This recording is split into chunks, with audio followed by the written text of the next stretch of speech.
Recorded Books presents an unabridged recording of Horse Soldiers, the extraordinary story of a band of U.S. soldiers who rode to victory in Afghanistan, by Doug Stanton, narrated by Jack Garrett.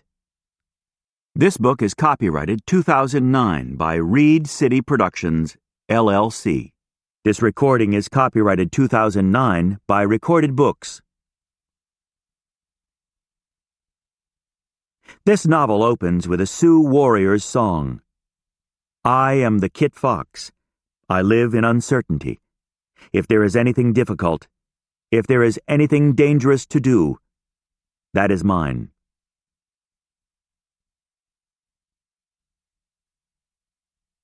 And now, Horse Soldiers. Prologue. Uprising. Kala-i-Junghi Fortress, Mazar-i-Sharif, Afghanistan. November 24-25, 2001. Trouble came in the night, riding out of the dust and the darkness. Trouble rolled past the refugee camp, past the tattered tents shuddering in the moonlight, the lone cry of a baby driving high into the sky like a nail. Sunrise was no better.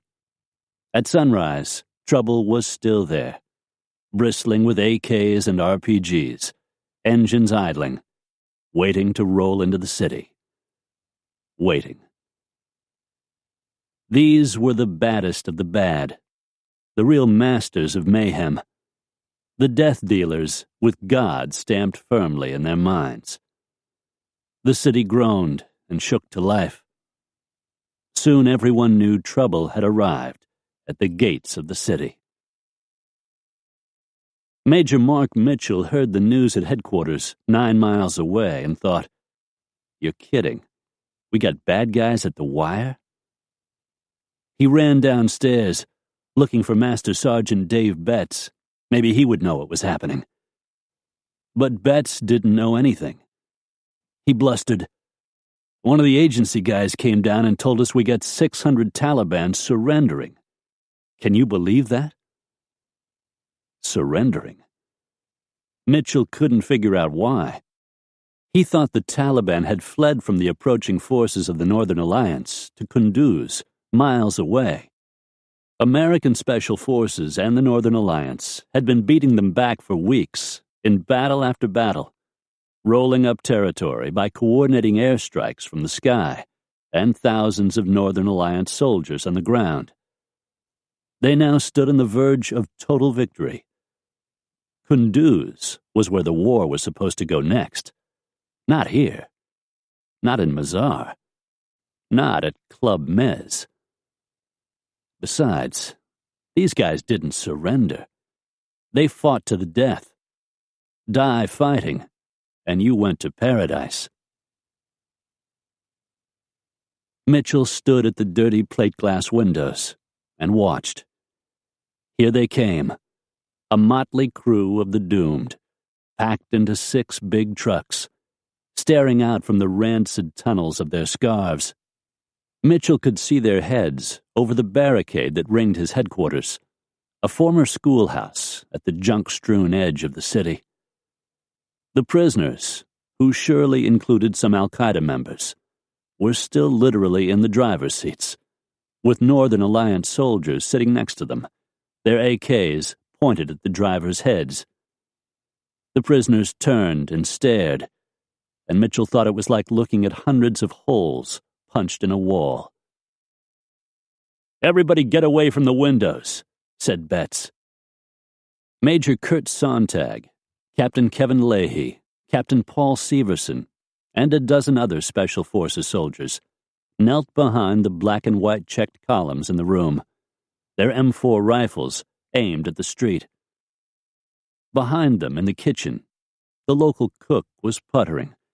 The air smelled of cooked rice and cucumber, and a radio was playing more of that god-awful Afghan music that sounded to Mitchell like somebody strangling a goose. He had been looking forward this morning to overseeing the construction of the medical facility in town, and the further blowing up of mines and bombs that littered the area like confetti. Each day, a little bit more of the war seemed to be ending. Mitchell had even started to wonder when he would get to go home. He and a team of about a dozen Special Forces soldiers had moved into the schoolhouse only 48 hours earlier. Their former headquarters, inside the Kalai Jangi fortress, 9 miles off, in Mazar's western quarter, had given them the shits, the croup, and the flu, and Mitchell was glad to have moved out. It seemed a haunted place. Known as the House of War, the fortress rose like a mud golem from the desert, surrounded by struggling plots of wind-whipped corn and sparse cucumber. Its walls towered 60 feet high and measured 30 feet thick under the hard, indifferent sun. The Taliban had occupied the fortress for 7 years and filled it with weapons, grenades, rockets, and firearms, anything made for killing. Even Enfield rifles, with dates stamped on the bayonets, 1913, from the time that the Brits had occupied the area. Before their hurried flight from the city 2 weeks earlier, the Taliban had left the weapons and smeared feces on the walls and windows. Every photograph, every painting, every rose bush had been torn up, smashed, stomped, ruined. Nothing beautiful had been left behind. After 3 years of Taliban rule, there were old men in Mazar with stumps for hands. There were women who'd been routinely stoned and kicked on street corners. Young men who'd been imprisoned for not wearing beards. Fathers who'd been beaten in front of their sons for the apparent pleasure of those swinging their weapons. The arrival of Mitchell and his soldiers on horseback had put an end to that. The people of Mazar-i-Sharif, the rug makers and butchers, the car mechanics and school teachers, the bank clerks and masons and farmers, had thrown flowers and kisses and reached up to the Americans on their horses and pulled affectionately at the filthy cuffs of their camo pants. The locals had welcomed the balding, blue-eyed Mitchell and 24 other Special Forces soldiers in a mile-long parade lining the highway that dropped into town out of the snowy mountains. Mitchell had felt like he was back in World War II, his grandfather's war, riding into Paris after the Nazis fled. Now 36, Mitchell was the ground commander of the 5th Special Forces Group, 3rd Battalion's Forward Operating Base, FOB. It had been a distinguished, nearly 15-year career, headed for the top of the military food chain. His best friend, Major Kurt Sontag, a 37-year-old former weekend surfer from Los Angeles, was the FOB's executive officer, which technically meant he was Mitchell's boss. In the tradition of Special Forces, they treated each other as equals. Nobody saluted, including less senior officers like Captain Kevin Leahy and Captain Paul Severson, members of the support company, whose job it was to get the post-war operations up and running, such as providing drinking water, electricity, and medical care to the locals. Looking at the street now, Mitchell tried to figure out why the Taliban convoy was stopping. If anything went bad, Mitchell knew he was woefully outnumbered. He had maybe a dozen guys he could call on, and those like Leahy and Severson weren't exactly hardened killers.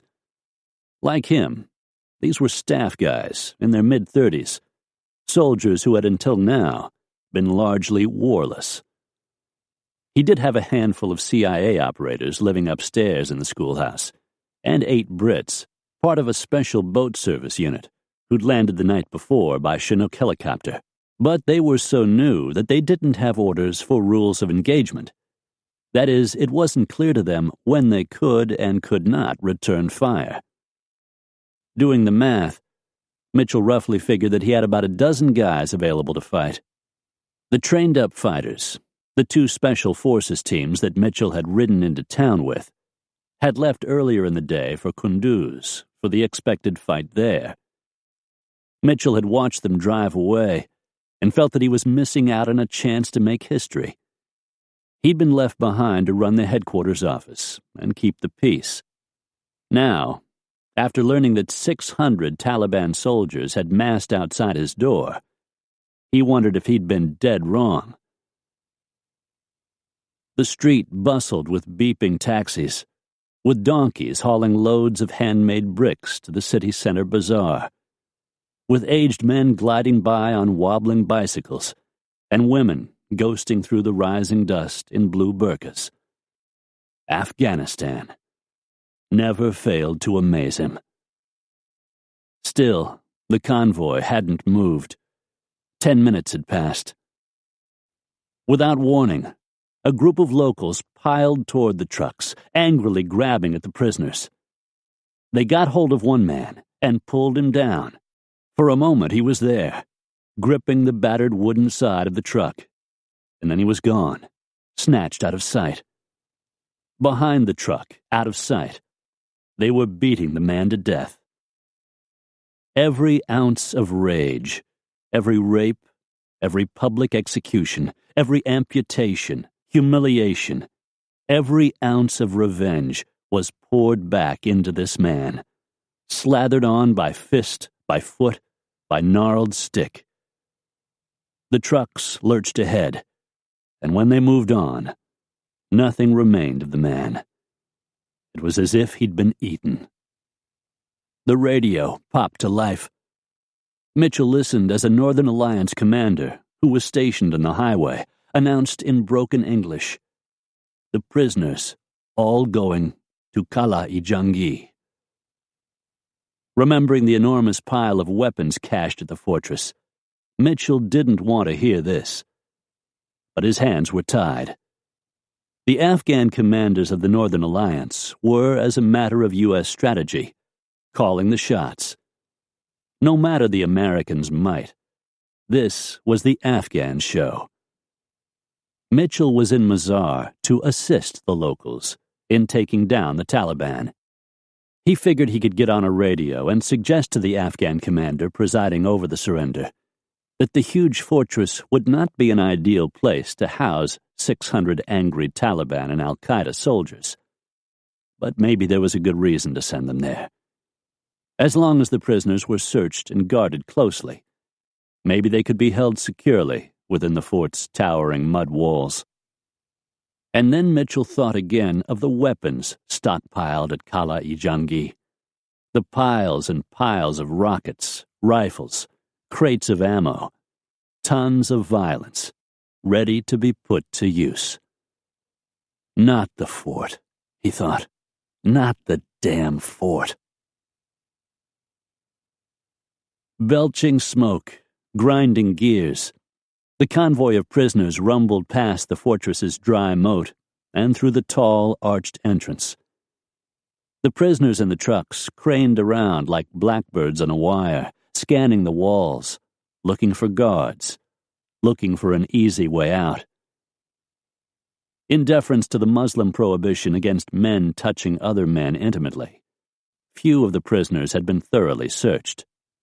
No hand had reached deep inside the folds of their thin gray gowns, the mismatched suit coats, the dirty khaki vests, searching for a knife, a grenade, a garrote. Killer had smiled at Captor, and Captor had waved him on. Tashakur. Thank you. Tashakur.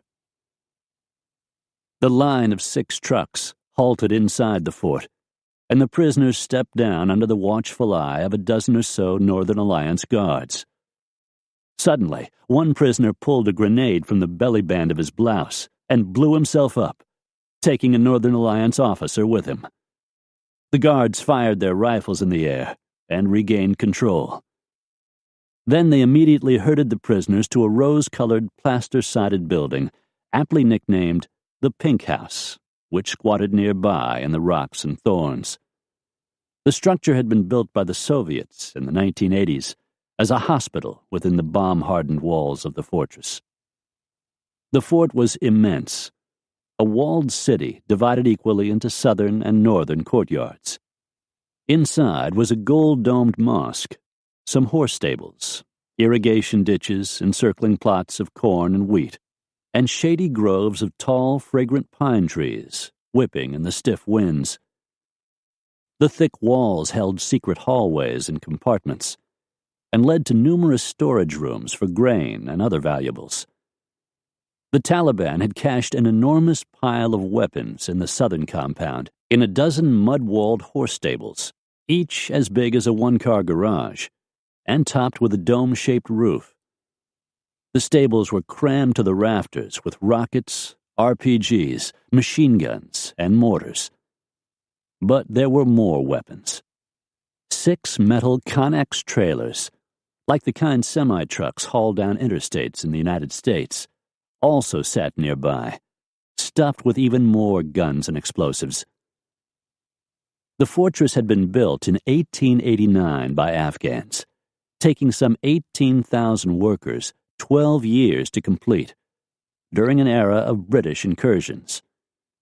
It was a place built to be easily defended, a place to weather a siege. At each of the corners rose a mud parapet, a tower-like structure some 80 feet high and 150 feet across, and built strong enough to support the weight of 10-ton tanks, which could be driven onto the parapet up long, gradual mud ramps rising from the fortress floor. Along the parapet walls, rectangular gun ports, about 12 inches tall, were cut into the 3-foot-thick mud, large enough to accommodate the swing of a rifle barrel at any advancing hordes below. In all, the fort measured some 600 yards long, about 1/3 of a mile, and 300 yards wide. At the north end, a red-carpeted balcony stretched high above the courtyard. Wide and sunlit, it resembled a promenade overlooking a swift stream bordered by a black wrought-iron fence and rose gardens that had been destroyed by the Taliban. Behind the balcony, double doors opened onto long hallways, offices, and living quarters. At each end of the fort's central wall, which divided the interior into 2 large courtyards, sat 2 more tall parapets, equally fitted for observation and defense with firing ports. A narrow, packed foot trail, about 3 feet wide, ran around the entire rim along the protective outer wall. In places, a thick mud wall, waist-high, partially shielded the walker from the interior of the courtyard, making it possible to move along the top of the wall and pop up and shoot either down into the fort or up over the outer wall at attackers coming from the outside. In the middle of the southern courtyard, which was identical to the northern one except for the balcony and offices overlooking it, sat the square-shaped pink house. It was small, measuring about 75 feet on each side, too small a space for the 600 prisoners who were ordered by Northern Alliance soldiers down the stairs and into its dark basement, where they were packed tight like matchsticks, one against another. There, down in a dank corner, on a dirt floor that smelled of worms and sweat, brooded a young American. His friends knew him by the name of Abdul Hamid. He had walked for several days to get to this moment of surrender, which he hoped would finally lead him home to California. He was tired, hungry, his chest pounding, skipping a beat, like a washing machine out of balance. He worried that he was going to have a heart attack, a scary thought at age 21. Around him, he could hear men praying as they unfolded hidden weapons from the long, damp wings of their clothing. The following morning, November 25, 2 CIA paramilitary officers, Dave Olson and Mike Spann, kitted up at headquarters in Mazar and prepared to drive across town to the fort. Both men hoped to interrogate as many prisoners as possible. Mitchell was in the school cafeteria, drinking chai and eating naan, a delicious, chewy flat bread, when Spann and Olson walked up. Mitchell knew Olson the better of the two. Spann, a former Marine artillery officer, had joined the agency 3 years earlier. He wore blue jeans and a black sweater and was of medium height, with severe cheekbones and a crooked smile, his blond hair cut close. Olson was tall and burly, with a thin salt and pepper beard over an old case of acne. He spoke excellent Dari, the glottal hissing language of the local Northern Alliance fighters, and he was dressed in a black, knee-length blouse called a shalwar kameez over beige pants. Mitchell noticed immediately that the two CIA guys weren't carrying enough ammunition. For whatever reasons, they had about 4 ammo magazines between them. Mitchell preferred the standard operating procedure of bringing 4 magazines apiece on a mission. Olson and Spann carried folding stock AK-47s slung over their shoulders, and 9mm pistols strapped in holsters on their legs. Spann carried another pistol tucked at the small of his back in his pants waistband. Neither man had a radio, which Mitchell also thought was strange. But then again, these CIA guys had always brought their own party with them. He figured that whatever Olson and Spann were doing this morning, it was their own educated business. Olson announced, "We're going out to Kala to talk to these guys, see what we can find out." The previous night, there had been a brief gunfight outside the schoolhouse, and Mitchell, sensing that the situation in the city was increasingly tense, had asked Olson if he himself and a couple of his men could go and provide security while the 2 CIA officers conducted their interrogations at Kala. Mitchell knew that interrogating prisoners was officially the CIA's job, but he was worried about his friend's safety. "No," said Olson, "you guys need to stay away." To Mitchell's thinking, he was a bit nonchalant about the whole thing. All 3 men knew that the prisoners included many hard cases: Chechens, Pakistanis, Saudis, the epicenter of al-Qaeda. The men who had surrendered were the heart of Osama bin Laden's most skilled army. Maybe, just maybe, one of them knew where bin Laden was. "Watch your back," thought Mitchell. Olson and Spann started out the lobby's front door to a truck parked in the circular drive. Beyond the wall, the busy mid-morning traffic buzzed by. The vehicle slipped into the stream of cars, trucks, and donkey carts, and was gone. Sergeant Betts walked up and stood beside Mitchell, watching them go. He said, "I don't like the looks of that." Mitchell asked him why. "I don't know," said Betts. "I like a guy to carry a lot of ammo when he leaves." About a half hour later, Olson and Spann entered Kala. At the fort, Abdul Hamid climbed the steps from the basement of the pink house and blinked in the morning sun, his arms tied behind him with a turban. The stairway resembled a collapsed brick chimney as it emerged from the dark hole that reeked of piss and shit. Abdul was led past the pink house, the walls of the fort soaring around him. About 100 other prisoners had already been led into the courtyard, also trussed with their own clothing, arms behind their backs, sitting cross-legged on an apron of trampled weeds, twisting up from hard-pan mud. Mike Spann bent down and peered at Abdul. For the life of him, he couldn't figure out where the kid was from or who he was. Arab? Pakistani?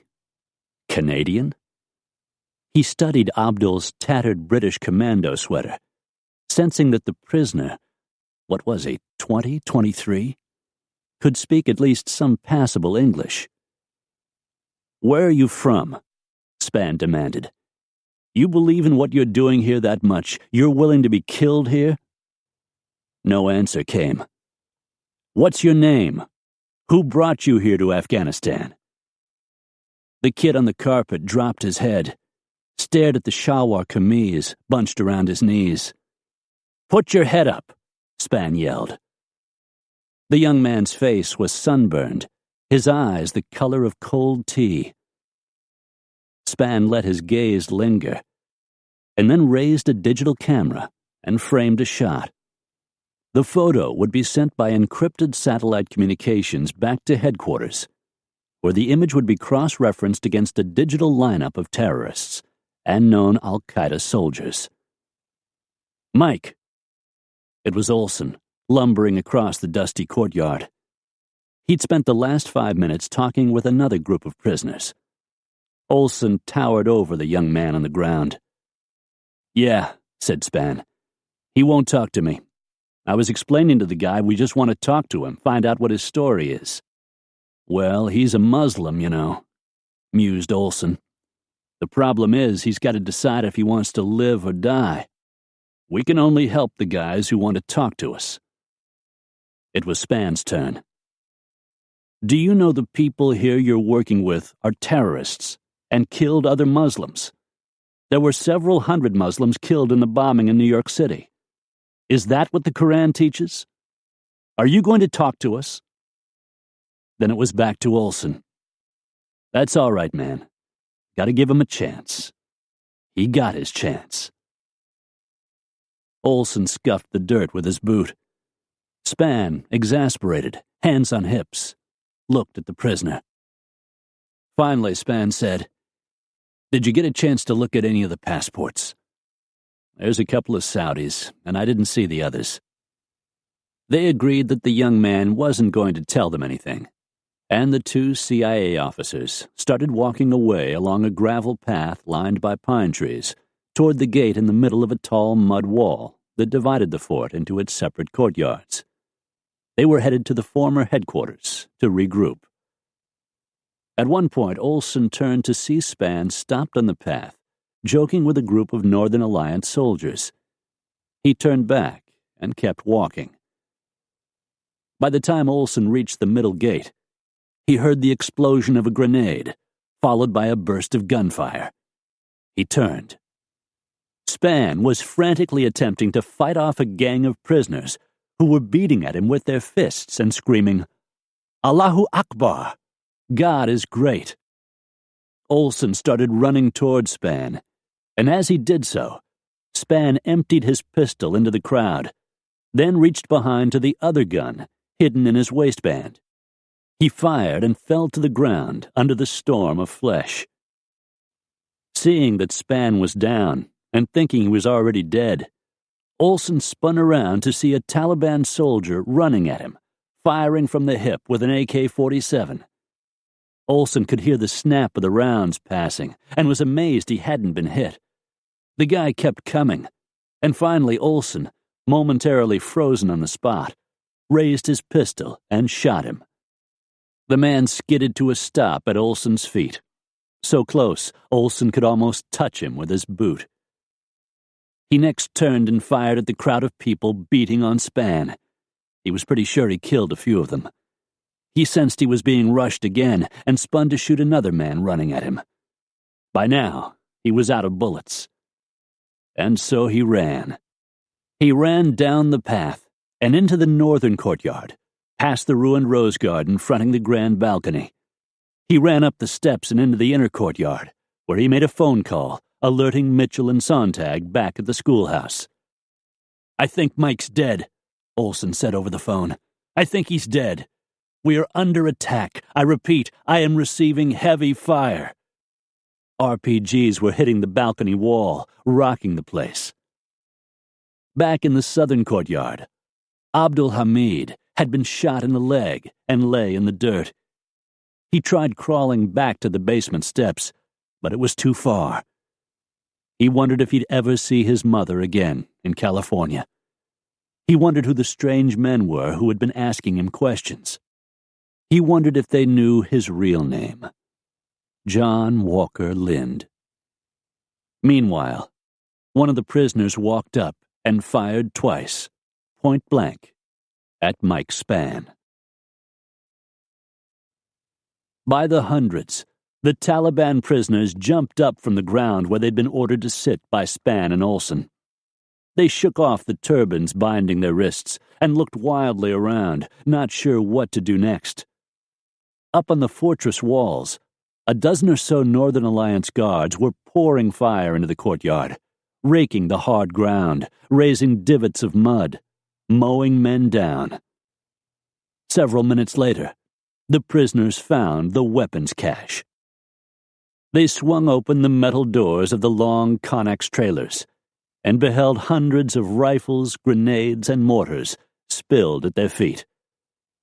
They scooped up the weapons and scattered around the courtyard, crouching behind mud buildings, in bushes, inside storerooms built into the walls. They started returning fire. The air roared. Wounded horses soon littered the courtyard, twitching and braying in the dust as the hot sun beat down. Mitchell arrived with a ground force, half an hour after Olson's call. He pulled up outside the fortress gate, got out of the truck, and gazed up at the walls. He couldn't believe the intensity of the fight.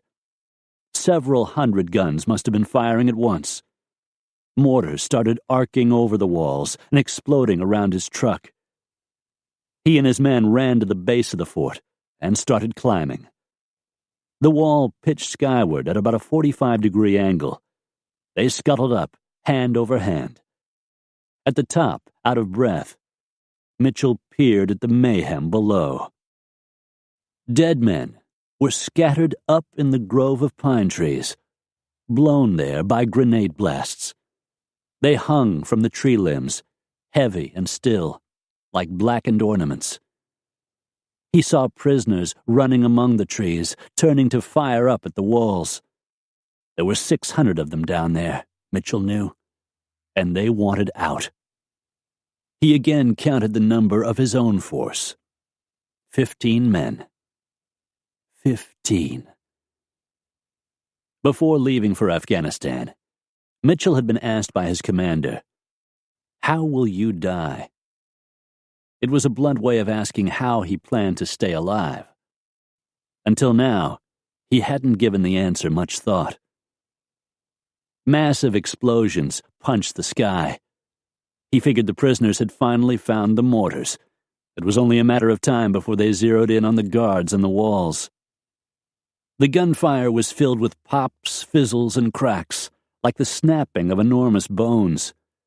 Mitchell worried that the fighters inside were breaking out. He expected them to pile over the top wall at any moment. In a matter of minutes, something had gone terribly wrong. We fought so hard, and we won. But now we're losing so damn quickly. He thought of his wife, then his 2 daughters. He had been worried that they were growing up without him. And now he thought, they'll never know me at all. Mitchell took out his pistol and prepared to be overrun.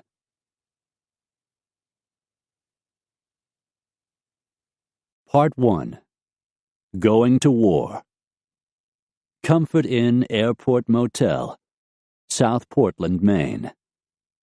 September 11, 2001. Little Bird woke. Beside the motel bed was a small nightstand, a radio alarm clock, a Bible. Beyond that, beyond the dirty window, a parking lot filled with the cars of commuters, of people on vacation, heading to work, to their families, to the rest of their lives. It had been a peaceful night for Little Bird at the end of a long, restless year. This morning, he was going to heaven.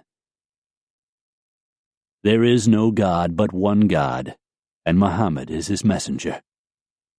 His real name was Mohammed Atta, the nickname given to him by his father, a stern and dour lawyer who saw Atta as soft and overly sensitive, as too frail, too lazy, too fretful. Hadn't he even timed the young Atta's 3-minute walks home through the streets of Cairo after school, finding fault if he were seconds late? Little Bird, you take too long. Why? Arrivals, departures. There is no God but one God, and Muhammad is his messenger. He rose. Wearing jeans and a blue polo shirt, the floral bedspread smooth and shiny beneath his delicate hands, He looked like another harried tourist, eager to start his day. Overhead, jet airliners roared away, taking off. 10 minutes later, Atta stood at the South Portland, Maine airport, holding a ticket he had purchased on the internet 2 weeks earlier in Las Vegas. He'd gone there for a final organizational meeting. 4 days earlier, he'd celebrated his birthday in a place called Shuckham's Oyster House in Hollywood, Florida. Through the night, he played pinball and drank cranberry juice, and watched his fellow assassin, Marwan al-Shehi, drink liquor and look at the women and nod to the music. He hated their touch, women, their smell, their sex. He had 5 days to live. He was 33 years old, and he'd just planned the largest attack on American soil in world history. Still, everything bored him. Eating bored him. Sleeping, breathing. The only thing worth living for was dying. As Atta walked through the metal detector at the Portland airport, he carried a 4-page note in his pocket that read, "When you get on the aircraft, think of it, your mission, as a battle for the sake of God. Do not forget, the true promise is near, and the 0 hour had arrived. Always remember to pray, if possible, before reaching the target." Or say something like, "There is no God but one God, and Muhammad is his messenger." By 5:45 a.m., he was through security, along with another assassin, Abdul Aziz al-Omari. 15 minutes later, Atta's plane took off and swung out over the Atlantic, headed for Boston. There, Atta was to switch planes for a flight to Los Angeles on American Airlines Flight 11. At 6:52 a.m., inside Boston's Logan International Airport, 7 minutes after he landed, his cell phone rang. It was Marwan, also in the airport, calling from a nearby terminal. The two men must have spoken quickly. "Is everything ready?" "Yes, brother. Everything is ready. There is no God but one God, and we are his messengers." And then they hung up. By 7:40 a.m., Atta and his team of 4 others were seated comfortably, the jet pushing back from the gate. 34 minutes later, United Flight 175, with Marwan al-Shehi and his 4 comrades on board, also took off from Logan Airport in Boston. At the same time, 8:14 a.m., Atta proceeded to take control of American Airlines Flight 11. He and his compatriots sprayed mace and yelled they had a bomb on board in order to move the passengers to the rear of the plane. At 8:25, air traffic control in Boston heard a voice say, "Nobody move. Everything will be okay. If you try to make any moves, you'll endanger yourself and the airplane. Just stay quiet." In first class, where the hijackers had been sitting, one man lay slumped with his throat cut. 2 flight attendants had been stabbed. They were still alive, one with an oxygen mask pressed to her face, the other with minor wounds. At 8:44 a.m., the plane dipped low over New York City. A flight attendant on board, Madeline Amy Sweeney, was talking on a cell phone to an air traffic controller when she looked out the window and said, "Something is wrong. We are in a rapid descent. We are all over the place." And then, before the line went dead, "We are flying low. We are flying way too low." A few seconds passed. "Oh my God, we are way too low." At 8:46 a.m., American Flight 11, racing at the speed of nearly 500 miles per hour, rammed into the North Tower of the World Trade Center. 10,000 gallons of aviation fuel exploded, with a force of 7 million sticks of dynamite. 14 minutes later, on board United Flight 175, which was now under Marwan's control, a young man named Peter Hansen was making a phone call to his father, Lee, back in Easton, Connecticut. "It's getting bad, Dad," he said. "A stewardess was stabbed. They seem to have knives and mace. They said they have a bomb. It's getting very bad on the plane. Passengers are throwing up and getting sick. The plane is making jerky movements. I don't think the pilot is flying the plane. I think we're going down. I think they intend to go to Chicago or someplace else and fly into a building. Don't worry, Dad. If it happens, it'll be very fast. My God, my God." At 9:03 a.m., United Flight 175 hit the South Tower. 34 minutes later, American Flight 77 dove into the Pentagon. At 10:03 a.m., United Flight 93 exploded in a field near Shanksville, Pennsylvania. Cal Spencer had just gotten out of the Cumberland River and was pulling the Zodiacs onto the boat trailers when somebody in the truck said, "Jesus, can't anybody turn up the heat?" Spencer shook off the morning's cold, grumbled, reached over and punched a few buttons on the dash. Then he wheeled the truck for home through the lush Tennessee countryside, the trees along the interstate painted with the first faint brush of autumn. Spencer ticked off the day's tasks. Hurry back to the team room. Finish up the avalanche of paperwork that always fell on your desk when you finished a training mission. Get home. Help Marcia make dinner. Check in with Jake about his homework. Go to bed. Get up. Repeat. Sandy-haired, wry, with the lanky build of a baseball player, Spencer was usually ready with a sly quip to liven up any dreary moment. But not this morning. The night had been miserable. He'd led 8 Special Forces soldiers up the Cumberland River in the dark, using night vision goggles and a GPS. The work wasn't hard. Spencer had done this kind of thing hundreds of times, and he was bored. They had delivered their package, a 2nd Special Forces team traveling with them, to the predetermined infiltration point on the river, shut down the outboard motors, and waited. They didn't have long. Seconds later, the large shadow of a Chinook helicopter appeared over the trees, floated downward, and hovered just feet above the water. A metal insect descended from the heavens, louder than hell, the twin rotors sending mountains of cold spray into the air. The helo was flown by the top-notch pilots of the 160th Special Operations Aviation Regiment, SOAR.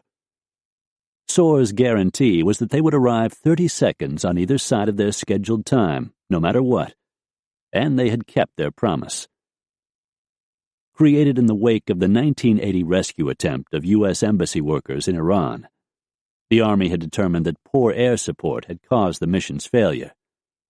The SOAR pilots lived a secretive existence, flying exquisitely planned missions in the world's hairiest places. They operated from a base situated behind acres of barbed wire in a remote corner of Fort Campbell, a 20-minute drive down cracked 2-lane blacktop from Spencer's own team room. Spencer never knew any of the pilots' names, and they didn't know his. It was better that way. In case the real thing ever happened, if they ever went to war, nobody could compromise anyone's identities. Spencer's team completed the link-up, and he and his men yanked the outboards to life and roared back upriver. Their job was over. Time to get back to the boat landing. And then they ran into fog. They had to stop the boats because some in the group were blindly bumping into the riverbank. Suddenly, a barge came steaming out of the dark. The big vessel was headed straight for them. They all sped for the riverbank, where, better safe than sorry, they tied up to some low-hanging tree branches and prepared to spend the night. Spencer hadn't dressed for the cold weather. He sat in the bottom of the boat, wrapped in a poncho, teeth chattering, trying to pretend the chill didn't matter. Sergeant First Class Sam Diller found a bunch of life jackets and piled those on top of himself, 8 in all, yet still he lay on the boat bottom shivering. When they pulled up at the boat ramp the next morning, Cal Spencer wanted nothing more than to be curled up at home, martini in hand, watching TV. He thought that maybe at age 40 he was getting too old for this kind of work. As a chief warrant officer, Spencer was the senior man on the team. He was a father figure to the younger guys, and a brother to Diller and Master Sergeant Pat Essex, who had served with him in Desert Storm. Essex was thin and stern, of good Minnesota stock. He had grown up in California, and wanted to spend his retirement years bird-watching. Sam Diller was from a holler in West Virginia that Cal thought probably didn't even exist anymore. He was also, Cal thought, one of the smartest guys on the team. They were all good men, and someday, Spencer mused, they might just get a real mission. As he pondered all of this, news of the first plane hitting the World Trade Center broke over the truck's radio. Marcia Spencer was still at home in bed at Fort Campbell when the phone rang. It was her best friend, Lisa, Diller's wife. "Turn on the TV," she said. Lisa sounded freaked out, and that wasn't like her. She was one of the most poised people Marcia knew, tough as nails. Marcia flipped on the set and couldn't believe what she was seeing. The first plane had hit the North Tower, and the building was in flames. Marcia stared at the screen, not comprehending the picture. "Those people," she murmured. And then she thought, "Cal. He'll be leaving soon." "They're going," said Lisa on the other end, reading her mind. The two women immediately tried to figure out where their husbands would be deployed, what country, who had done this. Cal had a deployment scheduled in a few weeks to Jordan, a training mission with the Jordanian army. Marcia knew that'd be canceled now. As they were talking, the second plane hit. "Oh my God," the two friends screamed at each other into the phone. "Oh my God." Looking at the TV, Marcia said to her friend, "This one really scares me, Lisa. This one feels different." Something, they knew, had just ended, and something had just begun.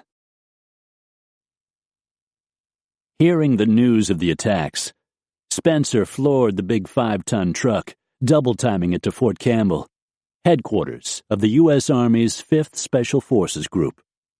The huge post consists of over 100,000 scrubby acres of buckled hills, scorched firing ranges, and humid tangles of kudzu, 61 miles northwest of Nashville. The third largest post in the United States, it actually sprawls between 2 states, the majority of it located in Tennessee, near Clarksville. Fort Campbell's post office sits in Kentucky, outside the farming burg of Hopkinsville. The entire area is ringed and quilted by strip malls, franchise steakhouses, discount furniture stores, and cornfields. Spencer imagined Marcia at home, watching the news on TV. He knew she was tough, but he didn't know how she'd react to the terrible images. As he drove, he felt sick to his stomach, confused. He was pretty sure that as soon as he got back to base, they'd begin packing to leave. Beyond that, everything was a question mark. The banter in the truck was nonstop. "Can you believe this? Who the hell did this? We're going to war, right?" Spencer could only imagine what was going on in those planes. He'd been in firefights. He had seen people killed and torn up and blown away. But this was different. These were civilians. On September 11, 2001, Dean Nosarog had been a married man for exactly 4 days. a fact that continued to surprise him. He, Dean Nosarog, from a hardscrabble farm in Minnesota, married to the prettiest girl on the planet. At the moment the planes hit, he and Kelly were in Tahiti, asleep in their hotel room, overlooking a black crescent of beach dotted by palm trees. They got up, had breakfast on their balcony, and decided to go mountain biking. Dean, madly in love, felt a world away from his real life. The best part was that he had 2 weeks of this easeful living left. They walked out of the hotel hand in hand, oblivious to the first news reports of the attacks playing out on a TV in a corner of the lobby. As they pedaled up a mountain road, no one passing by would have guessed Dean was a secret soldier in a part of the Army most Americans knew little about, the U.S. Army Special Forces. Sunburned, freckled, with unruly red hair, dressed in cargo shorts and t-shirt, Dean resembled a young pharmaceutical salesman on holiday. He kicked off and sped the bike toward town, yelling to Kelly to catch up. At the bottom of the hill, they pulled into a tiny French pizzeria and ordered. An American woman quickly walked up out of breath and said, "Have you heard?" She was in tears. "A plane," she blubbered. "A plane just ran into a building in New York." Dean looked at Kelly, cocking an eyebrow. "What?" "And there was a second plane," she went on. "A second plane hit another building." Dean's face dropped. "Hurry," he told Kelly. The two of them raced back to the hotel. The lobby was now filled with Americans, all of them, it seemed, also on their honeymoon. Dean pushed up to the TV. Everybody huddled close in shock. Dean watched for several minutes, and then he turned to Kelly. "I've got to make a phone call," he said. He started back toward their room, and along the way paused at the front desk, picking up a copy of the International Herald Tribune. The newspaper's headline stopped him cold. Massoud was dead. The leader of the Afghan people in their fight against the Taliban. The great man had been at war for more than 20 years, the ultimate survivor. Now he was dead. Not Massoud. Assassinated, September 9, 2001, in Afghanistan. Dean felt that the timing could not be an accident. All week, the lion had been close to dying. He just hadn't known it. Handsome, graying at the temples, with a sharp smile and eyes like black enamel, the lion had been restless. He had decided he would attack the Taliban that night, September 9. In the camp, men had been loading AK-47 magazines with ammo, sorting and counting RPGs, feeding their exhausted, shaggy horses, whose neighing and snorting caromed off rock walls scoured by cold mountain winds. Massoud had been fighting the Taliban for 7 years, and, he had to admit, they were about to win. He was boxed into a tiny slice of the Panjshir Valley, his boyhood home, a verdant swath of hills and violet escarpments, facing death. Taliban and al-Qaeda fighters, with the help of foreign Arabs, were pummeling his resistance forces, their last obstacle to taking total control. Still, he vowed to press on. He would never give up the fight. He would bite and claw at the enemy. He would kill, wound, harass. Ahmed Shah Massoud, the Lion of the Panjshir, an ally of the United States and the CIA during the 1979-89 Soviet invasion of the country, was the last chance Afghan citizens had to defeat the Taliban. He had fought the Soviets for 10 years, until they retreated in defeat. And then he had fought the men with whom he had fought the Soviets. Thousands and thousands had died on all sides, And Massoud, although revered, had plenty of skeletons in his own closet. Massoud had been at war for 22 years. In April 2001, Massoud had traveled to Strasbourg to ask for international assistance. There he had said to the press, "If President Bush doesn't help us, then these terrorists will damage the United States and Europe very soon, and it will be too late." Massoud had been describing the Taliban and a man named Osama bin Laden, the billionaire son of a Saudi construction mogul. No one listened. That neglect had given bin Laden the summer to organize a secret plan to kill Massoud. The mastermind was a man named Ayman al-Zawahiri, an al-Qaeda commander. Bin Laden's army, totaling some 3,000 trained soldiers, had merged with the Taliban, consisting of 15,000 farmers and butchers, teachers and lawyers. Together they wanted to return the Middle East to the 14th century, into a golden age ruled by Islamic law. A big step toward that great step back would be the elimination of Ahmed Shah Massoud. In his hotel room, Dean dialed the 5th Special Forces Group Headquarters at Fort Campbell. He got the answering machine of his battalion commander. Frantic, he left a message. "Sir," he said, "I'm in Tahiti. I just saw what happened on TV." He found himself talking way too fast. "I want to talk to you. I want to know what is going on. What do you need from me?" Dean glanced again at the newspaper in his hand. "I'm looking at the International Herald Tribune. The leader of the Northern Alliance was assassinated, according to this article, by bin Laden." Dean knew bin Laden, and he knew Massoud. The famous guerrilla had been the leader of something called the Northern Alliance, a shaky collection of 3 Afghan tribes who'd fought the Taliban.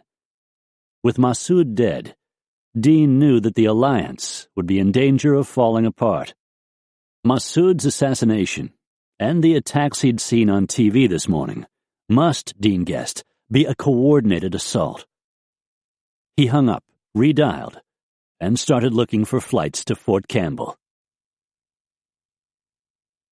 At his base camp in the Panjshir Valley, Massoud had been on the phone when the assassins arrived.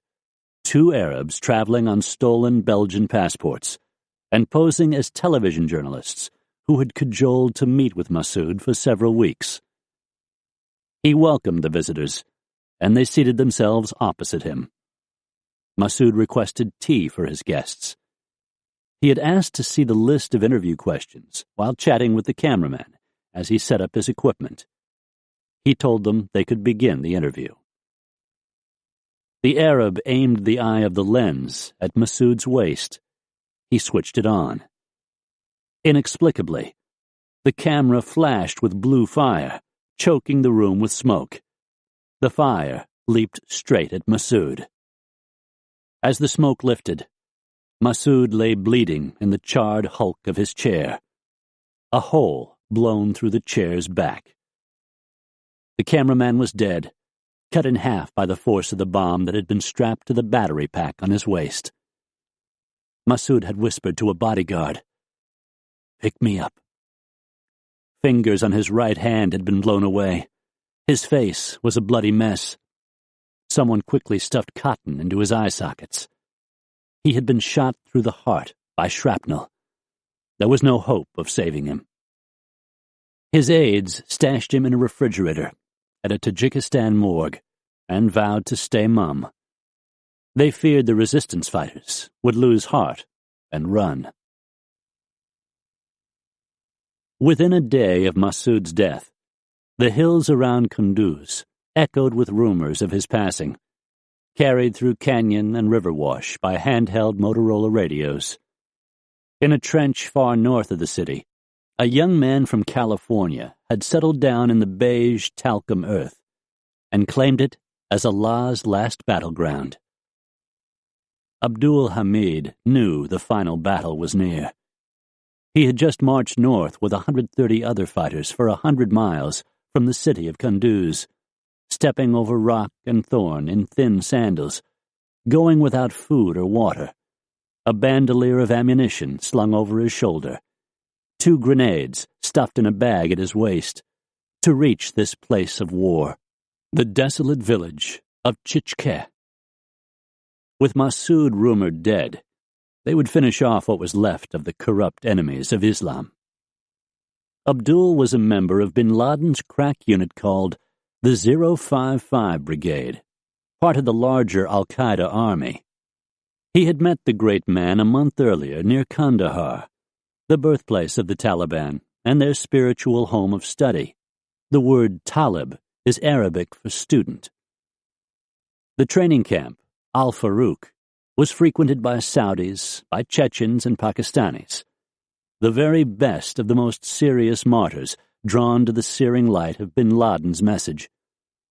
Some of the camp followers had achieved martyrdom in the previous several years by bombing embassies in Nairobi and Saudi Arabia, even an American warship named the USS Cole in Yemen. These righteous attacks had killed many people, Americans among them. His comrades, Abdul knew, had died in order to drive the dirty infidel, the Jew, the Christian, the Buddhist, the atheist, from the land of Muhammad, which was Saudi Arabia, the hard rock cradle of Islam, the holy cities of Mecca and Medina. After the bombing of the USS Cole, which killed 17 sailors and injured 39 more, Abdul had emailed his mother and father in California that the ship's presence in the Yemenese harbor had been an act of war. Abdul's father was deeply disappointed that his son felt this way, but he also knew that there was nothing he could do to change his mind. He felt that his son was long past the point of being influenced by a father's opinions. Bin Laden had made it clear in his fatwas, his edicts, that it was an insult for the infidel to have based his soldiers in Muhammad's land after the First Gulf War, what the Americans called Desert Storm. As a result, every American, bin Laden claimed, must be killed wherever he was found. Abdul Hamid knew that bin Laden dreamed of an ancient world of Islam coming back to life. Violent jihad would be his time machine. Abdul Hamid had come to Afghanistan 11 months earlier to help the Taliban in his fight. At Al-Faruq, soldiers in training were taught to shoot a rifle, throw a grenade, use a compass, and poison water, food, and people. Abdul had heard bin Laden speak at the camp. One of the men at Al-Faruq had approached Abdul and asked if he wanted to carry the struggle to Israel or the United States. It would be easier for him to serve as a sleeper agent in such places than it would a dark-skinned Saudi or Pakistani. Part of Abdul Hamid was still a boy from Marin County, a young man who had sold his CD collection of rap music to pay for his ticket to the land of jihad. Part of him still wanted to go home and see his father, a lawyer, who had named him after John Lennon, and his mother, who had homeschooled him and loved him when other kids made fun of him. What he heard today, though, troubled him. There had been an attack, a big one, in the United States. Martyrs had flown jet airplanes into some buildings. They had killed thousands and thousands of Americans. He had told the bearded man no. His fight was here in Afghanistan with the Taliban. He did not want to kill Americans.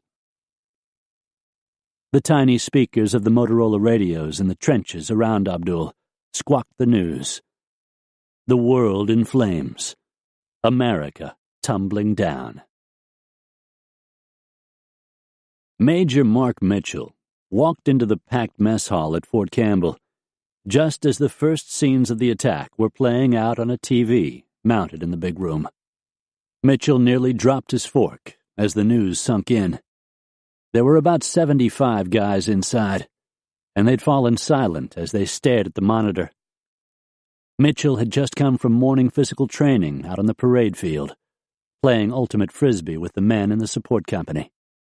He was standing there holding his mess tray with an omelet, biscuit, and salsa on top, when he heard the reporter on TV explain that a Cessna, or some kind of other small plane, had flown into the World Trade Center.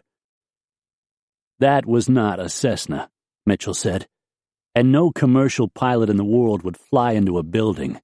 He'd be ditching in the Hudson River. Some of the younger guys at one of the tables started snickering, announcing that the footage had to be a prank. "It's a clear, blue sky day," Mitchell went on. "There's not a cloud in the sky." "It's an accident," somebody else said. Mitchell turned and shouted, "Shut up! This is not a joke. This is not a laughing matter." The depth of emotion startled even him. The younger soldiers shut up. Seconds later, the second plane hit. Mitchell hurried out the door and across the parking lot, under the scraggly oak trees, across the burnt grass, and up the concrete steps to his office.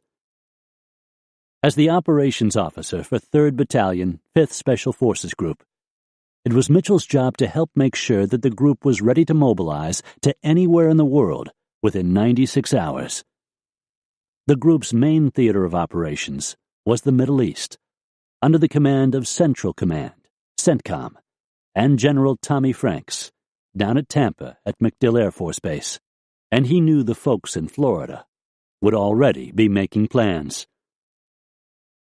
When Mitchell turned down the hall, he saw his fellow staff officers standing around looking stunned. He could tell already that everybody was running on all cylinders, but with nowhere to go. He wondered what they'd look like by the end of the day. Mitchell found another group of them standing around a TV in the conference room upstairs, watching the towers burn. A staff officer walked up and told him the Pentagon had just been hit. Mitchell couldn't believe it. The towers had been a matched pair, but the attack on the Pentagon, in a different city, nearly simultaneously. This raised the game to a different level.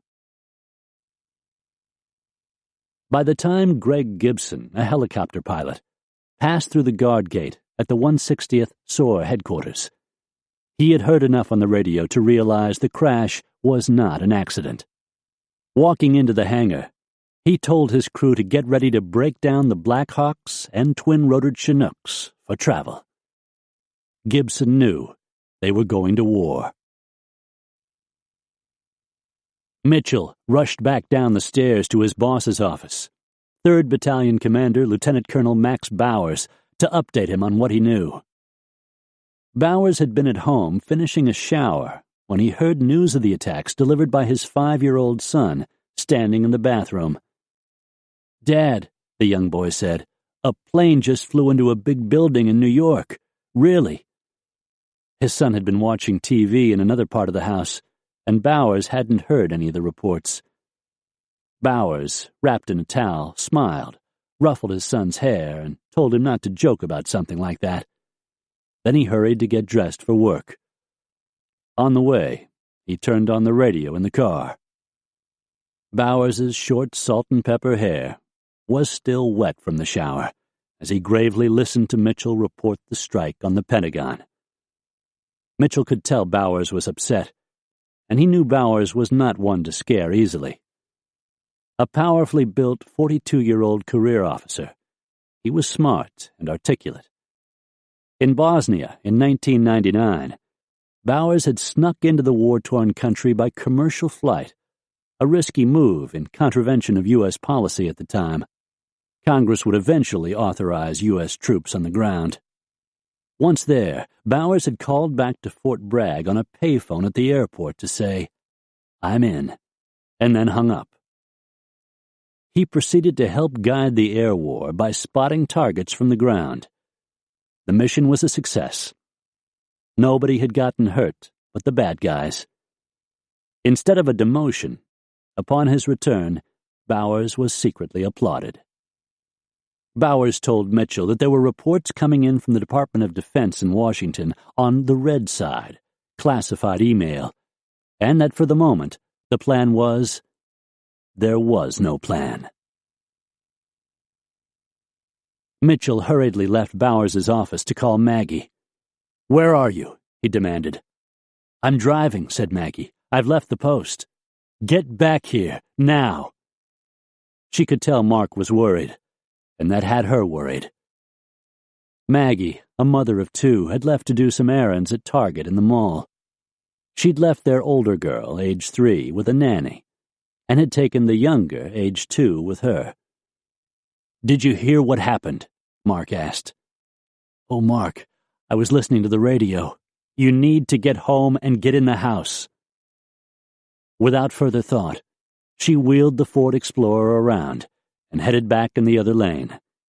It was 9:30 in the morning. Because security had been tightened at Fort Campbell, each car was now painstakingly searched at the front gate. Normally, Maggie would have been able to flash her driver's license at an armed soldier at the gate and drive on. Traffic was now backed up for at least a mile on Highway 41A, all the way from a place called Show West, a strip club, to the Army surplus store and pawn shops outside Gate 4, the post's main entrance. There were nearly 4,000 families living on base, and it seemed every one of them was trying to get back home. Cal Spencer and his team got back from the Cumberland River around mid-morning, then promptly ran smack into the same traffic jam that had snarled Maggie Mitchell. Sam Diller got out of the truck, stood bow-legged in the middle of the road, and looked up and down the long line of cars coming and going from the fort. The snarl was particularly bad because of a concrete barrier cutting off a lane. "We can get through," said Sam. "We just need to move one of these barricades." Spencer agreed. He and Sam and a couple other guys in the teams bent down and heaved ho. "I don't think you should be doing that," said an approaching guard from the 101st Airborne, the regular army. He had an M16 slung across his chest. He looked scared by the morning's events. Guys like Spencer and Sam had spent their Special Forces careers avoiding the regular army. And now here was this kid, afraid to break the rules when it made sense to break them. They ignored him and kept grunting until the cement divider was moved. Spencer ran back to the truck, drove it through, and then helped the others push the big chunk back into place. Then they sped past the Fort Campbell Bank, the PX, the Kentucky Fried Chicken, and Taco Bell, to 3rd Battalion headquarters. Spencer felt he was seeing all of these ordinary sights for the very first time. As the morning wore on, from his office at Fort Bragg, North Carolina, Major General Jeffrey Lambert was working the odds.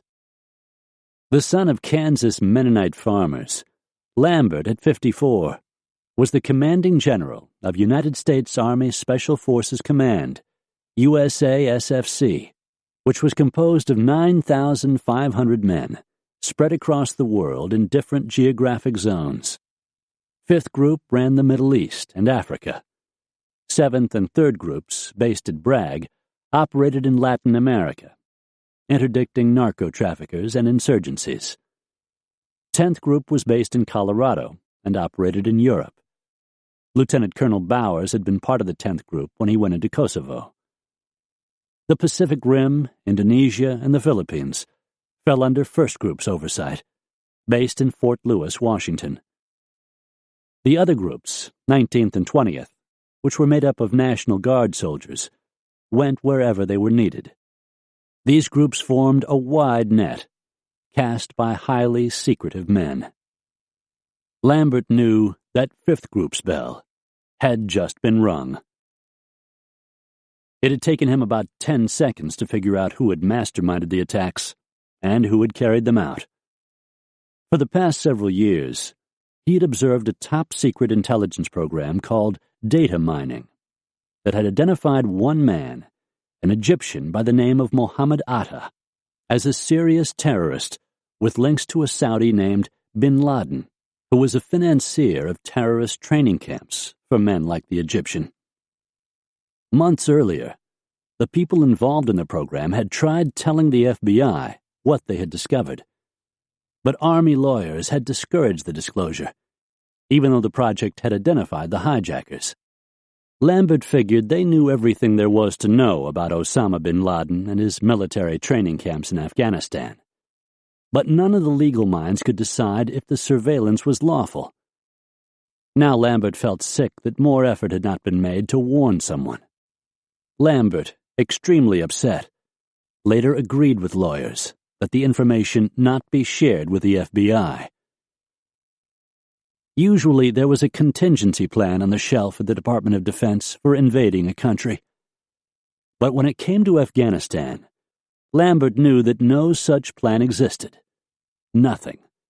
Not one scrap of paper describing how you mobilized men and weapons to take down the place. Since the end of the Cold War, U.S. military planners had been floundering in the backwash of old conflicts, unsure of how to prepare for imagined threats from unfamiliar enemies. The attacks were, to Lambert's mind, perfect examples of the kind of violence that the future held for Americans. They had come quickly and cheaply, carried out by a small number of men, communicating by mobile phones and the Internet. The damage had equaled that which might have been achieved by an entire army, yet it had cost only $500,000 to inflict. Small change, all things considered. Lambert had been a hard-charging U.S. Army Ranger, serving 10 years in the jungles of Latin America, fighting all kinds of insurgencies, great and small, secret and public, when he'd left to become a Special Forces officer. Being a Ranger, he said, was a fine thing, but being in SF was a lot finer. Lambert was resolved to get his guys in this new fight, though he figured that General Tommy Franks, the CENTCOM commander, would never consider them a viable option. Franks didn't understand Special Forces soldiers, nor did he really like them. Few officers in the big regular army were fond of this secretive branch of independent-minded warriors. Over the past several years, funding for Special Forces had been cut, and few people outside the community realized that many of the teams lacked the equipment they needed. Hell, a lot of the teams didn't have a full contingent of men. Short a medic here, a weapons specialist there. Vietnam had done them in. During that war, the men of 5th Group grew their hair, slept in hammocks, took native women as girlfriends, and lived and fought in the jungle far beyond the reach of anyone's official control. They had also committed some of the conflict's worst atrocities. In the late 1980s, the unit was shunted into deeper twilight, providing what was called FID, or Foreign Internal Defense, a euphemism for training the armies of foreign governments. Other missions, such as serving as policemen on Native American reservations, had been more routine. Desert Storm had provided the first use of Special Forces in combat since Vietnam, much to the initial chagrin of General Norman Schwarzkopf, who'd seen their dirty work while commanding in Southeast Asia. The SF guys weren't particularly happy with their assignment. Hunting scud sites was, they figured, the kind of soldiering better suited to gung-ho Marines, the publicity-savvy Navy SEALs, or the Army's secretive counterterrorism unit, Delta Force. They were masters at the snatch and grab, door-kicking, Lambert called it.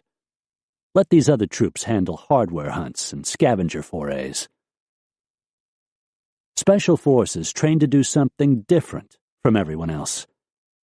They fought guerrilla wars.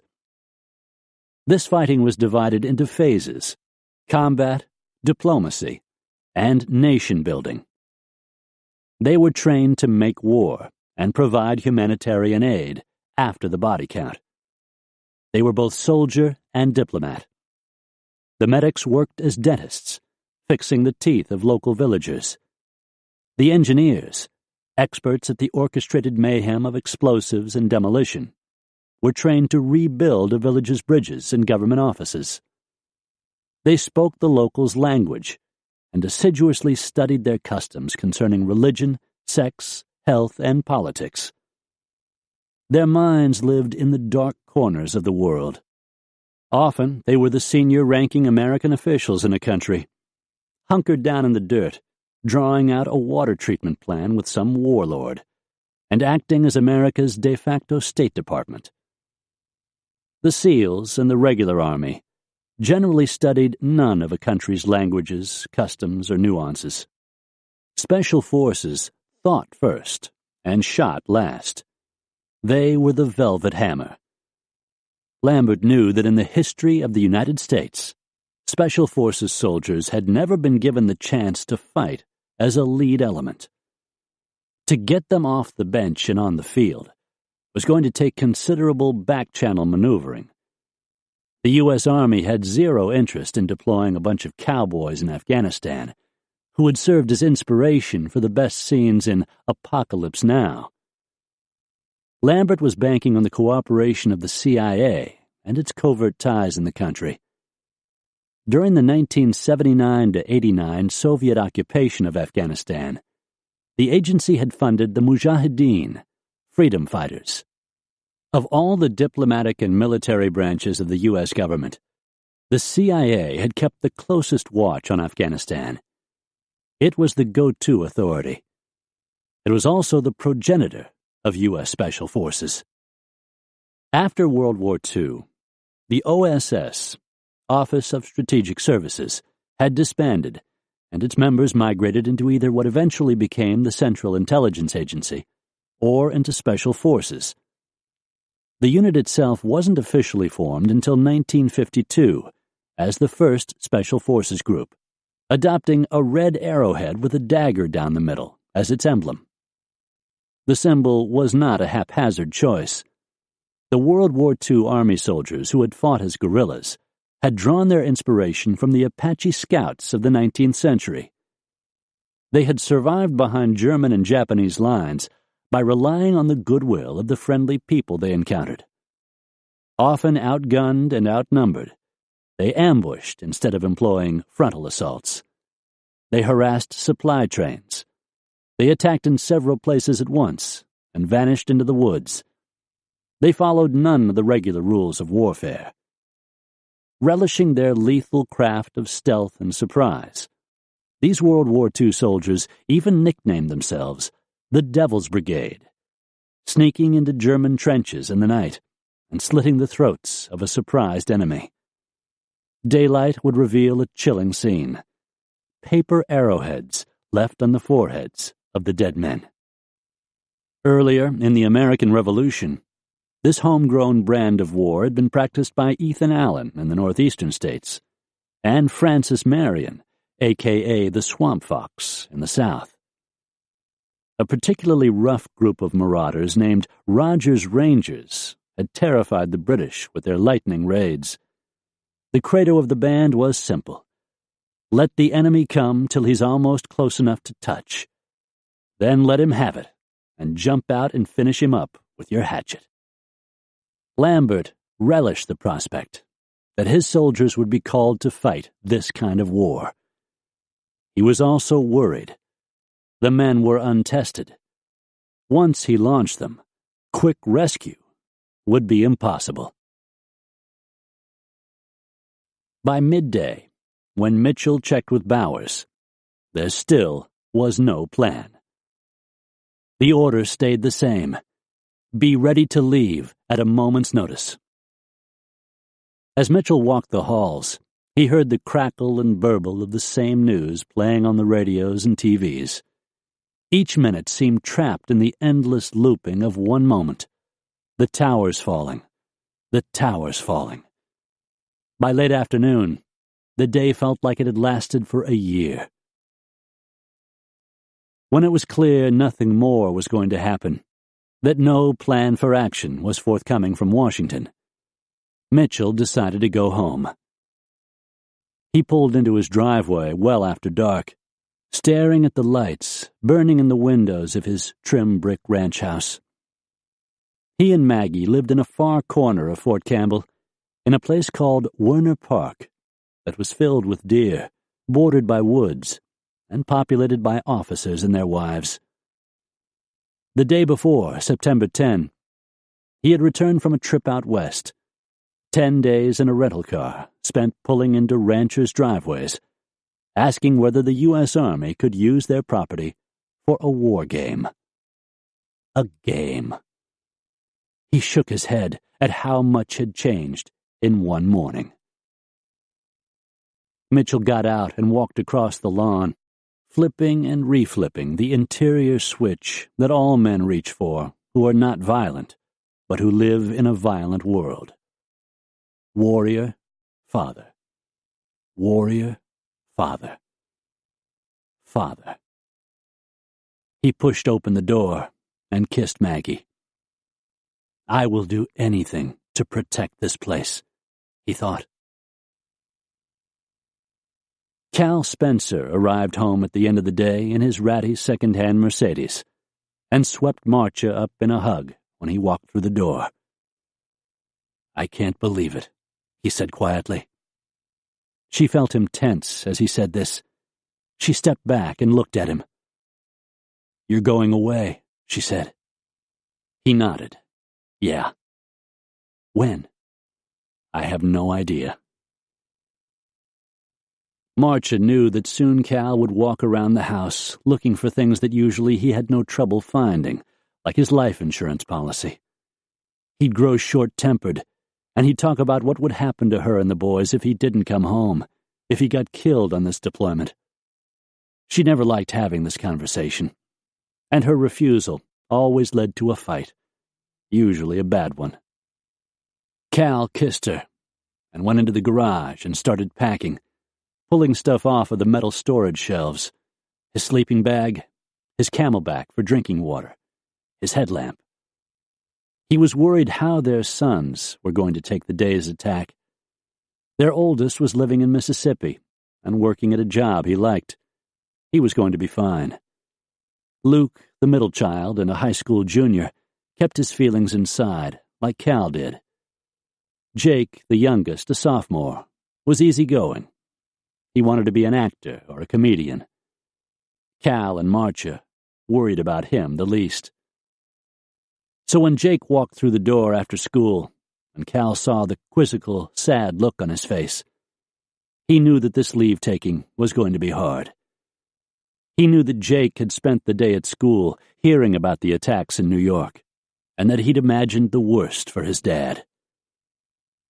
Are you leaving, Dad? Yeah, I am. Jake nodded and kept walking down the hall to his room. Cal started to follow him, but stopped. He'd leave him alone for now. He imagined Jake in his room in front of his Nintendo. He was pretty sure he wouldn't be playing a war game, where your bullets rarely ran out, and a wound to the chest was just a momentary inconvenience. The boy had had enough of war, with his dad gone almost half his life. How in the world, Cal wondered, can a man love his family and want to go to war at the same time? President George W. Bush appeared on TV the next day, September 12, and declared war on al-Qaeda. Over the next 24 hours, a military response began to emerge. Tommy Franks proposed to Secretary of Defense Rumsfeld and President Bush that America invade Afghanistan with 60,000 troops. He explained that such a massive migration would take 6 months. Donald Rumsfeld hated the plan. I want men on the ground now, he said. In response, CIA Director George Tenet proposed sending in CIA operators with Special Forces soldiers. At Special Operations Command, this alternate plan was refined and sent back up the chain to Rumsfeld. At Fort Campbell, Mitchell and Spencer followed the developments closely, in the news and in the battalion hallways. Dean, still in his hotel in Tahiti, felt cut off. He was spending a good part of each day on the phone, trying to book a flight back to the States. On September 14, he and Kelly finally arrived back in Clarksville. When he took her to a team picnic to meet everyone, his battalion commander walked up and shook her hand and said, "Welcome to Special Forces. Your husband will be leaving soon." Several days later, for the first time in American history, President Bush approved a plan using Special Forces as the lead element in the war in Afghanistan. The plan involved using massive American air power, cruise missiles, and laser-guided bombs to blast the Taliban out of the country. U.S. Special Forces on the ground would spot targets, build alliances among the locals, and whip them into fighting shape. The Afghan Northern Alliance, Massoud's old fighting force of several tribes led by different warlords, would make up the bulk of the ground power. The CIA would grease the wheels, many of them unturned in years, with money and intel, and help the SF soldiers link up with the Afghans. General Franks had spent part of the week holed up in a room at the Sheraton Hotel in Tashkent, Uzbekistan, convincing the country's president to let the United States base its troops in the former Soviet Republic. Beset by Islamic terrorists of their own called the IMU, the Uzbekis had not been an easy sell, but Franks had succeeded. On September 18, to a packed White House cabinet room, President Bush announced, "The war starts today." Naturally, the plan was classified, top secret. Mitchell, Spencer, and Dean started arriving at work at 4 a.m. and stayed until midnight. Birthday parties, anniversaries, normal life were canceled. Nothing mattered except the war, getting ready for the war, planning to survive the war, and coming home alive. All the men believed 5th Group could be deployed at any hour. Nobody went anywhere, the mall, the dentist, the movies, without leaving a cell phone number with the staff person in charge. Teams went to the firing range and shot thousands of rounds of ammo at pop-up targets. They practiced patrolling, ambushes, winter survival techniques. They marched, lifted weights, and in the absence of real intel, they were told CIA analysts at Langley were working on it, read anything they could find about Afghanistan on the internet. They cleaned weapons, took inventory of broken equipment, and made lists of the necessary gear. They needed a lot, so much so that it was embarrassing. Their group commander, 45-year-old Colonel John Mulholland, had taken charge of the soldiers just 2 months earlier, after a staff posting in Washington, D.C., and a stint as a student at the National War College. He was working around the clock to meet the needs of his men. Tall, massively built, with the intense, pinched gaze of someone who did not suffer fools, Mulholland had served during the 1980s under General Lambert as a Special Forces lieutenant in Latin America, and he'd worked as a Delta Force operator in the mid-1990s. He assured each team that they could have whatever new equipment they needed. After much cajoling and pressuring on his part and Lambert's, the Pentagon had agreed to pull out the golden credit card. There was no time to requisition supplies the old-fashioned way, so new methods were created. Sergeant Dave Betts and his staff called camping stores like REI and Campmore and bought all the socks and tents they had on the shelves, literally everything in stock. Same with the clothes. And when the dealers ran out, as they did with a particular black fleece jacket everyone wanted, the guys called North Face headquarters and bought direct. There were soldiers perusing back issues of Shotgun News magazine and ordering pistol holsters and ammo magazines for AK-47s. They bought Camelback water hydration systems, thermoses, water filters, tan winter boots made by a company called Rockies, duffel bags, iridium satellite phones, generators, toolkits, compressors, electric conversion kits to convert 12-volt DC to 110-volt AC, camp stoves, fuel, and headlamps. Staff guys carried new radios and laptops and PDAs into team rooms, gizmos the men had never seen before. The guys liked the lightweight Garmin E-Trex GPSs, the military GPS being heavy and the size of a writing tablet, and couldn't purchase enough, ordering them all over the country, 300 to 400 at a time. A supply sergeant would email a supplier, "I want all your GPSs. Hold them." And they bought batteries. One of Betts's men personally drove over to an enormous store near Fort Campbell called Batteries Plus, bought every AA they had, and drove off with them in the trunk of his car. As he departed, the sales clerks stared slack-jawed at their empty racks. Everything not in car trunks and back seats was shipped overnight by FedEx, the delivery trucks pulling up to a gray 2-story building that resembled a grain elevator balanced atop a warehouse.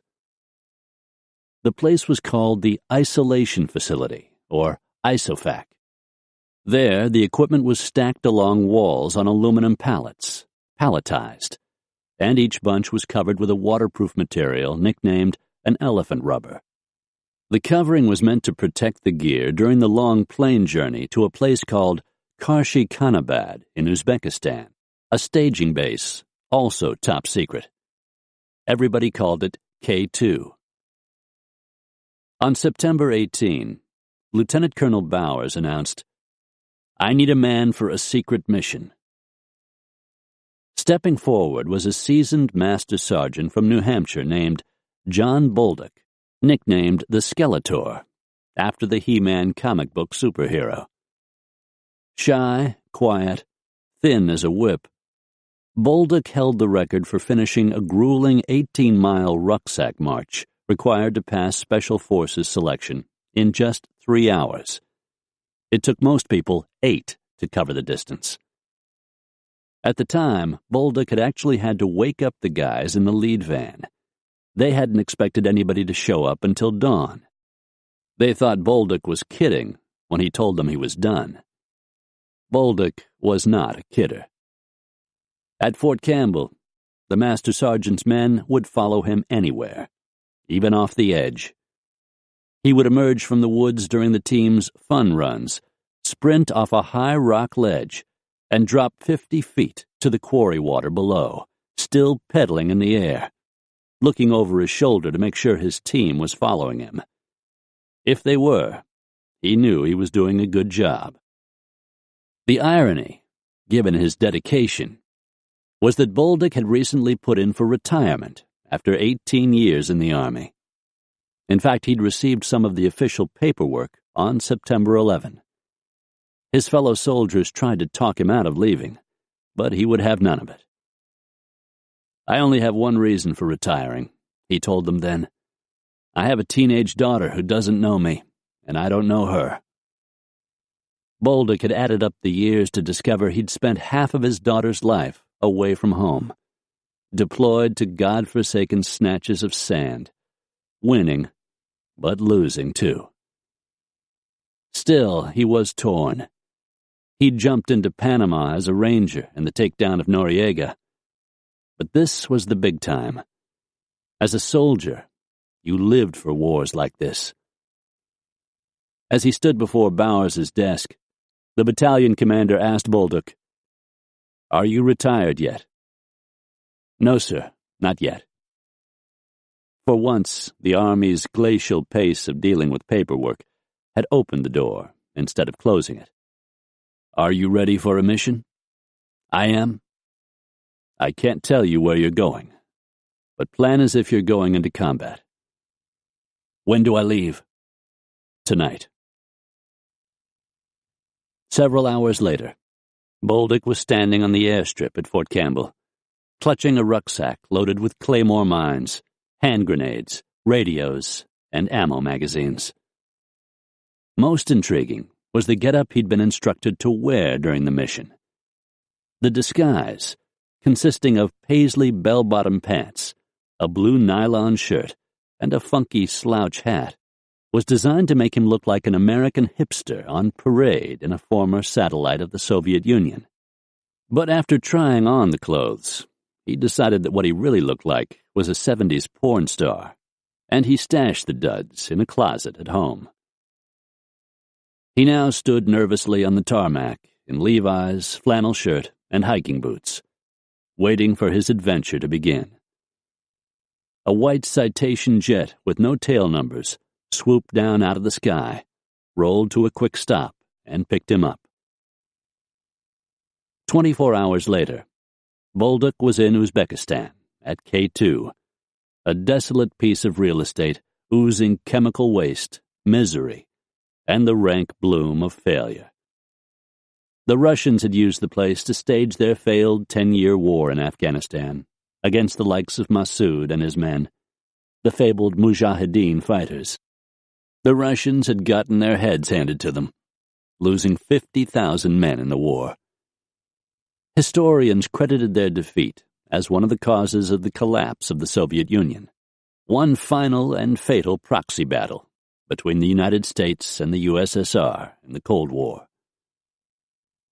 Bolduc's job was to help redesign this flat, muddy ground as the new secret home for a group of soldiers determined not to repeat the Soviets' mistakes, a place from which the entire fury of America's military could be unleashed on the Taliban. Bolduc had never done anything like this in his life. He wasn't an engineer, but he fully intended to try. This was the Special Forces way. You improvised like mad. The CIA was doing its part too. On September 19, paramilitary officer Gary Schroen loaded 3 cardboard boxes, each packed with $3 million in $100 bills, into an unmarked Suburban and headed off to see his boss, Cofer Black, at CIA headquarters in Langley, Virginia. The money was meant to bribe the Afghan warlords that the Special Forces troops were to work with. Rough, mercurial characters with names like Abdul Rashid Dostum, Atta Mohammed Noor, and Mohammed Mohakik. For the past decade or more, they had fought each other for control of their country. Schroen would be flying to Afghanistan with the money that day, aiming to convince them to work together to kick the Taliban's ass. He was doubtful of the outcome. You can't buy an Afghan's loyalty, he thought, but you can sure try to rent it. Cofer Black was very specific about another aspect of Schroen's mission. Writing later about the conversation, Schroen would recount Black saying, "I have discussed this with the president," he said, "and he is in full agreement. You are to convince the Northern Alliance to work with us to accept U.S. military forces. But beyond that, your mission is to exert all efforts to find Osama bin Laden and his senior lieutenants, and to kill them. I don't want bin Laden and his thugs captured," Black explained. "I want them dead. Alive and in prison, here in the United States, they'll become a symbol, a rallying point for other terrorists." And then Black shocked Schroen. "I want to see photos of their heads on pikes. I want bin Laden's head shipped in a box filled with dry ice. I want to be able to show bin Laden's head to the president. I promised him I would do that. Have I made myself clear?" Schroen believed that he understood the mission. The following day, Cal Spencer got the call. As the CIA built up alliances with different Afghan tribes, the Air Force would conduct its air war. Spencer's team, the Pentagon had decided, would provide combat search and rescue, CSAR, for bomber pilots who'd been shot down by the Taliban. During the Soviet invasion of Afghanistan, The United States had supplied Stinger missiles to the anti-Soviet Mujahideen fighters. After the Soviets' retreat, the Taliban had emerged from the ranks of these highly trained soldiers. The United States had turned a blind eye to the radical religious beliefs of some of its favored Mujahideen, and now it would pay the price. The extremists had become terrorists, anxious to use the Stinger missiles against U.S. soldiers.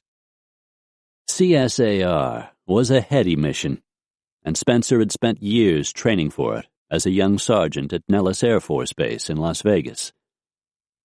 He and his team would be working behind enemy lines on a thin wire of support.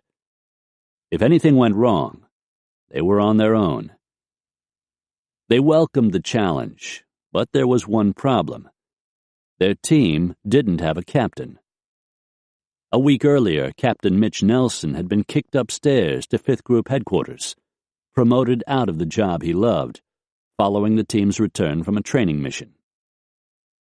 Nelson, 32, the son of a Kansas rancher, was miserable in his new staff position. He hated office work, but if he expected to move up in rank, he had to punch his ticket and slay the beast that was administrative paper shuffling. The worst part was that one of his best friends, Dean, still had a year of team time left. Each captain got 2 years. And now Dean for sure was going to get into the fight, while Nelson would be wielding staplers and paperclips. Nelson wanted in, too. He spoke Russian. He'd recently been in Uzbekistan with Spencer and the rest of the team. He was itching for this. He paid a visit to Lieutenant Colonel Bowers' office. "Sir," he said, "I need to be back on my team."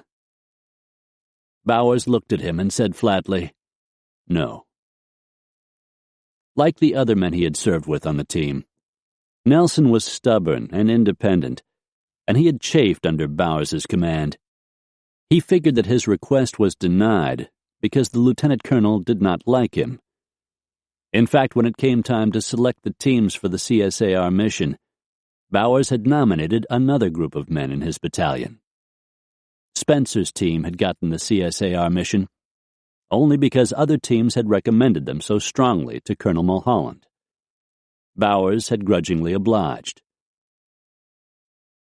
Feeling the urgency of the moment, Spencer and Master Sergeant Essex also appealed to Bowers on Nelson's behalf. "We really need him," they said. Bowers, either convinced or resigned, gave Nelson his job back. "You've got 6 hours to leave," Bowers told the 2 men. They had an airplane inbound that very minute to take them to K2 in Uzbekistan. Essex had no idea where Nelson was, and it was his job to make the trains run on time. He called Nelson on his cell phone, getting the voicemail. The young captain and his wife were in Nashville at an obstetrician's office. His wife was expecting a baby in 2 months, and Nelson, an excited father-to-be, had turned the phone off before going into the appointment. "Hey, man," Essex yelled into the phone. "You need to get back here, like right away."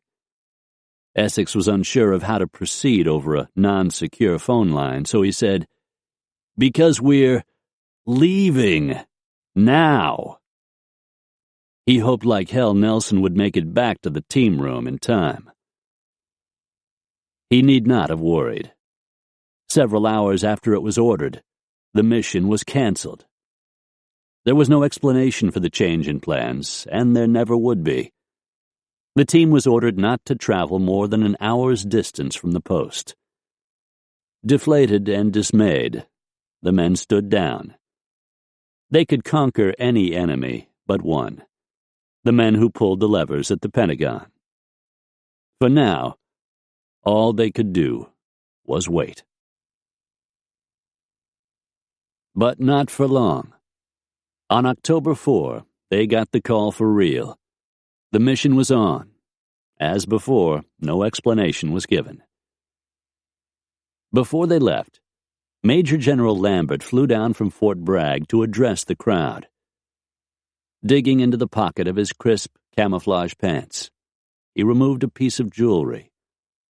Most of the soldiers had only heard of this special item, the gold ring of war. A chipped ruby blinked back at them as Lambert held it aloft. "This ring has been through hell and back," said Lambert. "Worn on the hands of men who are dead or retired, men whose work won't be talked about for years, if ever." Lambert knew the ring's history well.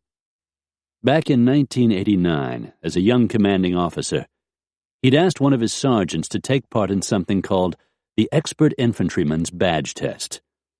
5 days of running, shooting, and shitting in the woods.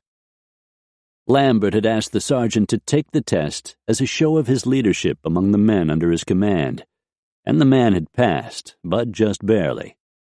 Lambert, impressed that the sergeant hadn't quit, had given the guy his own Expert Infantryman's badge, which he'd had displayed in a frame on his office wall.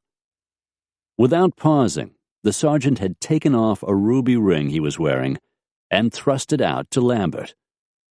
"Here, we'll trade. This damn thing's been in Bolivia, Panama, Vietnam, Thailand, Pakistan, Belgian Congo, Bosnia, you name it," he said. Then he smiled. "Now it's yours." Lambert decided that henceforth the ring would be carried into battle or on a mission during each SF deployment. The only caveat was that the man chosen to wear the ring of war had to bring it home safely. It was a bit of voodoo, military style. As he looked out at the conference room, Lambert remembered one man in particular who had worn the ring 5 years earlier. The man had appeared to be in excellent health, but then, surprisingly, failed a routine physical fitness test. Within a week, doctors diagnosed him with Lou Gehrig's disease. Within days, he couldn't even use his hands. Lambert had arranged for an immediate medical retirement, and his fellow soldiers painted the ring-wearer's house, helped him sell it, and moved his family to a new city to be closer to relatives. The ring stayed behind. Several months later, Lambert received a phone call from the guy's wife. She had said he was depressed. "Is it okay if I put you on speakerphone?" she asked. Lambert, choked up, said sure. He hadn't known what to say at first. He imagined his old friend sitting in his wheelchair, frozen, unable to move or speak. They taught you a lot in Special Forces, but nothing had prepared him for this. "You're a great man," Lambert had said, "and I admire you." His wife narrated her husband's reactions. "He's smiling," she said. "He seems happier." Lambert spoke for a bit longer. Then he hung up, thinking, "I'm going to fix this." He packaged up the ring and sent it to her. "Tell him to put this on," he wrote. "I want him to have it." But there was no returning from this mission. The man had put the ring on and sat in his wheelchair, and he stared at it, mute, trapped. When he died, he still had it on. His wife gave the ring back to Lambert, telling him, "He would want you to have this." Now, gazing at the men before him, Lambert asked them, "How will you die?" I want you to think about that. It was not a rhetorical or even moral question. Part of each team's mission was to consider the ways in which it could be annihilated, in order to avoid such a fate. He handed the ring to the officer in charge of the meeting and said, "Give this to your best man. Make sure he brings it home." John Bolduc had come home from the pre-war planning trip to Uzbekistan on September 22, and Sharon, his wife of 17 years, and his teenage daughter Hannah, sat down together and talked about his retirement. Bolduc told Hannah that he felt they didn't know each other, and he said he was still hoping to change that. But now that chance would have to wait, He was going away, he said, but he promised to come back. It was Bolduc who was given the ruby ring. They went to the video store and rented some movies for his last night at home. Husband and wife laid on their bed, with Hannah between them, and stared at the screen. Sharon told him, "You know, I could just jump on your legs and break them and you wouldn't have to go." She was only half kidding. Lying in bed, Marcia Spencer looked over and asked her husband if he was awake. Then she asked where he was going tomorrow. Could he tell her, she wondered. She already knew the answer. "You know I can't tell you that," said Spencer. In truth, Marcia didn't want to know any geographic specifics. All she really wanted to know was whether or not Cal would survive. Lying there, Cal next to her, Jake asleep in his room down the hall. It had been a good life, but still. She never said anything, not out loud, you couldn't. She burned at the lack of recognition. Nobody, and she meant nobody, knew exactly what dear Cal Spencer did when he went away on his missions. He came home sunburned, sand in his pants, ready to get back in the swing of family life, walking around with a screwdriver in his hand, looking for things to fix. My God, during their 20 years of marriage, he'd been absent for at least half of it. The sum never failed to stun her. 10 years of no Cal. She and the boys would get along, she knew that. They would grow old together, she and the boys, and Cal would be gone. But who would know what he had done with his life? The Army never let them say anything about their missions. When Cal came home, there was no welcoming party at some sunny airport with a brass band playing and the TV cameras rolling. What Cal Spencer did when he was away would forever be a mystery. What she and the boys endured remained hidden from everyone. In the past, Cal had had dreams of dying in the desert, some desert, any desert, but not tonight. He steered his mind to the sound of the crickets outside. They sang above the whir of air conditioners up and down the block. He figured that death was out there, a black dot on the horizon. Either you would pass it by or not. Until that time, there was little use worrying. He tried not to think about being killed, but he had the feeling that if it was going to happen, it would happen with this deployment. He had read enough intel to know how the Taliban treated their prisoners. The biggest thing was not to get captured. He'd decided he would not be taken alive. Cal Spencer fell asleep, knowing he might never again sleep in his own bed. The following day, Marcia dropped him off at 5th Group headquarters. Cal leaned in the car window and looked at her.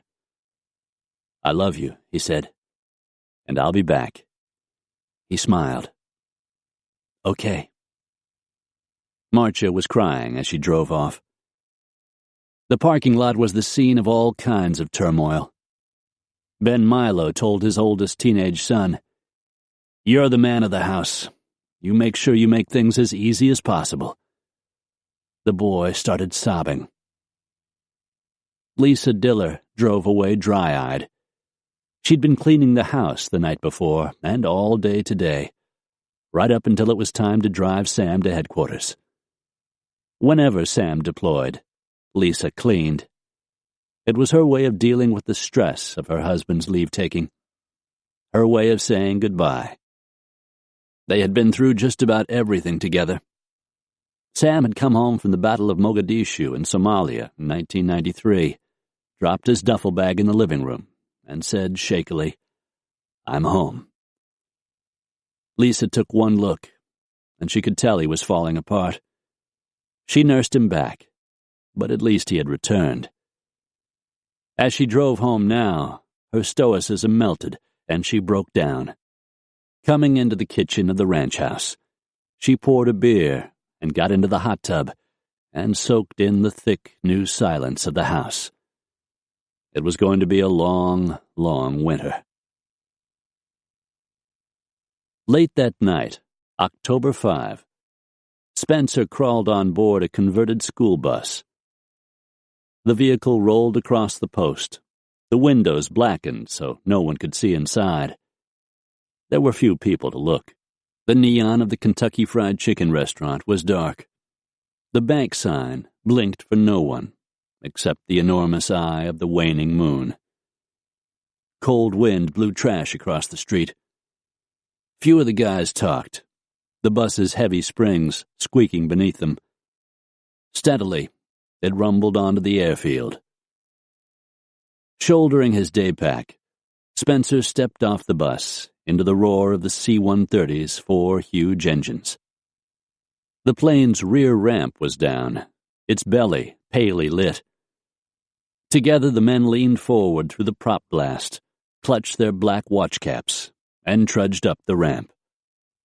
They buckled themselves in, and the plane shuddered beneath them, its green nose hunting in the dark over the tarmac.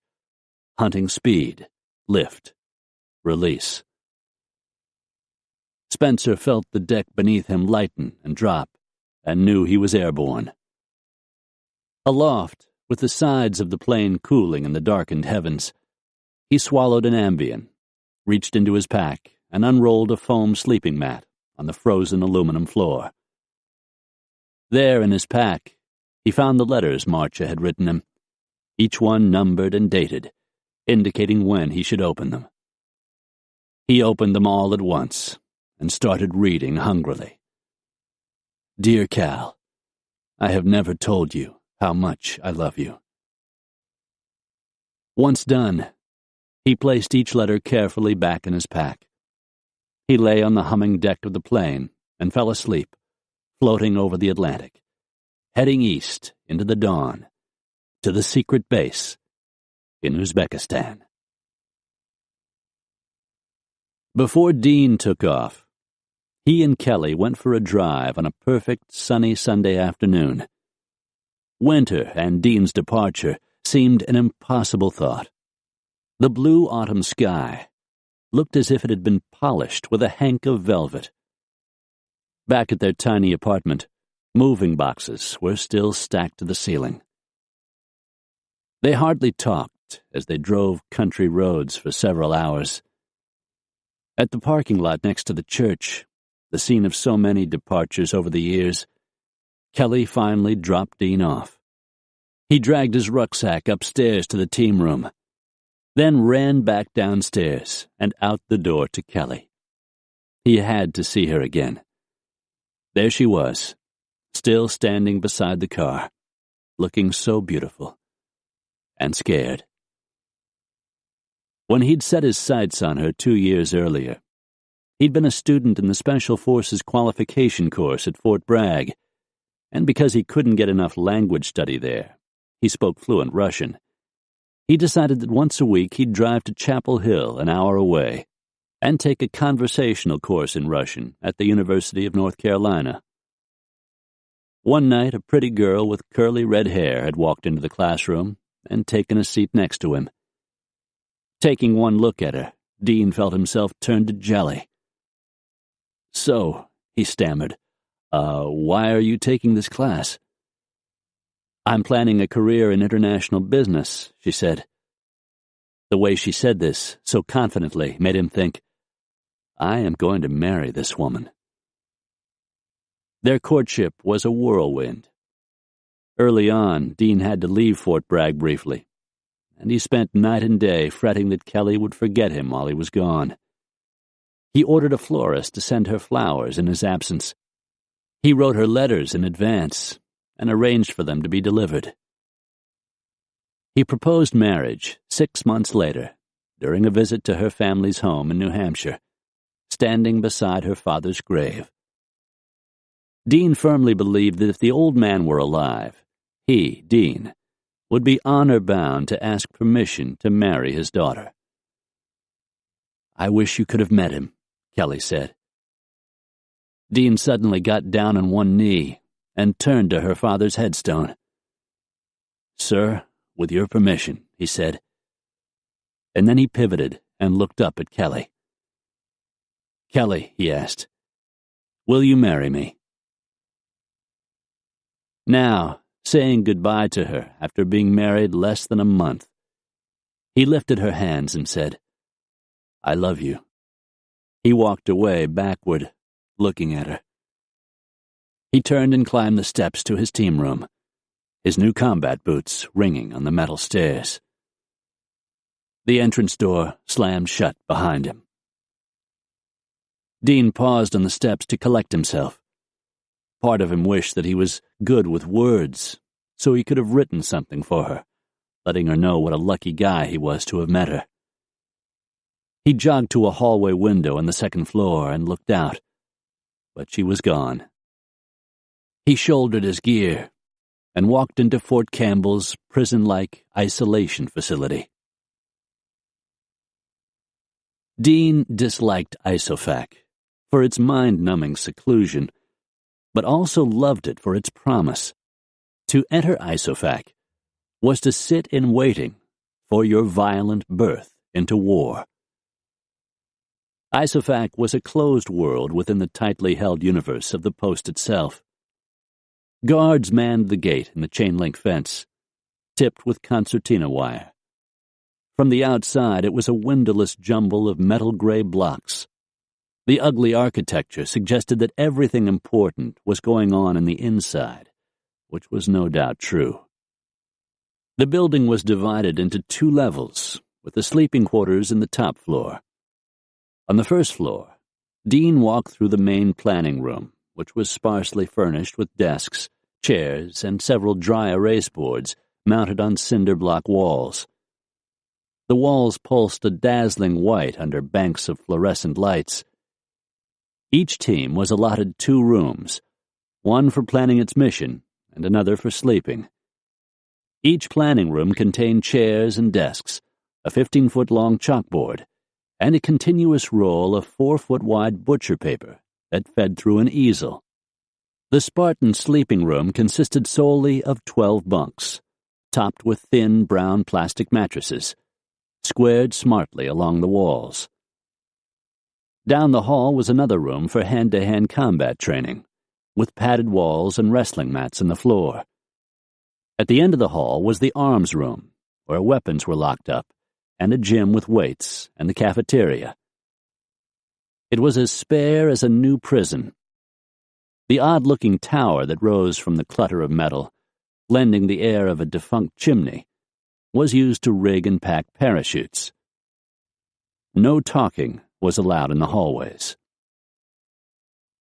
There were 6 other teams in the isolation facility, including John Bolduc's.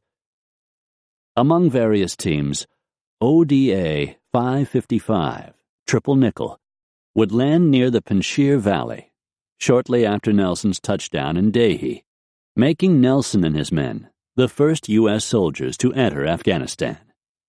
Because the teams were not supposed to talk with each other, they sat elbow to elbow at cafeteria tables during meals, drinking the gritty Kool-Aid. The cooks could never get the stuff mixed right, pretending the others were not in the room. They were forbidden to speak in order to maintain a separation among the team's missions. If one of the teams was captured and tortured, they would have little to tell the enemy. CIA analysts appeared and visited some team rooms and not others, though they had little to share this early in the war. A few days earlier, on October 7, the U.S. Air Force had started bombing Taliban soldiers dug in throughout Afghanistan. As Dean studied maps of the country, measuring roughly the size of Texas, he saw that it was a surreal contradiction of 17,000-foot mountain peaks, vast desert, and squiggles of green rivers flowing through forested valleys. He learned from intel reports that the bombing campaign was proving to be a challenge. Flying at 20,000 feet over snow-capped mountains and expansive, khaki-colored plains, it was difficult for the pilots to designate their targets. The threat of anti-aircraft fire prevented lower-altitude flights. It was clear to Pentagon officials that the pilots needed boots on the ground to guide the way, sooner rather than later. They needed guys like Dean. Dean would hear one of the CIA guys pad down the hall, knock on a team's planning room door, and close it gently behind him with a soft click. Dean burned with the desire to hear that knock on his team's door. He studied whatever he could get his hands on about Afghanistan, including Ahmed Rashid's book Taliban, and scraps of classified intel about a warlord named Abdul Rashid Dostum, who reputedly was tolerant of both prostitution and opium production in his camp, and with whom the CIA was hoping to do business. Another warlord was named Atta Muhammad, unrelated to the hijacker, with whom Atta Muhammad, because of name similarity, was sometimes confused. In comparison to Dostum, Atta Muhammad was a pious Muslim.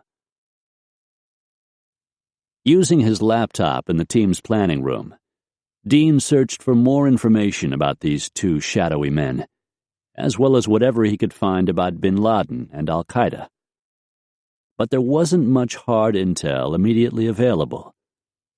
One day, an ISOFAC staffer dropped off an armload of tattered National Geographic magazines and a few Discovery Channel television shows on VHS tape about the history of Afghanistan. And when Dean asked, "What's that stuff?" the guy replied, "Consider it more intel." It dawned on Dean that the U.S. government was woefully underprepared to send him and his men into Afghanistan. The country had not been lately in anyone's intelligence bullseye. When Dean finally did hear the CIA analyst knock on his door, the briefing was anticlimactic, and he learned little that he didn't already know. Thankfully, someone had gotten the idea of phoning the publisher of a book called The Bear Went Over the Mountain about the Soviet experience in Afghanistan, and asked that they send 600 copies.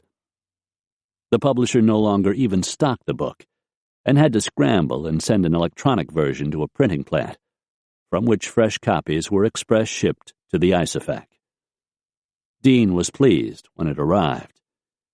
He went to sleep each night, plugged into his earphones, listening to a Barry White CD, and poring over the tome. After a week in isolation, he felt he was as ready as he would ever be. On October 13, he was asleep in his bunk when the lights in the room snapped on.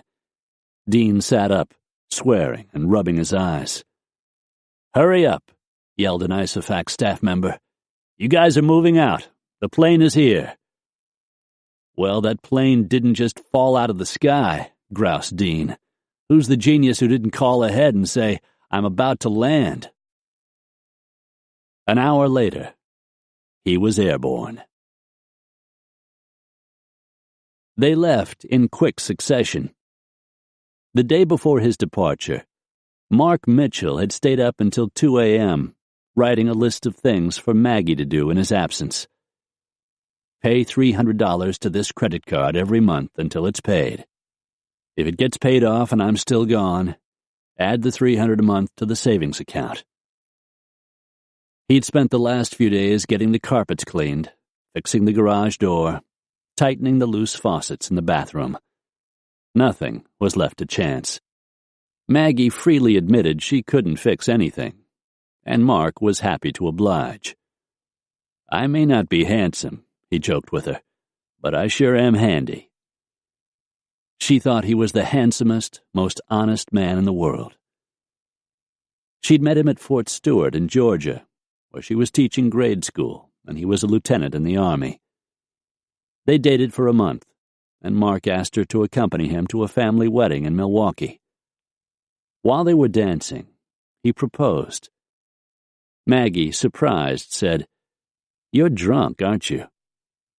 "Yes, but will you marry me?" "Ask me again in the morning when you're sober." He did, and she accepted.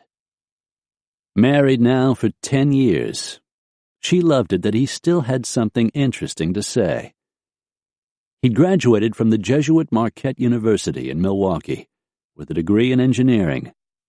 As a teenager, he'd gotten up at 4 a.m. to deliver his paper route and then clean the bar of an Irish pub in downtown Milwaukee.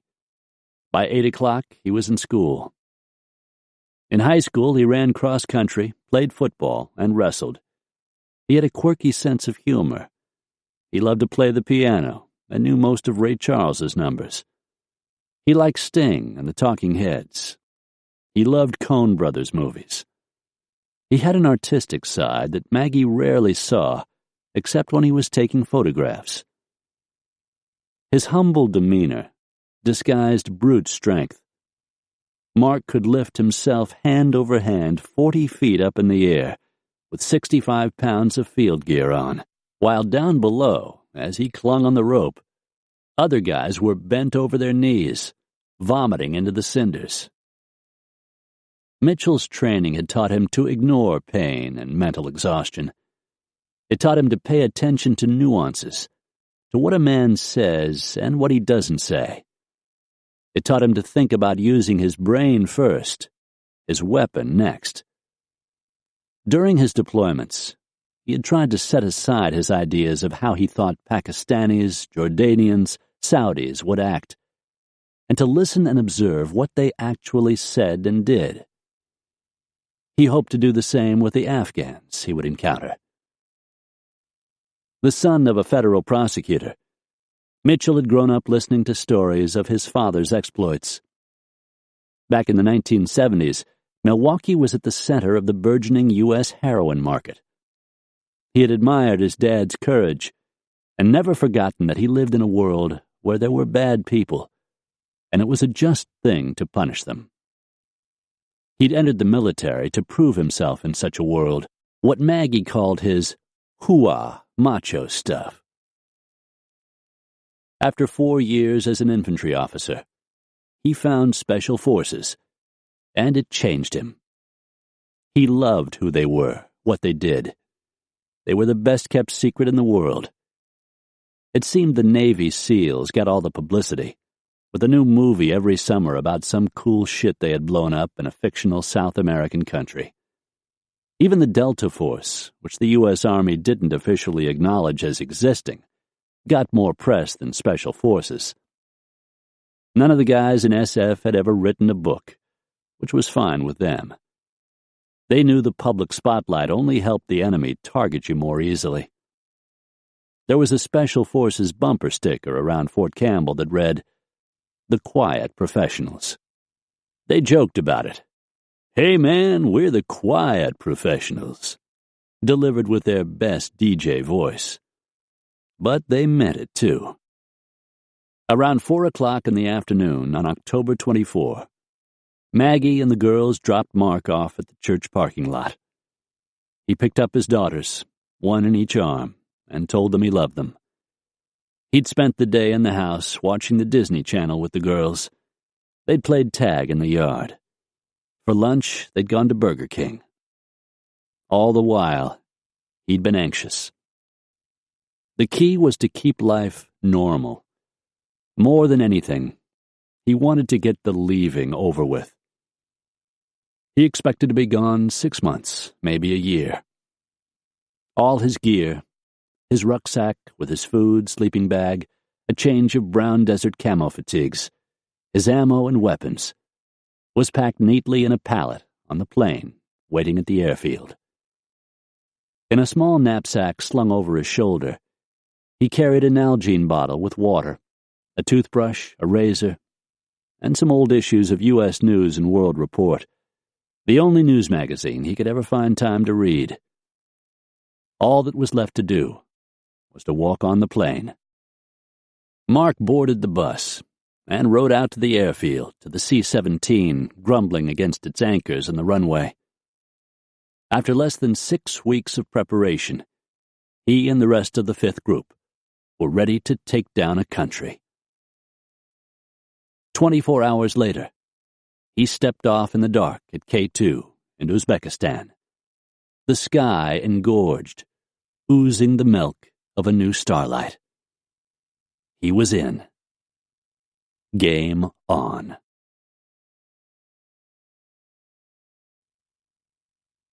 Part 2. Horsemen Ride. Dehi, Afghanistan. October 16, 2001. Finally, thought General Mohammad Mohaqiq, the Americans were coming. Finally. When the two towers that had seemed to stretch all the way to heaven had swallowed themselves and lay in heaps like strange, smoking beasts, the Americans finally heard the cry that Mohaqiq believed all people hear at the hour of their dying. They had awakened to the soundtrack of life in Afghanistan. He had heard that sound for decades now. In Kabul, Mazar-e-Sharif, and today in a place called Safed Kota, the White Mountain, where he had been fighting several thousand Taliban soldiers at the very hour America was attacked. Mohaqiq had been hunkered in his mud hut near the mountain, his field headquarters, wearily poring over a map, when an aide rushed in with a radio and handed it to him. "Sir, there is news on the Motorola." Mohaqiq, leader of the Hazara people, with 2,500 men under his command, had listened and then set the radio down. He was speechless. He had been to the United States as a young man. New York, so big, a giant. He knew immediately that the Americans would be coming. For 7 years he had been fighting the Taliban and losing. He was overjoyed.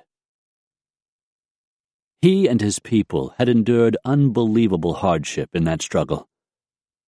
Along the streets of Mazar-e-Sharif, past the butchered goats draped in shimmering veils of flies, past the vegetable hawkers, past old men beating spoons out of hubcaps, past the war orphans, staring mute at the sun, hands out, begging for even a crumb.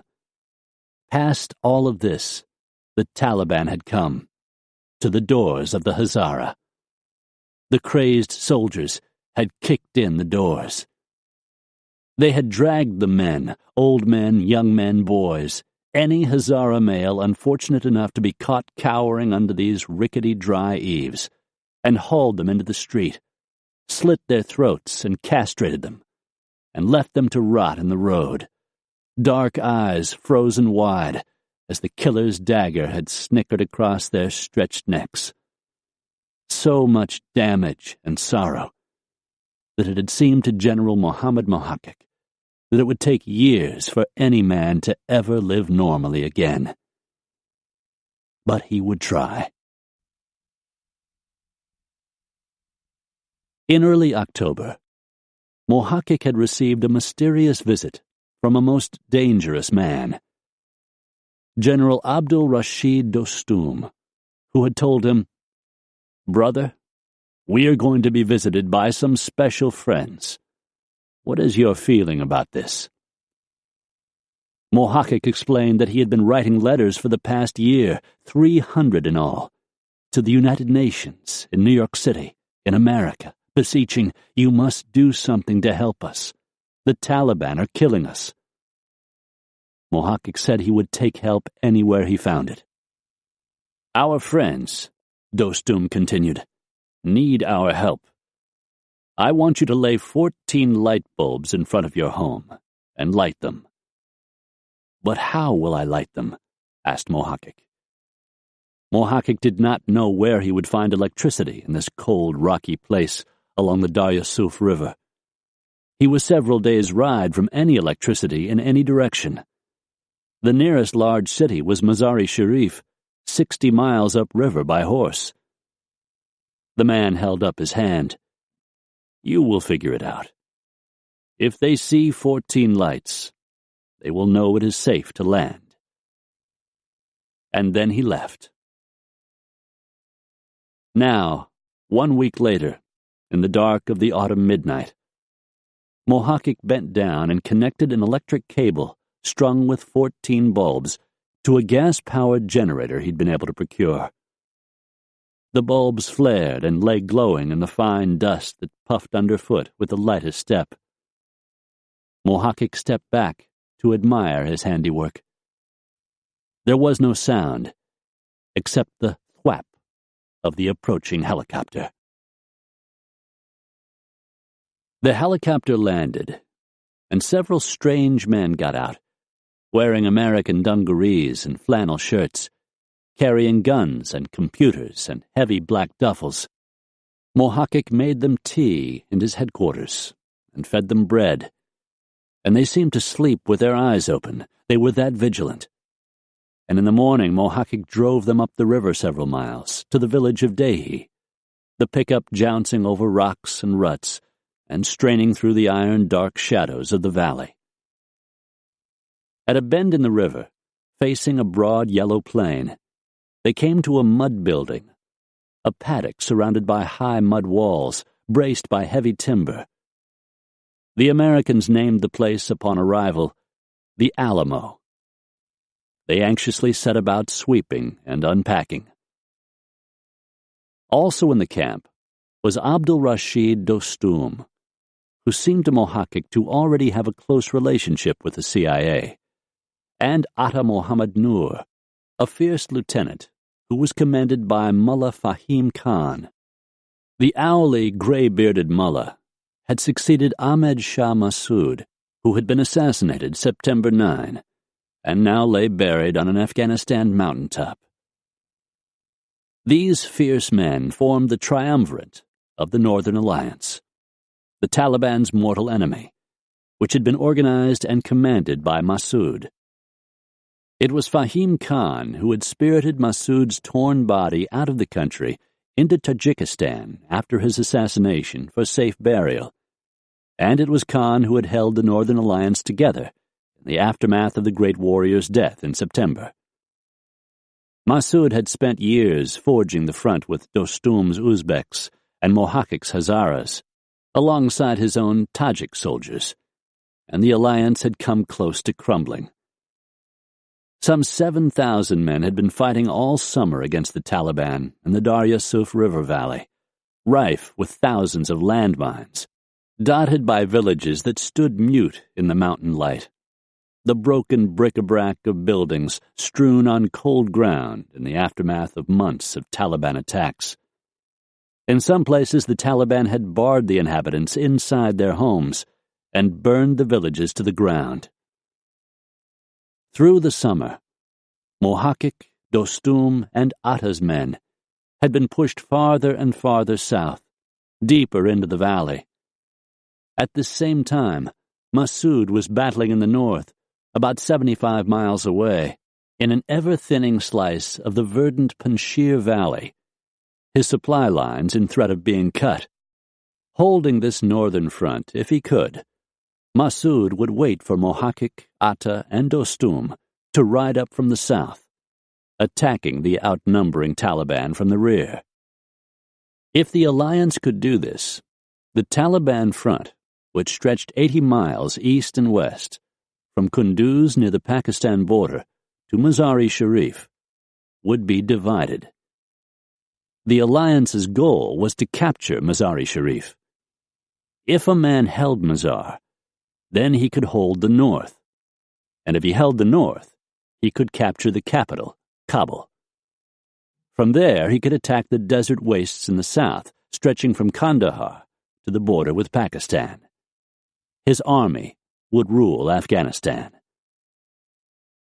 But capturing Mazar had so far proven impossible. In 1998, the Taliban had marched into the city, laid waste, killing an estimated 4,000 to 5,000 people, and held it ever since. They were encamped in a mammoth mud fortress, complete with a moat and gun ports cut into its high walls. The place was called Kala-i-Jangi, and it happened to have been Dostum's former headquarters when he commanded the city in 1997 with a 20,000-man militia. Dostum was eager to return to the fort and reclaim what was his. Under his protection, Mazar had been a quasi-cosmopolitan city by relative standards, escaping the plague of devastating urban warfare and aerial bombings that had leveled other parts of the country. As the Taliban captured parts of the eastern and southern sections of the country in the mid-1990s, Dostum snorted, "I refuse to live in a country where a man can't drink vodka and where women can't wear skirts and go to school." He could be a benevolent dictator. There had been much for him to protect. Rich oil and gas deposits lay nearby. The city's airport boasted the country's longest paved runway, capable of landing transport and supply aircraft. The bridge north of the city, over the ancient Oxus River, which Alexander the Great had forded during his conquest of the area, could be used to move men and materiel from Uzbekistan. This was why it was such an important piece of ground to hold in the defeat of the Taliban. But increasingly, Mazar's capture seemed unrealistic. The men under Dostum, Mohaqiq, and Atta's command had marched and ridden horseback against the Taliban in countless fierce gunfights. Their loyalty to their leaders remained unwavering.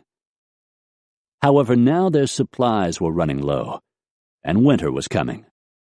The mountain passes of the Hindu Kush Mountains, catapulting 25,000 feet from the desert floor, would soon freeze. Large parts of the country would be locked in the white, hoary iron of winter. For the men, breakfast was often a dusty rind of flatbread. At night, the exhausted soldiers cloaked their horses with warm blankets and slept uncovered in the open under piercing starlight. In the mornings, they drank from the cold, rank buckets, only after the horses had taken their fill and lipped from their master's hands a morning's breakfast of weevily oats. Then the men saddled up, battered rifles across their saddles, and rode back into the withering fire of another day. Their supplies and materiel had been seriously depleted by the fighting in nearby Safid Kota. There, the Taliban had dug in with some 200 bunkers along the flinty face rock of the mountain, including emplacements for tanks. The White Mountain, already dusted by the early snows of autumn, had to be taken. Mohaqiq and Dostum attacked it for a month, starting in mid-September. Some 2,000 men on horses tried riding up the sloped face, rising 7,000 feet. But they were cut down by walls of small arms and tank fire. They had no choice but to skirt the backside and picket the horses, and begin climbing the rock by hand. Their battered AK-47 rifles flopped over their shoulders on ragged slings made from twined duct tape. On the way up, step by step, this was hard, vicious, hand-to-hand fighting, often in knee-deep snow. Mohaqiq's men did not have combat boots. They wore scuffed men's dress shoes, or scrabbled along barefoot. Several thousand heavily armed Taliban soldiers stood at the top, firing down at them as they climbed. Their bullets punched the snow around the climbing men with sickening thuds. Supplies dropped so low among Mohaqiq's men that each was given just 5 bullets before a gunfight. To compensate, the undersupplied fighters started setting ambushes at night. When they captured a Taliban bunker, they scooped up precious grenades and stuffed their suit coat pockets full of stray rounds. They drove the captured Taliban tanks off the mountainside and cheered when they crashed at the bottom. They did not want the Taliban to recapture them, and they did not have the expertise to keep them running. A Taliban general on the mountaintop was so convinced of his invincibility that he told Mohaqiq over his walkie-talkie, "If you take this mountain from us, I will give you my wife." After 30 days of fighting in mid-October, the men took the mountain. Mohaqiq's aide called out on his radio, "What do you think now, brother? We have come for your wife." "We have been ordered to retreat," came the harried reply. The Taliban soldiers fled the White Mountain en masse, an exodus of tanks, old Russian armored personnel carriers, and fleets of battered black Toyota pickups, sending a plume of dust and diesel smoke across the horizon, the army appearing and disappearing over rolling hills as it ran. About 15 miles north of Safed Kota, the Taliban army stopped and turned, swinging its turrets and rifle barrels back down the valley, resetting for a next battle with Mohaqiq and his men. Mohaqiq had halted the Northern Alliance's route near the village of Dehi, a lonesome windswept settlement of low adobe storefronts and hitching rails for horses lining a muddy main street. Dehi was the end of the road, so to speak. The farthest south, Taliban tanks had been able to travel in pursuit of Alliance fighters. Mohaqiq and his cohorts had lurked in the shadows of the granite cliffs, amid the sound of the jade shallows of the Darya Suf River, just out of range of the Taliban guns. But now, Mohaqiq faced a dilemma that had plagued him for 7 years. Whenever the Northern Alliance soldiers took new ground, a Taliban tank would roll into view over the next rocky ridge and charge down the slope at the ragged horsemen, who were bent over their horses' necks, firing their AKs wildly over the tops of the steady animals' ears, before wheeling suddenly in retreat and hightailing out of harm's way. Mohaqiq knew they would need something to stop those tanks, something the Taliban had never expected. At Dostum's camp in Dehi, the Americans introduced themselves as Baba Daoud, or Brother Dave, actually Dave Olson, who was tall, broad-shouldered, and sported a sparse black beard. Baba J.J. Sawyer, who seemed the oldest, with his striped beard and haggard, concerned squint, and Baba Mike Spann, who appeared to be the youngest, thin, pale, muscular, with short, sandy hair, an intense man. These men, Mohaqiq learned, worked for the American CIA. Mohaqiq was disappointed there weren't soldiers among them. These men had guns, but they weren't military fighters. Mohaqiq knew that much. He had seen that they spent a lot of time typing on computers, which they connected to small black foldable antennas that looked like spider webs spun from strange plastic. They also carried brick-sized stacks of American bills in nylon duffel bags. This money, Mohaqiq guessed, was part of the bounty to be paid to Atta Muhammad Noor, Fahim Khan's sub-commander. With it, Atta was to buy food and ammunition for his men. Khan himself was encamped at his headquarters, 210 miles south, near Kabul, in the village of Barak. 2 days earlier, a man named Gary Schroen, the leader of another CIA team recently arrived in Khan's village, had handed over $1.3 million in cash to the recalcitrant warlord. There were 2 separate CIA teams in Afghanistan. The team led by Baba J.J. and Baba David in Dehi reported to Schroen's headquarters. Schroen had plopped the cash down on a table in a nylon bag, and none of Khan's men had immediately moved to take possession, as if the money did not matter. When one of the men did pick it up, the minion's eyes widened in surprise, and he gave an extra tug on the straps to lift it. Schroen looked on, amused. The wily Khan did not have high regard for American soldiers. After several decades of fighting with Ahmed Shah Massoud, he did not believe there was anything an American could teach an Afghan about killing and repelling invaders on his soil. The money, however, would go a long way toward changing his mind. Atta, on the other hand, grudgingly wanted American bullets, blankets, and bombs. But most of all, the fiery guerrilla fighter wanted the respect of the United States military. In early October, when the American bombs had started hitting around the country, hitting at nothing really but sand and the occasional Taliban bunker. Atta had become so angry that he announced he was immediately ending the war until the Americans discussed their plan with him. Atta was sure that the errant bombing had only boosted the Taliban's morale. He could hear them laughing about it on their radios. At the same time, it had made his soldiers question the seriousness of the Americans.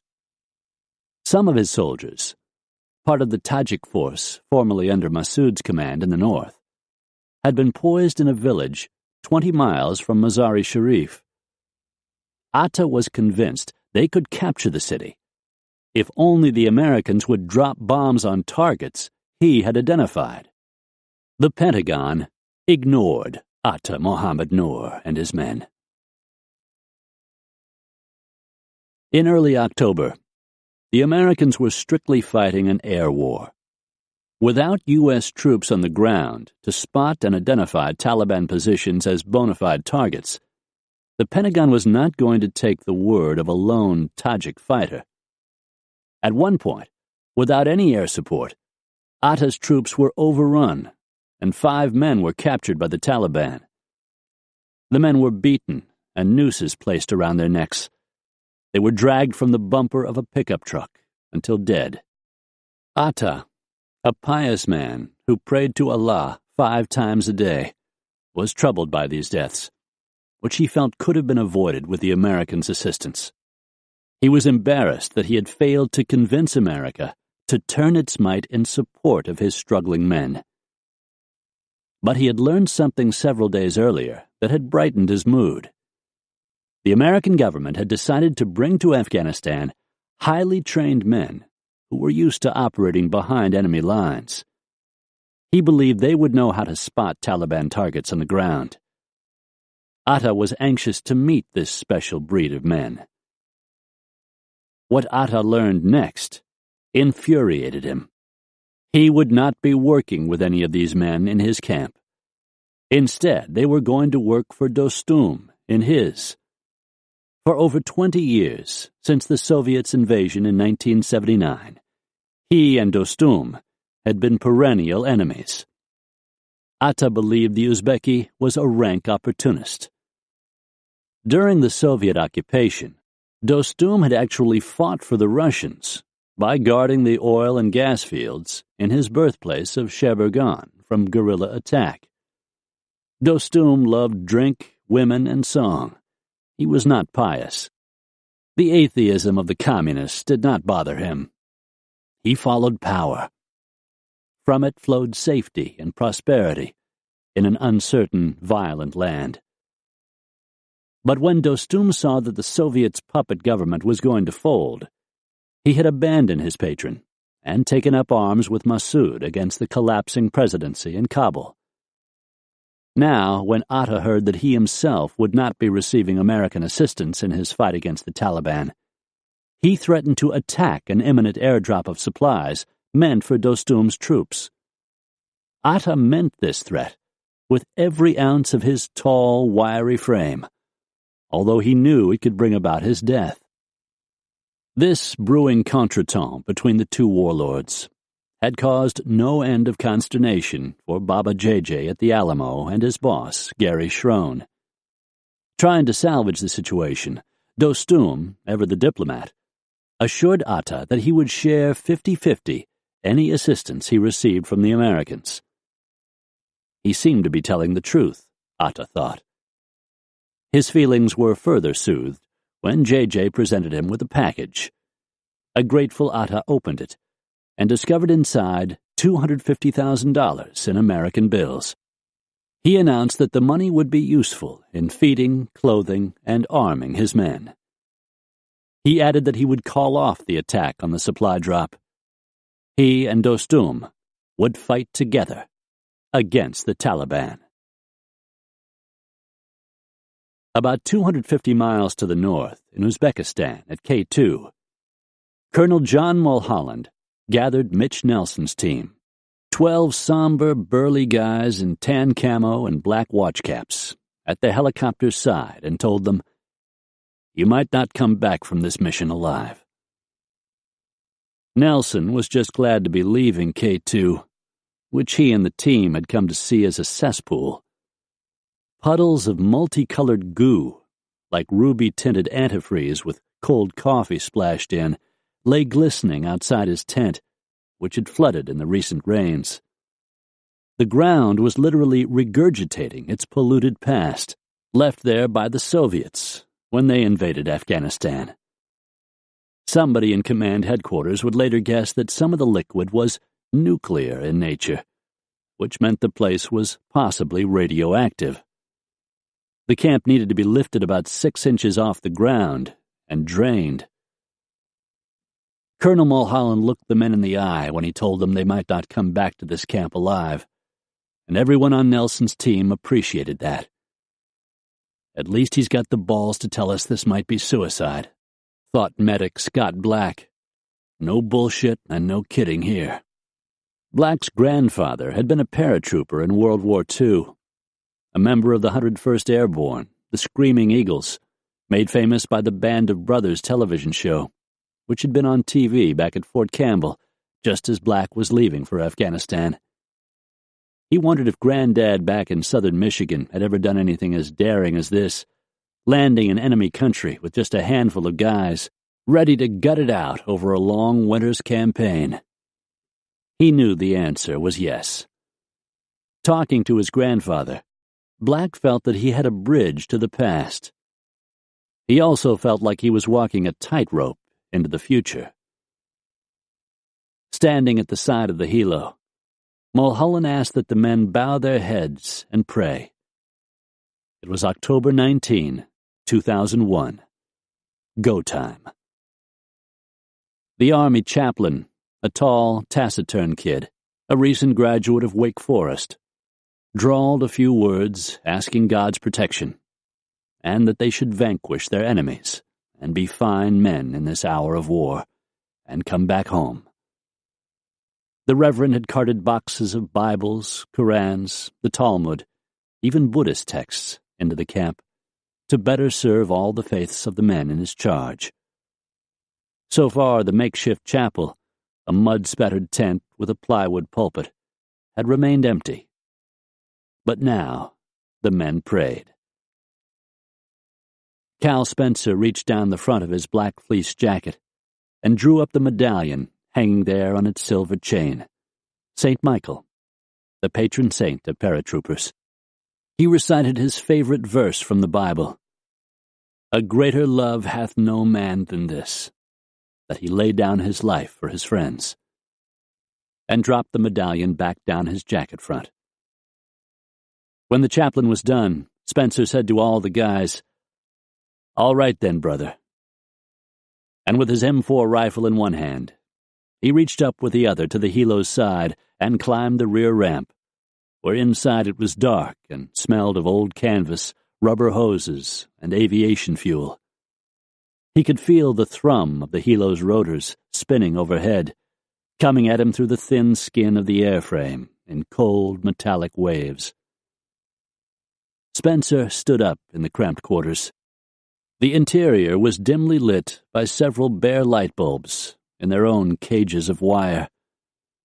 Overhead ran a maze of silver hydraulic lines and red and green electrical wires stretching the length of the ship, with the interior measuring about 30 feet by almost 8 feet across. The interior walls were padded with gray quilting for insulation. Web seats, 6 on a side, lined each wall. The insulation did nothing to deaden the thump of the rising engines. The helo rattled and hummed under Spencer's feet. He started moving around the gear stacked in the middle of the metal deck. Thick plastic crates filled with ammo, extra food, radios, winter clothing, each weighing 120 pounds. These were stacked chest-high, provisions to get them started on the ground until Spencer could coordinate resupply drops in Afghanistan. He and the team would be kept fed, clothed, and armed by materiel depots located in Germany, where the gear and food would be packed by Air Force personnel in bundles about the size of VW Beetles, and then flown to Incirlik, Turkey, where they would be unloaded and wheeled onto MC-130 combat Talon transport jets. From Turkey, they would be flown another 7 hours over mountains into Afghanistan and kicked out the door at 20,000 feet, over drop zones often no bigger than a football field. 20,000 feet seemed awfully high to Spencer to kick anything out of an airplane with the hope it would hit the bullseye. But he filed this worry among many he had at the moment. He was most worried about surviving the helicopter flight into Afghanistan. Intel was scant on what to expect. The pace of the U.S. bombing, which had begun October 7, had proceeded so quickly that the 160th Night Stalker pilots hadn't received any briefing from the CIA on the effectiveness of the campaign. Spencer knew the Taliban had in their possession Stinger missiles, which locked onto the heat trail thrown by an aircraft. One of the team's missions, once they were on the ground, was to look for these missiles and buy them back from friendly Afghans, or from easily bribed warlords looking to make a buck. The war effort was so new that the CIA had little else to tell Spencer and the pilots. Military planners at the Pentagon believed that Spencer and his team would spend the bitter winter training the ragtag Northern Alliance soldiers for a spring offensive, which wouldn't commence until 7 months after they had landed. Mulholland had little faith that more than 2 towns could be captured before winter's thaw. Time and weather were on the Taliban's side. If the Taliban could kill enough soldiers through the winter, the Americans would lose heart in the effort. Spencer would be locked in a siege scenario, eating boiled goat and keeping his head down around a dung fire, battered by winter blizzards. The operating idea was that the entire war would take a year and a half before Kabul fell. Spencer did not look forward to spending the winter in such austere conditions, but he knew he probably would have to. The team's planning tent had sat across the muddy road from the CIA's own well-kept hovel. But even if the CIA officers possessed a treasure of information, they didn't have the authority to pass any of it on to Spencer. In essence, he and the Special Forces team were about to fly into Afghanistan blind. Medic Scott Black thought it was like the guys in Normandy, having to hit the beach without any idea of the German gun emplacements in the surrounding hills. Spencer reasoned that if they were going to be shot at by Stinger missiles, there was nothing he or any of the guys could do about that. Worrying wouldn't stop a rocket from coming up from the ground and hunting the aircraft like a dog chasing a rabbit. Soon he was sweating under layers of polypropylene underwear as he grabbed more gear from the rest of the guys as they walked up the ramp. Nobody was saying a word, just the shuffle and grunt of men moving in synchronized grimness. On top of the pile, packed in their own duffel, were 6 bottles of vodka for General Dostum. Back in Special Forces training 10 years earlier, Spencer and the men had learned the value of ingratiating oneself with the warlord at hand. Also stacked up were about a dozen white nylon bags of oats, apparently for the general's animals. Horses? Spencer thought. I'll be damned. Horses. He looked at the bags of feed and gave them no more thought. Master Sergeant Pat Essex, Spencer's teammate, fully expected to die when he landed, the victim of gunshot or mortar attack. He'd taken part in dangerous infills before. On a training mission, he'd watched as Night Stalker pilots cut their own landing zone using the rotors of the helicopter as giant hedge clippers. They'd been landing in a pine forest, and he marveled as the helo dropped into the hole of its own making, pine boughs, pine cones, pine bark flying all over the cabin. Essex now accepted the fact of his upcoming death with a breathtaking resignation that seemed to imply that he would, in fact, survive the helicopter landing. He had become like one of those kung fu warriors on late-night TV, men who can't be killed because they are already dead. Even more so, the very thought of being shot at when he landed pissed Essex off. If he was dead, he'd never get the chance to become a park ranger for the National Park Service, one of his lifelong ambitions beyond soldiering. His attitude to the business of war was simple. We got food on the table, a house to live in, clothes to wear, he liked to say, explaining the meaning of his military career to himself and his family. Beyond that, he didn't know what his career meant. He said history would have to take care of that. He knew one thing. He would not tell his own kids to find a life in the Army. He wanted them to be able to spend more time at home and to see the world from more places than behind a gun. This devil-may-care attitude hid his tremendous drive to achieve competence. Essex had a near photographic mind, able to absorb details about a warlord's past battles, family life, feuds, triumphs, curlicues of personality. With a jut of his squared chin, straight blonde hair, and gold wire-rimmed spectacles, Essex generally glowed with a can-do attitude, without coming off as a know-it-all. He didn't consider himself an authoritarian, but he got people to work for him, and he got people to believe in him. He was part news reporter, part diplomat, part angel of death. He could look at a topographic map of a chunk of ground, and pretty quickly intuit where the strong points were, where the ambushes were likely to occur. He didn't have to look at a map twice. In fact, that the team had this mission, their raison d'etre for sitting in this bird at this very moment of liftoff, had largely to do with Essex's stubbornness. He had heard that another team at K2 might be getting this very job, and that Essex's team was in danger once again, as it had been back at Fort Campbell, of being broken up, and every one of them, Nelson, Spencer, Diller, all of them, being turned into liaison officers, desk jockeys, stapler apes.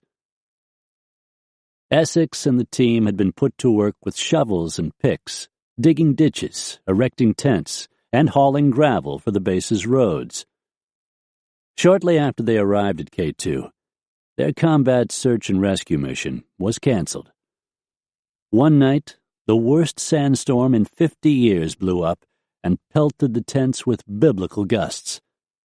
When it wasn't blowing bitter dust, it was raining. Ankle-deep water coursed over the tent's plywood floors, which bowed under the sagging weight of the men in their gear. Computers, printers, radios, all had to be stashed up on tables to keep them from shorting out in the flood. For a while, it had looked like they wouldn't get to do anything but build roads and tents, while U.S. bombers, flying at 15,000 feet, threw shrapnel around the country and failed to hit Taliban troops.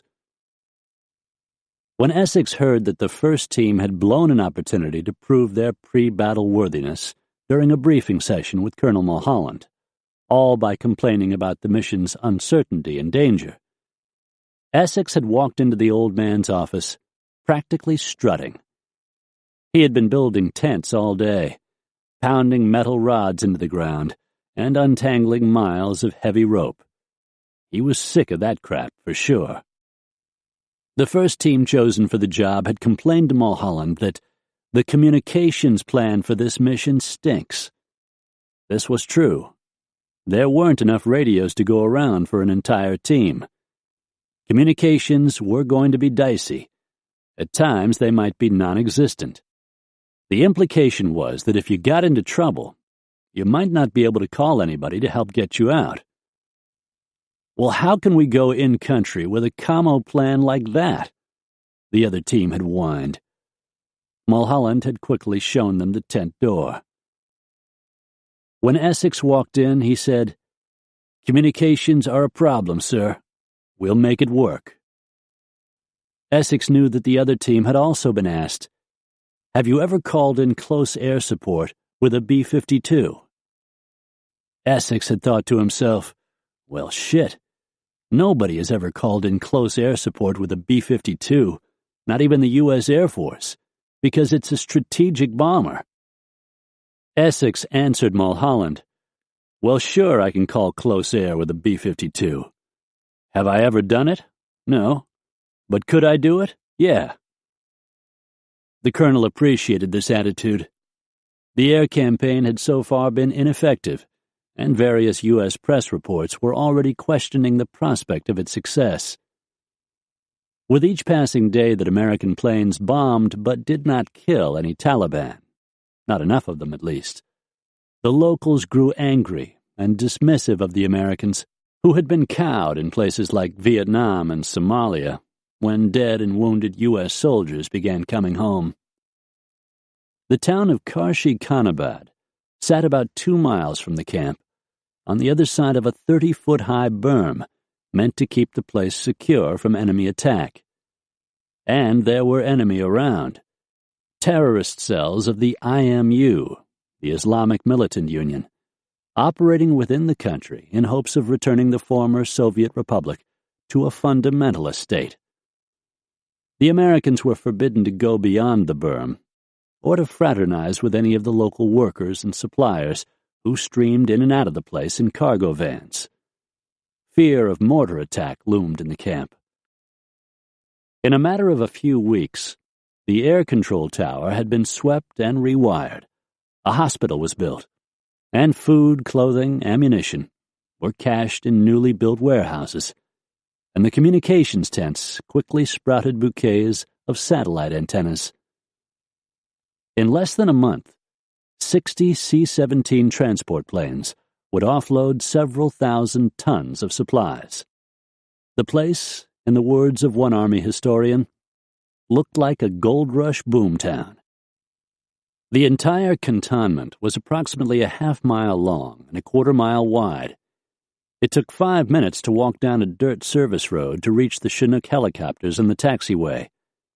Next to them sat the Blackhawks, the Chinook security escorts, bristling with rockets and door guns, and looking in the bronze light of morning and evening like an ancient army of insects rearing on ash-black legs. Colonel Mulholland's Joint Operations Center, or JOC, pronounced JOC, consisted of 20 tents made of heavy green vinyl, each about the size of a 2-car garage, and joined end to end, making a long fluorescent-lit tunnel. The soldiers in camp nicknamed the place the Snake. It was filled with the latest space-age gear, satellite communications, computers, display screens, miles of wire, and hundreds of blinking lights. All of this was powered by tall banks of diesel-run generators that roared day and night throughout the camp. The JOC sat next to an aircraft taxiway and the concrete bunkers used as living quarters by the 160th SOAR pilots, even grimmer accommodations indeed, to Spencer's mind, than his own team's. The concrete Quonsets had been used by the Soviets as aircraft hangars during their 1979 invasion of Afghanistan, and they had sloping, bell-curved roofs, which the men, pilots and soldiers alike, used as a makeshift gym. By loading their rucksacks with 60 pounds of rock and strapping them on, they could hike up and down the slope of the roofs until their leg muscles screamed for rest. They made dumbbells out of 5-gallon plastic buckets of water, balanced on each end of a broomstick, and pulled off countless reps in between mission planning sessions. When they weren't lifting the buckets, they were using them once a week to shower with. The buckets were painted black, and by setting them in the sun, the water inside would heat ever so slightly. They fashioned a hose to run off the bucket that delivered a thin, tepid stream down on their filthy heads. The common latrine was a dark, deep hole in the middle of a barren field, over which you squatted en plein air, unadorned by screening trees or even a scrap lumber wall. When Night Stalker Mission Commander John Garfield had landed at K2 and stepped off the airplane, the first thing he saw was a soldier squatting in the field and casually reading a magazine. I'm in the Stone Age now, he thought. Just one click away from clubbing your own meat for dinner. The pre-flight briefing, which had taken place earlier that morning, had been about as freewheeling as Essex had ever seen. Mulholland got right to the point. Their mission: link up with the warlord General Rashid Dostum at a village called Dehi. 3 CIA officers had arrived there the week before to prepare the way by familiarizing themselves with the warlord's capabilities and intel network. If they survived this, they were to capture the city of Mazar-e-Sharif, about 60 miles north of Dehi. How they accomplished any of this was up to them. Trust no one, warned Mulholland. Not Dostum, not any Afghan. No one in this country is clean, he said. Nelson had next stood up in the cramped tent and launched into their mission plan. Gaunt, bow-legged, with short blonde hair, Nelson spoke in a high, reedy voice and looked very much like a windswept son of the American high plains, which he was. "Sir," he began, "we are going to win." He had drawn arrows with a red Sharpie pen on a wide roll of paper fed through an easel, marking the team's sure, solid advance. The arrows bulldozed through miles of sand, scree, rock, pomegranate, blue chicory and sweet acacia, pine tree and poplar, over riverbeds, up cliffsides, across forlorn, twilit plateaus, and kept pushing for the horizon, where at night the stars would come up out of the singed cauldron of the autumn night and wheel overhead and smear the sky with ancient phosphorescence. The briefing took about 5 minutes. When it was over, Mulholland looked at all of them. He was deeply moved by their earnestness, their belief that they could win. He really didn't know what would happen to them. He really didn't know if they would be killed as soon as they landed.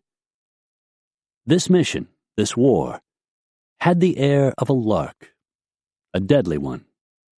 It all sounded so simple on paper, as Nelson explained it, but they all knew the first rule, that the plans for war were the first things to be thrown out once the war started. From that moment, you lived minute by minute. "You guys got the job," said Mulholland. "Good luck." It had been a long day for the hard-as-nails 46-year-old Mulholland. Towering at 6'5", with hands large as oven mitts, he was not a man easily cowed. But Mulholland had been on the phone for most of the morning, getting his ass chewed by Secretary of Defense Donald Rumsfeld. Why in the hell aren't there American soldiers on the ground in Afghanistan? The SecDef had asked. The weather was all Mulholland could say, deeply exasperated. And this was true. The weather was spooky, something right out of a child's dark fairy tale. For the past 3 nights, Mulholland had been trying to put Essex, Spencer, Nelson, and the rest of the team into Dostum's camp, about 250 miles to the south of K2. But the helicopters had been blown back by freak sand and snowstorms that hadn't shown up in any of the U.S. Army's weather forecasts. The Night Stalker pilots ferrying the guys over the mountains were tearing their hair. On the first night's attempt, they had returned to base after 9 hours of flying in total whiteout, unable to discern any difference between the ground and sky. They made a name up for this, flying into the ping-pong ball. Afterward, the 160th Night Stalker pilots walked back from the flight line to the dank, bat-infested Quonset bunker they called home, completely white-faced. They sat on their cots and stared at the floor like terrified mimes. "You couldn't have shoved a hot buttered pin up my ass," said one of them. The otherwise surly and battle-hardened Greg Gibson who just weeks earlier had been driving his Jeep to work at Night Stalker headquarters when he heard the news of the attacks in New York. Back then, he thought he was the man for the job. A veteran of the world's worst wars for the past 30 years, he had been ready to kick some Al-Qaeda ass. Now he was finding this flying over Afghanistan's mountains the scariest flying he'd ever done. And that was the problem. The mountains.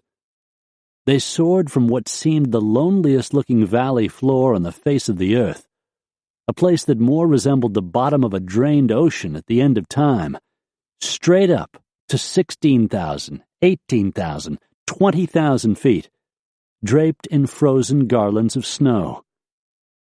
Back home, the highest Gibson and the guys usually flew in the Chinook, the special operations workhorse of a helicopter, was around 3,000 feet, in Colorado on training missions. On the occasion they hit 10,000 feet, they felt like they'd flown to the top of the world. In Afghanistan, low altitude started at 10,000 feet. Gibson and his men were literally flying their helicopters into no man's sky. Nobody, and he meant nobody, in the history of U.S. Army aviation had ever flown a helicopter this high, this far. And they were trying to do it at night. But that wasn't the part that bothered them. Flying blacked out, as they called it, with no lights on inside the aircraft or on the exterior, and using state-of-the-art avionics, was done for security's sake. These pilots feared daylight flights the way vampires fear a noon sun. Hard to see, harder to hit. The Night Stalkers own the night. The problem was that they couldn't get the goddamn weather forecast right. On the second night, they returned to base equally demoralized and freaked out by their inability to punch through the cloud layer. It just wouldn't quit. There was no cloud layer. It was all a white fuzz. And Gibson, along with his mission commander, John Garfield, practically grabbed the poor weatherman by the ear and dragged him to the Night Stalker's bunker. "All right," said Garfield, a normally affable fellow, a former Delta soldier with over 300 combat jumps to his name. "Tell us what we're finding up there at 10,000 feet. If we run into it again, we're taking you up with us." The weatherman hurried back to his table of charts, graphs, and computer models, and started rethinking the problem. And the problem was that he was relying too much on technology. When he broke the satellite photos out of their video display and examined each image individually, he discovered something that shocked him. Hidden, except in this static view, was a mass of sand, snow, and God knew what else. Amazingly, the blob measured hundreds of miles across, and materialized not from the ground up, but in midair, at around 10,000 feet. And it was completely undetectable, except under the naked eye, after thorough and anxious study. He gave this freakish weather formation a new name: the Black Stratus.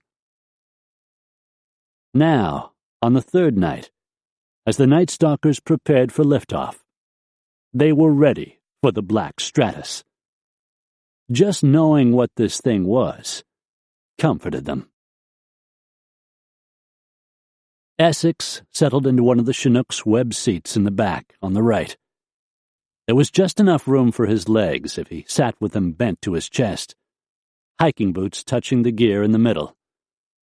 Beside him was his rucksack, his new home away from home, for what he figured would be a year's trip into the void, fighting and shooting, killing strangers, and making new friends. His tan shirt pockets were stuffed with the fussy lanyap of a neatnik, one of the Garmin GPSs that the guys back at Fort Campbell had FedExed to him at the last minute, 5 unsharpened pencils, a writing notebook that could double as a journal, reference cards called TA, Tactical Air Cards, with directions on how to call in close air support, calculate distances, recon ambush sites, and fire mortars. Dog tags, a couple of $100 in American currency, and something called a blood chit, which was a kind of get-out-of-jail-free card to be presented to any Afghans he met, should he be trapped behind enemy lines and need assistance. Essex drolly reflected that there would be little time in his journey during which he would not be behind enemy lines, seeing that he was a guerrilla fighter and all.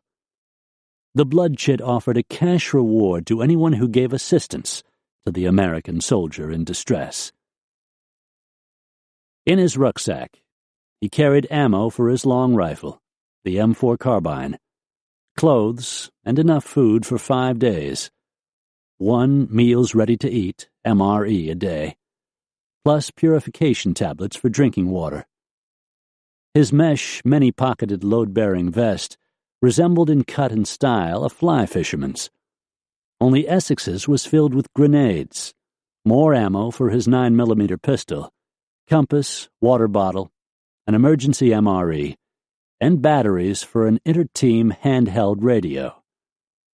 On top of his rucksack, in its own duffel, sat the gift of vodka for his warlord-to-be, General Dostum. Because he fully expected to be killed in the first 5 minutes after he hit the ground, he kept busy alongside Spencer, helping the rest of the team load its gear. "There's nothing I can do now," he reasoned. "I'm just a chunk of cargo. If something goes bad, I'll just have to deal with it then." He watched as the guys marched up the ramp and slung their heavy rucksacks on the pile in the center of the deck. Captain Nelson was squeezed in his seat up front, on the left side, behind lead pilot Alex McGee. Nelson was already wired into the ship's headphones, pulled down over his ears atop his black cap, nervously listening to the crosstalk and chatter between McGee and his co-pilot, Jim Zeeland, going through their pre-flight checks. Sitting next to him, imperious and wry, was Sam Diller, the senior intel officer on the team, and at 40, the oldest. Earlier in the day, he had been sitting in his tent drinking coffee when a staff officer poked his head inside and said, "Hey, it's going down tonight. The weather is fair, and you're going." They'd loaded their gear onto a truck and rode the 1/4 mile out to the helo, plopped it down on the ground, and waited. The aircrew had come out about the same time as they did. Diller was wedged in his seat next to his buddy, the jovial, bearded senior medic, Bill Bennett. He and Bennett had been on the team in 1991 to help oust Saddam from Kuwait, and Bennett had rejoined the crew several days after September 11. Back home, Bennett, a quiet, handsome, unassuming 33-year-old with 15 years of service, had a wife and teenage son with whom he liked to kayak and hike on the weekends in the Tennessee foothills. But all that was now 1,000,000 miles away. Like most everybody on the team, Bennett spoke Arabic and had been trained in the art of sniper fire, mortar launch, and high-altitude parachute jumps from 25,000 feet, during which he would breathe from a mini-tank of oxygen strapped to his arm. He and Diller were keeping an eye on an eager group of younger gunfighters, average age 32, each with about 8 years in SF. "This is your first rodeo," Diller had told junior weapons specialist Sean Coffers, who had joined the unit from the 101st Airborne. "You're sticking with me." Nearly everybody was married and had children. There were more than a few broken marriages in the rearview mirror. Sitting next to Bennett was Vern Michaels, the good-humored senior communications officer, and junior engineer Patrick Remington.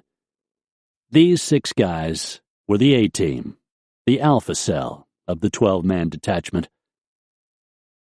On the other side of the aircraft, the right side, Chief Warrant Officer Cal Spencer was running herd on the 6-man Bravo Cell.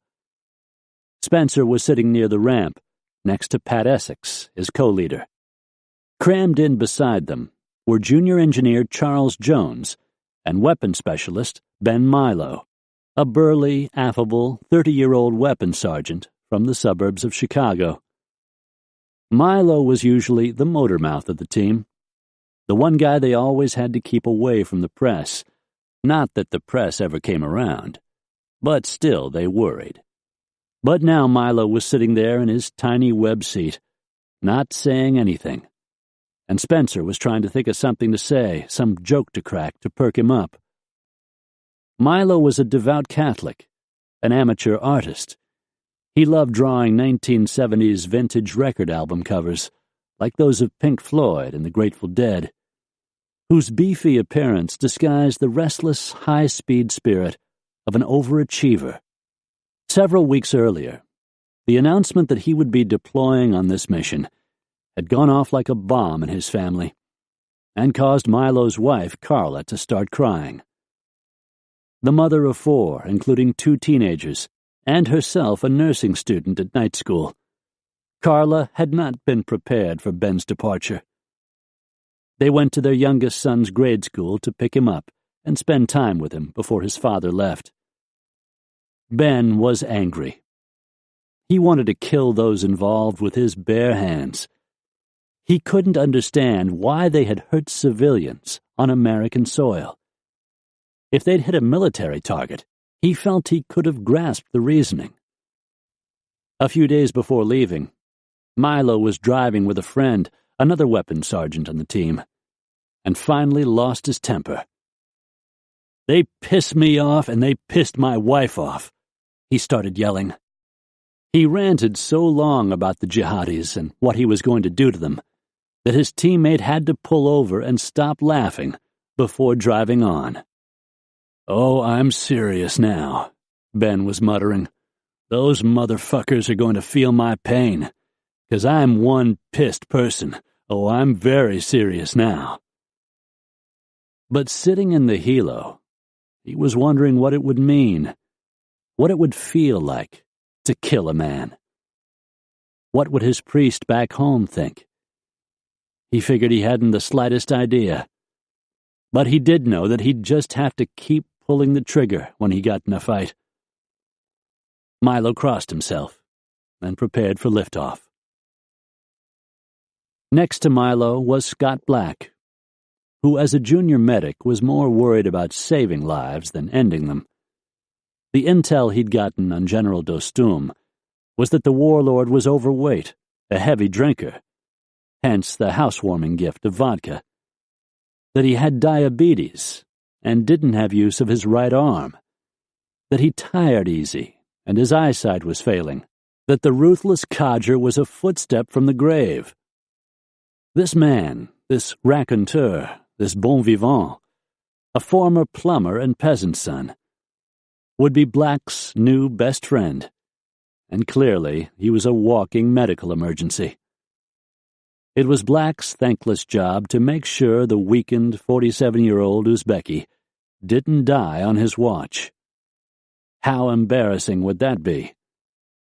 Black figured Dostum's own militia would probably try to kill him if Dostum died under his care. Black was ready to hit the ground and begin CPR on the guy immediately. Sitting next to Black was the team's comedian, a tall, gangly soul named Fred Falls, a junior commo officer. Like Spencer, Falls delighted in dry, corny humor. The previous night, the two of them had sat in their tent, watching the 1985 Chevy Chase Dan Aykroyd movie, Spies Like Us, using a laptop propped open on a table made from sawhorses.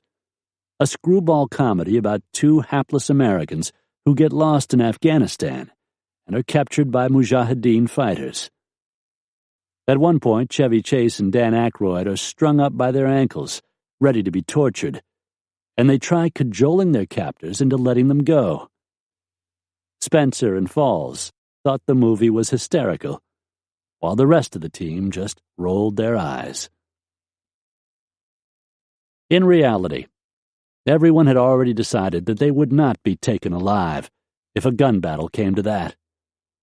They'd sat in their cots and written what they called their death letters, Last missives home to wives and family, about last thoughts. One Special Forces soldier had poured his heart out. He truly expected not to come home at all. "If you are reading this letter," he wrote to his family, "things are not well for me. And I had so many things I wanted to do with you both. I love you and think of you as often as possible. You made me the happiest man in the world." He had told his fellow soldiers, "Look, we're in this together. And we need to know that coming back isn't really an option for us. If we get killed in the process, we get killed. I don't want us to shy away from what we have to do." After writing their letters, the men removed wedding rings and emptied wallets of any possibly incriminating photos of family and friends, images and information that could be used against them in a torture session, and dropped these tokens of identity in large manila envelopes provided for the occasion. These were sealed and handed for safekeeping to the chaplain.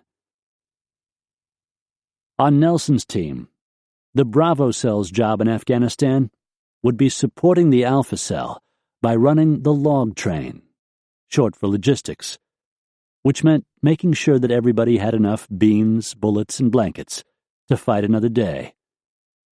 This job was not as glamorous as being on the A-Team, but the distinction went unspoken here. As Spencer reminded everyone, there were no small jobs in the business of war, just dead egomaniacs. Tonight they were going in single ship. This meant that the entire group was flying into Afghanistan on one helicopter. Usually, half the 12-man team flew on one bird, while the other half followed behind on a second. This way, if either one of the helicopters was shot down, the entire group would not be wiped out. Within Special Forces doctrine, the team was to resemble an amoeba, dividing and thriving in even the most austere environments. This was why the group had two of everything: 2 medics, Bennett and Black, 2 commo officers, Michaels and Falls, whose job it was to run the radios and communications within the team and with headquarters back at K2, and 2 weapon specialists, Coffers and Milo, tasked with the mind-boggling challenge of memorizing weapons and ammo used around the world and training the teams in their use. Engineers Pat Essex and Charles Jones kept the team supplied, organized, and operating swiftly like a mini-corporation whose business was handcrafted violence. Sam Diller, as the intel chief, was point man for information flowing among the CIA, the Pentagon, or headquarters in K2, and the 2 teams. The leanest level Nelson had taken the group to in training was 3 guys to a cell. This meant that from an organism of 12 guys, he could split the team into 4 pieces. "We train like the terrorists do," Nelson was always reminding everybody. "We fight like terrorists." Sam Diller believed that each SF trooper ought to be able to shoot all the bad guys, bomb them, know how to use the radio to report what happened, and do the necessary medical care afterward. "You know," Diller liked to say, "the whole man concept." In his shirt pocket, alongside his toothbrush, Diller carried a dog-eared edition of the poet and warrior Sun Tzu's favorite aphorisms. Diller had memorized many of them and quoted at will in his West Virginia drawl. "When on offense, strike like lightning from the clouds. All war is deception." Diller further liked to paraphrase Steve McQueen in The Magnificent Seven when describing the team's esprit de corps. "Mister, we deal in lead." Diller was traveling so light that he had even cut down his pencils to 3 inches each to shave off ounces. He carried a pair of heavy-duty mittens bought at Walmart in a back pants pocket. He was lean, broad-shouldered, with a face like carved oak. He had come a long way from the battered house trailer on the West Virginia hillside that he'd shared with Lisa, his wife, before joining the Army in 1986. Diller had played football in college and gotten a degree to become a history teacher. He loved teaching, and he loved working with kids. He was a study in contrasts, with his high holler voice and quick mind. He spoke deliberately, slow and methodical as lug nuts dropping in an oil pan. He was a man of few outside interests, except gun collecting. He'd spent at least half his life sleeping outdoors as a soldier, yet he hated camping. He kept his own counsel. During Desert Storm, his sergeant had asked him to maintain the team's diary, a daily record of events. At the end of a month, Diller had written one terse sentence. "We trained, it was hot, and I got sick." His sergeant told him to quit keeping the diary. But Diller was crazy like a fox. His father had been the editor of a West Virginia daily newspaper and an aficionado of musical theater, an erudite man who wore bow ties and loved his rough son unconditionally. Diller was headed for a career in academia when one night, shortly after getting his degree, his life took an unexpected turn. He was at a bar, and he got into a fight, a bad one, which is to say the other guy, the poor, unlucky son of a bitch, didn't win. Even as the cops were hauling him away, Diller realized his teaching career was finished before it began. He pled to a misdemeanor and was sentenced to 3 years probation. Schools don't hire teachers who tend to wrap other guys around their fist, he realized. He and Lisa moved into the trailer up on the hillside, crowded around by kudzu, chickens, and car parts, and Sam got the only job he could find, mixing cement for a construction company, 12 hours a day. It was back-breaking, god-awful work. But there was a part of Diller that felt he deserved this as penance. He had a brother who was in the Army, and one weekend the man came to visit Diller while he was on leave. His brother told him that he was actually getting paid to be on vacation. Diller couldn't believe it. He'd never thought of joining the Army. Within a matter of weeks, he'd enlisted. He and Lisa left the house trailer and never looked back. He went to work in the 2nd Cavalry Division as a scout, a man trained to sneak into enemy lines as an observer. And then another unexpected thing happened. Diller got bored. The Army had so many rules and regulations. It seemed no one could find their own ass with both hands unless somebody told them how. He grew miserable. He brooded. He spoke even less, which heretofore hadn't seemed possible. Lisa could barely stand to be around him. One day he met a Special Forces soldier who told him, "Man, you'll dig what I'm doing. It's everything you want." Diller said, "Tell me more." He was a voracious reader, and he already knew enough about the history of warfare that he figured he might like being a guerrilla fighter. He liked the odds of being outnumbered, outgunned. He liked the idea of fighting for his life with his back against a wall. He liked being able to think for himself. Within a matter of weeks, he had signed up for Special Forces selection. When the 2 years of training were over, when he was handed his Green Beret on graduation and could proudly call himself a Special Forces soldier, he discovered that he felt more likable in the SF. He had been sure Lisa was going to divorce him. Now he wasn't so sure.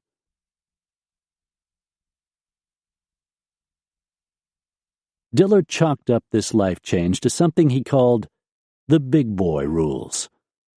The rules were hard to define, harder to embody, even harder to follow. But they went like this. When you followed the rules, you agreed to do what you said you were going to do. No questions asked, no excuses given. You agreed to pay for your own mistakes. When you lived by the rules, though, every man was working for himself, and every man was devoted to the brother on his left and right. The rules were righteous, they were real, and they seemed to resemble how the universe really worked. Diller grasped them immediately. Take the way he helped train the younger guys in the team. Diller always led the way. Every dawn, he pushed them through a 4-mile run, followed by enough sit-ups and push-ups to make an Olympian god throw up. And then after that came 30 minutes of hand-to-hand combat training, based on the street fighting techniques of the famed Gracie brothers, the Brazilian brawlers who'd gained notoriety in the 1990s for their bloody Ultimate Fighter matches on pay-per-view cable TV. The Special Forces soldiers called this mode of fighting grappling. It was meant to disable and do great bodily harm with an economy of movement. Eye gouging, groin stomping, arm breaking, and choking were the order of the day. In training, you could tap out when the pain got too great, or when you felt yourself slipping into unconsciousness as your buddy gripped your windpipe. Grappling was what you did when you were out of bullets at last, and you'd even thrown the gun itself at your attacker, before diving in and tearing him to bits. It was mean, vicious work, and it made you into a walking human demolition team. Diller excelled. He believed that the everyday SF soldier could survive circumstances that would fry the circuitry of normal men. He was treated like a pro, and he trained like one too. And he did this away from the limelight of reporters and politicians. He got paid decent money, about $4,000 a month for a 15-year veteran, to take on the worst of the bad guys, and to train the lamest guys on the planet to be soldiers. He was proud of saying, "We ain't got hero stamped on us. None of us does." Going in single ship tonight was risky. But because Colonel Mulholland had been on the phone all day with Rumsfeld, he felt it was a risk he had to take. Simultaneously, he was launching another team in the east of the country, and this had left him with only one helicopter with which to deliver Nelson's team to the United States primary initiative in the south. Diller oddly saw this bold chance-taking by Mulholland as evidence of the old man's chutzpah. If they were shot down, Diller figured he could fight his way out of the jam, living in the weeds, surviving. But Mulholland? He'd be tarred and feathered. His career possibly might end. The Chinook rocked and shifted on its 4 balloon tires. The blunt nose dipped, and the entire length of the craft swung in the air and rose. At the helicopter landing zone in the Darya Suf River Valley, 250 miles to the south, Ali Sarwar awaited the arrival of Diller and his team. He didn't know these men, but he was hanging his future on them. He closed his eyes and strained to hear the approaching clatter of the huge American machine. Nothing. Not yet. Patience. For most of his life, all he had known was war. He had fought back with Massoud, whom he knew as the greatest warrior of the 20th century, and with Dostum, the opportunist. Ali Sarwar was now a lieutenant in his tribe's army, the Hazaras, under General Mohakek's command. Fair-skinned and green-eyed, his head wrapped in a green scarf, Ali stood at the landing zone with a dozen other men, all eager as he to attack the Taliban. He was portly, dressed in billowing linen pants and heavy oiled boots. On his left shoulder he carried a leather bullet box he had taken from a Chechen he'd killed a week earlier in the fierce fighting at Safid Kota. He was tired, hungry, and nearly out of bullets for his battered AK-47 after the month-long battle. He lit a cigarette and exhaled slowly at the sky. His father had been a shopkeeper and provided well for his family. Ali was a good student in school, but as a teenager, his house had been under siege, first by the Soviets, and then by factions of Afghan soldiers fighting for control of the city. Walking to school, the mornings were often traced by the crack of interlocking lines of gunfire. All of the men and boys in his neighborhood eventually picked up guns to protect their homes and families. Ali was shot in the foot and hit by bomb shrapnel in the leg, causing him to limp in cold weather. Always the Taliban had more bullets, more jet fighters, more men. He shifted nervously in the gray talc of the landing zone and hoped those odds were finally changing. He looked over at the secretive CIA men, Baba Span, Baba Olson, and the elder gray-bearded Baba JJ, whose grizzled beard was a sign of wisdom in Ali's culture. He wondered why the other Americans didn't have full hair on their own faces. He figured it was not their way. He didn't care. He was not a fanatic. He liked to smoke. He liked to drink. He only had one wife, even though the Quran told him he could have 4. But what kind of man even could have time and patience for 4 wives? No. One woman was enough for Ali Sarwar. Ali and his men had swept the area, but it was impossible to say if they were safe in this stony silence. Who knew if Taliban were lurking in the rocks and cliffs surrounding them? The moon hung overhead, a bleached horn driven into the flank of the night. Ali could hear the gentle pattering of the horses' hooves in the damp mud of the evening and the burble of men talking quietly in Dari. Everyone was straining to hear the approach of the American machine.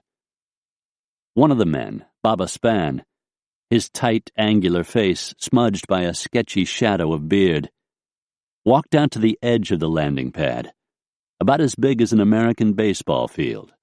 Ali had seen pictures on TV, the Yankees of New York playing under bright lights. And the wiry American set something small, about the size of a deck of cards, on the dirt. Ali waited for the object to do something, but he saw nothing. It just sat there. He figured it was a gadget whose use he would understand in the future, when the future came. He watched as Baba Span flipped down heavy rubber glasses over his eyes and stared at the gadget. He seemed to nod, pleased, and then he flipped the glasses back. Ali knew the glasses helped men see at night, which seemed another fantastic thing he did not understand about the Americans. He did understand that the men arriving by helicopter would help him win this war against the Taliban. He hated the Taliban with every drop of his blood. When the Taliban captured Mazar-e-Sharif in 1998, Ali had sent his family, his wife, 2 sons, and 3 daughters, to the Central Highlands, to Bamiyan, the homeland of the Hazaras, for safekeeping. Ali was horrified and enraged when in March of 2001, the Taliban dynamited the stone Buddhas that had stood watch over the town for centuries. What man had the right to write the future by blowing up the past? With his family in Bamiyan, Ali remained behind in Mazar-e-Sharif to fight. The city was littered with bodies. The Taliban cut the heads off prisoners and set them on pikes along the streets. Ali was a wanted man. The Taliban announced that if anyone could capture Ali Sarwar, they would set free one Northern Alliance prisoner. Someone, some poor, unlucky man, thought Ali, was snatched up by the villagers and turned in as the criminal Ali Sarwar. The Taliban released a prisoner and then tortured the man they supposed to be Ali. They cut off his head and put it in his lap and set him by the side of the road so he could stare at the 10,000 ankles of men, women, and children sleepwalking through the filth and nightmare of their lives. That was how Ali Sarwar came to be standing at the landing zone, waiting for the American bird to roar in. At liftoff, Captain Mitch Nelson was thinking, you could fight your heart out and still lose. That sunk in for Mitch. That really got to him. He steeled himself against the coming blast of cold air as the helo corkscrewed up into the night sky. 1,000 feet, 2,000, 4,000, 5. It was the most amazing thing, the most amazing feeling. Flying into battle was all Mitch Nelson, from Kansas, had ever dreamed about back on the open range amid the winter wheat, sorghum, and vetch. He had ridden bulls in college on the amateur rodeo circuit. He had stared down bodily harm. But this bucking helicopter ride, even higher now, 6,000, 7,000, 8,000, was a new thing. It completed Mitch, made him new. The stench of aviation fuel in the cockpit was overpowering, like burnt caramel. Facing the pilots, he was lined up on the left side as the long rotors overhead went to work against the frozen air. Wham, thrum, wham, thrum, wham. Nearby sat Ben Milo, who was now stone-cold quiet, brooding. And there was Spencer, with his long shafts of pine-straight legs folded up beneath him. Spencer in his black polyester jacket, with the collar shot up, and his black watch cap pulled down over his ears, the very picture of cool. Nelson knew that Spencer, Essex, and Diller were keeping an eye on him. He knew he had to walk sharp. He was the captain of the team, it was true. But these three, pushing 40 and beyond, were damn near senior citizens, freaking old. Yet they walked tall. Nelson was going to have to hit one out of the park as the team's leader. He was confident he could do this. Nelson believed there should be two kinds of soldiers, the kind you saw on television news, and the kind you didn't see. Nelson was the man you didn't see. The Taliban's goal was to lay waste to them, make them suffer, make them gut it out through a long, painful winter, and then attack them in the spring. Time and shitty weather were on the Taliban's side, and the only thing Mitch Nelson had was the backing of the entire U.S. Army. And that was a scary thing, to have all that American might at your back. Yet if you died, if you got killed, captured, tortured, no one would ever know you had been here, except the people back in Kansas, standing around the rodeo ring in the twilight, saying between their teeth, "Remember that Nelson kid? Huh? What happened to him? Got killed, I guess." And so on, until no one remembered that you had been living aboard this very helicopter at this very minute, with this hard wind freezing like enamel at the back of your throat, with the rear ramp down and the snow blowing in, and the side doors open and the wind clawing at the helo's quilted walls, as you sat there shivering and leaning forward on your M4 rifle, while the metal barrel, about as slim as a pool cue, turned to ice in your gloved hands. Nelson looked around. These 12 guys in this helicopter comprised the entire American fighting force striking back at Osama bin Laden. It was just them, he realized. Them alone. It was enough to make you want to crawl under the poncho liner until the crosshairs of history had passed you by. Nelson strained forward to see out the helicopter's windscreen. Piercing reefs of black rock loomed out of the night and passed below the broad, frog-like belly of the craft. And then, as if shooting over shoal water into the deep, the earth dropped away, and there was nothing but darkness. A chasm so black, it snapped into focus under Nelson as the essence of eternity, It was one of the most exciting things that had ever happened to him. Flying east toward Tajikistan, they were passing over a mountain the pilots had told him they'd nicknamed the Bear. As they rose, 9,000, 10,000, 11,000, the temperature plummeted. The ship's heaters weren't cranking for security reasons. Back at K2, Mission Commander John Garfield had decided that if the pilots ran the heaters, this would change the thermal signature of the aircraft. This meant that if they were attacked by a heat-seeking missile, the warhead would lock onto the cockpit and kill the pilots, instead of going after the two turbine engines, which were mounted up and aft of the cockpit. Either way, Garfield pointed out, life would suck. But at least if they survived the initial strike, there might be the chance that someone still alive could crash-land the aircraft. The doors were open, so that the pilots and soldiers could exit in just such an emergency, without fumbling with latches and handles.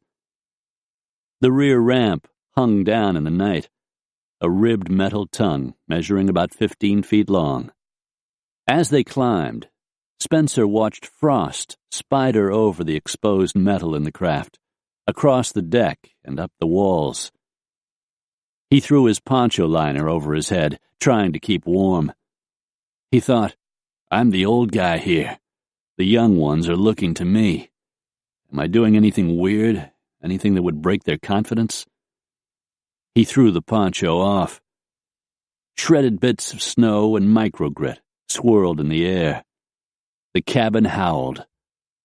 The cold air hit him immediately. He figured it was time to... Jesus, mother, Crisco oil, it's cold in this helicopter. He figured it was time to crack a joke. It is so freaking cold in this goddamned helicopter. And try to lighten everybody's mood, especially Milo's. Spencer called out, Hey, Milo. Yes, sir. It's chilly in here. What's that, sir? I said it's pretty goddamn chilly. Milo looked at him like he was crazy. Fucking A, sir. You got that right. And then Milo closed his eyes and tried to go to sleep.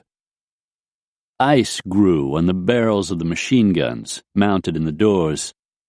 The army bastards standing in the doors manning the guns, Spencer didn't know their names, stood still as ceramic gnomes, bundled in layers of parkas, snow pants, gloves, and heavy boots, their helmeted heads bobbling back and forth as they scanned the far, far distant ground for muzzle flashes, missile fires. They knew that a Stinger missile lifted off the ground sparkly and twirling. Rockets flew up like the lit end of a glowing cigarette in somebody's hand as they lifted. It was a hell of a ride. One of those guys manning the guns was flight engineer Carson Milhouse, a 10-year career man from Southern California.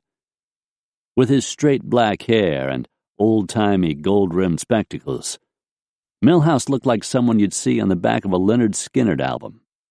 The pilots had nicknamed him Hippie. Growing up in a family of 8 kids, he'd spent his youth despising the military. And then it dawned on him that the easiest way out of the house was to join the army. Hippie loved the men he worked with, and he lived in fear of being promoted out of the unit. If he went up in rank to Master Sergeant, he was a sergeant first class, he'd find that there were fewer slots available, and he'd have to leave and enter the regular army, where his new pay grade would make life more comfortable, but where the daytime flying and regular routine would bore him to death. This was a terrible thought. Now, after about an hour of flying, Hippie could barely move his arms. His gloved hands, clenched on the gun handles, felt like they'd hardened in that position. As he looked down at the countryside, he wondered how in hell anybody ever managed to live in this country. Just rows of mud houses and mud fences. Not one damn light burning on the face of the earth. Midnight in Armageddon. It sure sucked being here in Afghanistan, he thought, But at least he didn't have to get off the helo like the soldiers in back and fight in this terrain. Hippie didn't know any of their names, but he guessed he'd probably bumped into some of them on Friday nights with their families back home, going into a Chili's or the Outback Steakhouse on Exit 4 off the interstate. He wished them well and hunkered down in his parka, scanning the ground for gunfire.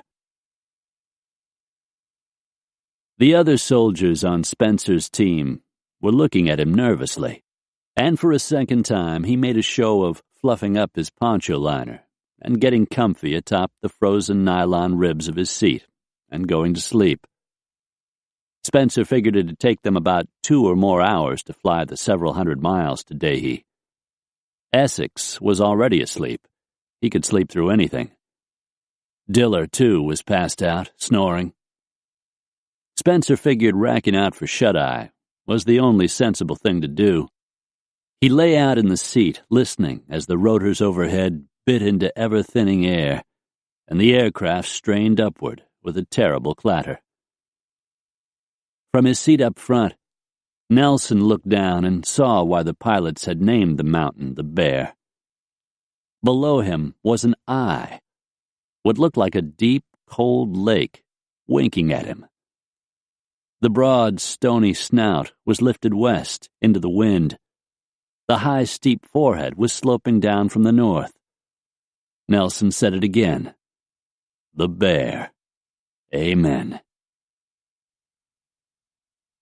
Up in the cockpit, lead pilot Alex McGee was straining at the controls as they entered, or he feared they were entering, the hypoxic zone.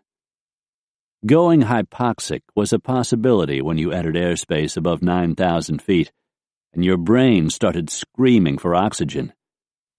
The effect was like shotgunning champagne and hitting yourself in the head with a ball-peen hammer. Only the results could be a lot more dangerous. The Night Stalker pilots had been going hypoxic regularly on early missions ferrying supplies and CIA officers to General Dostum's camp. It had become a routine part of flying. The term in use was that lately the missions had become awfully sporty, as in, sporty means you come back to base and you get off the ramp and you kiss the ground for a while. You just take off your helmet and stare. Phew, that's sporty. The pilots were a hale and hearty lot. Instead of growing glum, thinking that they would be killed on these missions, they became world-class goofs. One of the crew chiefs, a 36-year-old fellow named Will Ferguson, had brought his golf clubs along, a sand wedge, an 8-iron, and a 3-iron, and a gym bag of balls. One night, bored out of his mind after having watched Joe Dirt one too many times back at the hangar, the unit's favorite after-hours flick, Will had gone out to the berm lining the camp and stood in the moonlight and surveyed the wasteland. Piles of toxic dirt, oozing chemical waste. Pine trees gently swaying in the breeze. Will set the ball on the berm, ready to send it into the gloom on the other side, where supposedly Islamic militants were lurking, sniper rifles in hand. To hell with them, thought Will. He fired. The ball soared, a white orb sinking in the dirty pond of the night sky. Well, I came, I fought, I golfed. Then he slid the club back down in the bag and returned to the Quonset. The pilot's quirky sense of humor was second only to their regard for the danger of their missions, especially when it came to going hypoxic. The problem was with the oxygen system on board the Chinook. It was in need of repairs, but the war had spun up so quickly that there hadn't been time to make them. The crew had landed at K2 on October 6, with the Chinooks and Black Hawk helicopters broken down neatly inside the dimly lit belly of the C-17 transport planes, and they'd had just 48 hours to reassemble them. One Army observer described this chaotic, anxious task as resembling ants attacking a Twinkie. No one had slept on the journey overseas, and when they finished tightening the last bolt and nut, they literally passed out on the oil-stained concrete next to the newly born behemoths. By then, they'd not slept in a week. Garfield walked into the hangar and barked, "Wake up! We have a mission to do." Within 8 hours, they were ferrying supplies and CIA officers into scattered camps around the country, in preparation for the arrival of Nelson and his team. The onboard breathing system was made up of a series of oxygen bottles, feeding a series of tubes leading to the kind of black rubber breathing masks you see in jet fighter pilot movies. As the oxygen thinned, you placed the rubber mask over your mouth and took a hit. Garfield discovered the break in the breathing system when he looked over during one flight and saw his co-pilot acting goofy, making strange faces and pointing at the helo's windscreen at imaginary shapes in the air. Then the guy took the helo's stick and tried steering, threatening to crash them all. Garfield looked in back and saw that the rest of the crew were acting similarly strangely, and one by one they started passing out, murdered shapes lying on the deck of the helicopter. Garfield tapped the lead pilot on the shoulder and told him that he was shutting off the air to all of the masks except his, and that he, Garfield, expected to pass out any minute. The pilot would be flying alone. While he waited to be knocked out, Garfield found a disc-shaped gadget in his pocket he called a whiz wheel. It worked like a slide rule, which the pilots used to make flight computations. He handed the whiz wheel to the goofy co-pilot and told him that the gadget was actually the controls to the aircraft, and that if he wanted to fly, he would have to use the whiz wheel. The guy sat in his seat, whapping away at the gadget, making strange, childlike noises. Every once in a while he would come to, sit bolt upright, throw the wheel at Garfield, and lunge for the helo's stick. Garfield would have to slap his hands away and hand him back the whiz wheel. This went on until the guy finally passed out, and Garfield went unconscious himself. The lead pilot successfully completed the mission alone, sucking all the available air through the only workable oxygen mask on board. It was a terrifying experience. As they descended below 9,000 feet, the crew awoke, as if summoned by a hypnotist's handclap. They were groggy for a few hours, and their heads rang with the most excruciating headaches. They didn't do this just once. The discovery of the breathing problem was only the beginning. There was no easy, quick fix of the air leak, for reasons having to do with the complicated layout of the aircraft. They had to live with it. They went hypoxic on every long-range, high-altitude cruise. Every flight had started to feel like an execution. As Alex McGee sat at the controls, enclosed in the small booth of the cockpit, it was absolutely dark, except for the faint sea-like glow of the computer screens in front of him, an arm's length away. He was wearing a heavy helmet, Kevlar vest, gray gloves, and night vision goggles, the optic light of which leaked around his eyes, dusting his cheeks an electric lime. Every few minutes he reached up with gloved fingers and methodically paddled over garden-like rows of switches. Other than that, the tick-tick-tick of McGee turning switches, there was no sound in the cockpit, if you discounted the turbine's choppy roar. The environment inside was what the pilots called sterile, completely quiet, no talking allowed. The physical strain of flying was constant. McGee's equipment, in total, including the insulated fire-retardant garment called a Mustang suit, weighed 60 pounds. The pressure of just sitting in the chair and flying the ship was enormous. It was like having a bag of cement sitting at the back of your skull, atop your brainstem. Even folding yourself into the chair was a gymnastic matter. This meant that if you had to piss, you did so in your chair. There was no way to fly the machine and urinate at the same time. The ship's maintenance custodians were always complaining that the pilots were pissing all over the chairs. Jim Zeeland, the co-pilot, had life a little better. He could urinate into a screw-top liter soda bottle. But the problem was that at high altitude, the bottle froze.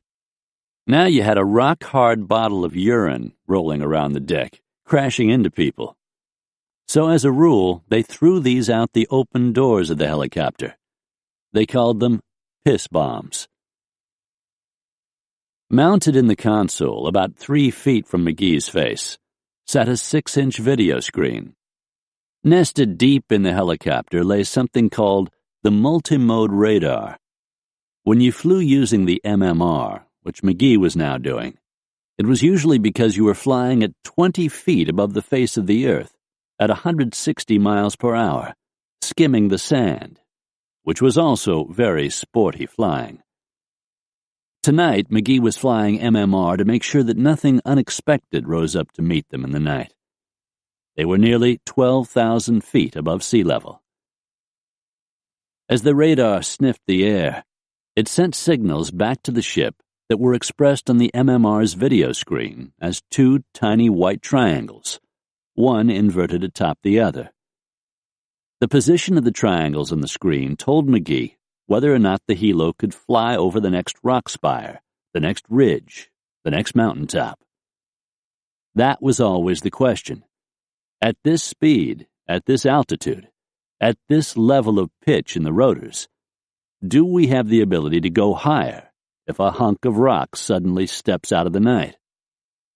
When the triangles touched and formed an hourglass shape on the screen, they were said to be satisfied. If they were satisfied, you knew that you automatically had enough power, lift, and speed to make it over the next hill. The key to not crashing was in keeping the cues satisfied.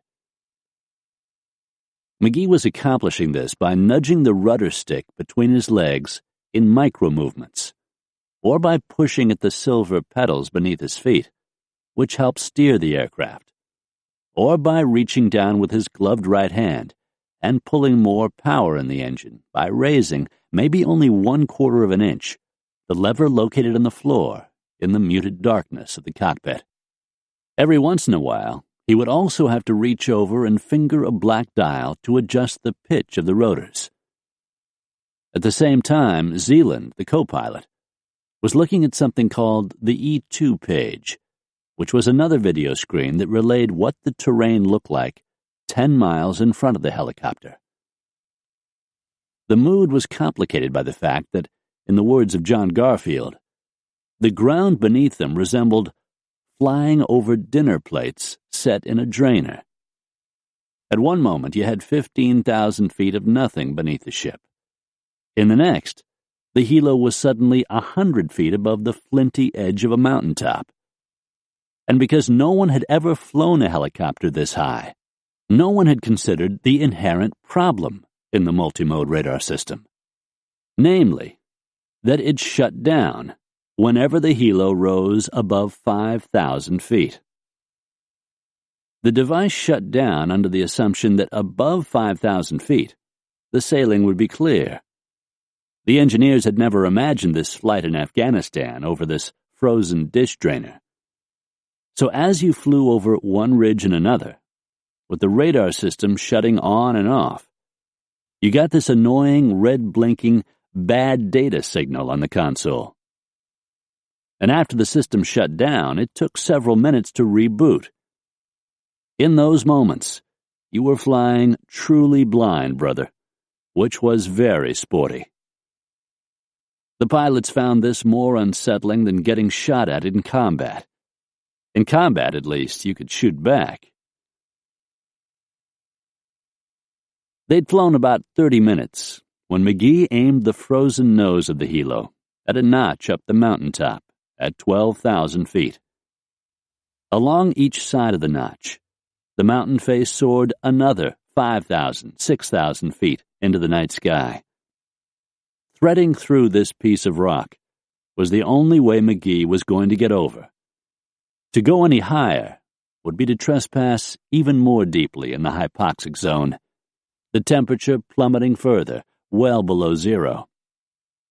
Luckily, tonight, if they made it through this notch, they wouldn't be loitering in the danger zone, maybe 20 minutes tops, before dropping altitude.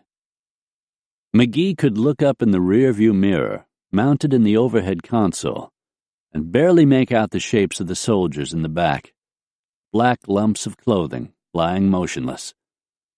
Zeeland told him that the soldiers in back were sleeping. That was good news. McGee reached forward and hit a switch, and aviation fuel started dumping from the outboard tanks, which were fastened in the craft, one on each side, like two long metallic hot dogs. As the fuel drained and the load lightened, the whine of the rotors sweetened in pitch. If they were going to make it over the mountain, they had to drop fuel. At 12,000 feet, every ounce on board counted. It was conceivable you could fly up a snow-draped valley in total darkness and reach a point where you had neither the power in the engine nor the lift left in the blades to go farther.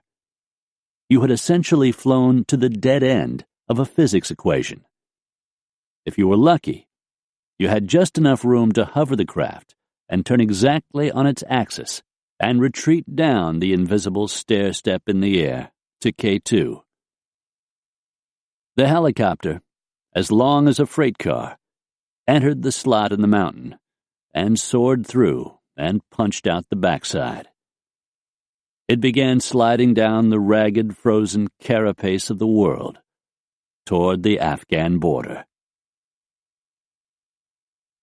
10 miles out from the border, after about 2 hours of flying, they'd thus far flown a circuitous route of about 220 miles. Lead pilot McGee got ready to do an in-flight refuel. He was running low on gas after dumping the tanks on the way up the mountain.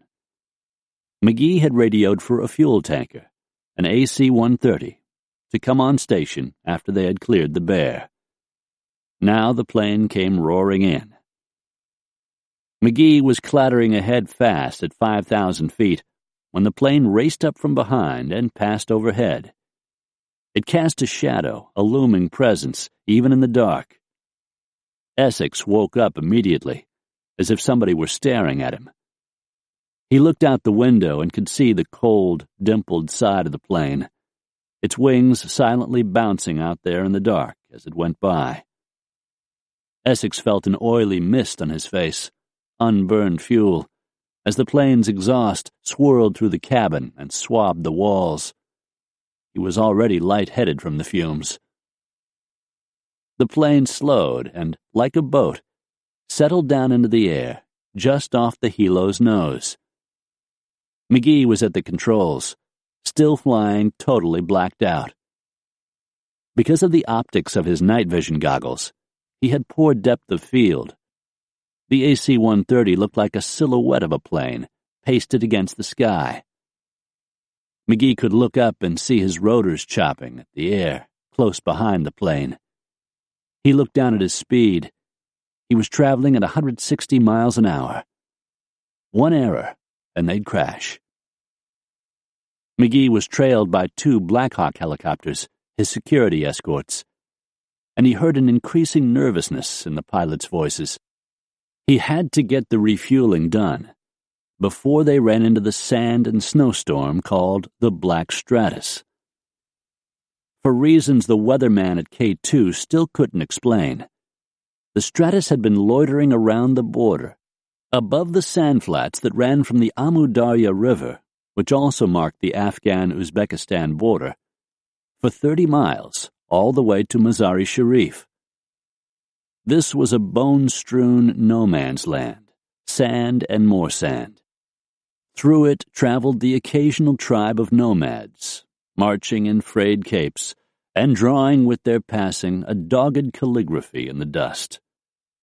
Trailing them were legions of exhausted livestock, the wall-eyed goats, the ornery, terrified mules, the animals' brass bells tolling a sullen note that turned the light of noon into ancient dusk.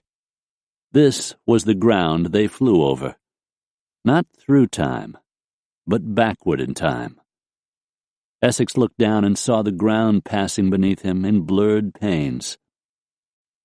The smaller, faster Blackhawks following them did not have the sophisticated radar, the MMR, that the Chinook possessed. This meant that ever since leaving K2, the Blackhawks had been navigating through the mountains by following the glow of the Chinook's engines ahead of them. The engines blew 2 rings of fire out of their exhausts, side by side, like 2 flaming wagon wheels, and wherever the rings went, up and down, left and right, the Blackhawks followed. It was boggling to Essex that this was how the pilots had to navigate. Looking out the windscreen, he could see a long black hose coming out of the left wing of the tanker plane, seeming to grow, actually, like a black tendril. It stiffened out straight in the breeze. At its end was a gray rubber blossom, about as big as a bicycle tire, called the drogue. It was meant to keep the hose from flapping up and down in the slipstream. It now hung open and empty, waiting for the helo's metal fuel probe, which was about 40 feet long and protruded from the front of the craft. Essex felt the helo drift beneath him and lurch as McGee nudged the stick, and the helo jumped, and the probe and the orifice of the hose mated with a gentle sucking noise that was lost in the roar. Fuel began pouring down the hose, through the probe, and into the helo's tanks bolted on its sides. When the helo was full, McGee disengaged the probe and the drogue fell away and was reeled back to the plane. Now it was time to get the hell out of the sky. A fast-moving target flying close to the ground was harder to hit than one flying high. Al Mack pointed the helicopter at the desert floor in a dive. They were nearly vertical as they plummeted. Nelson grabbed onto his seat with the increasing whine in the engines.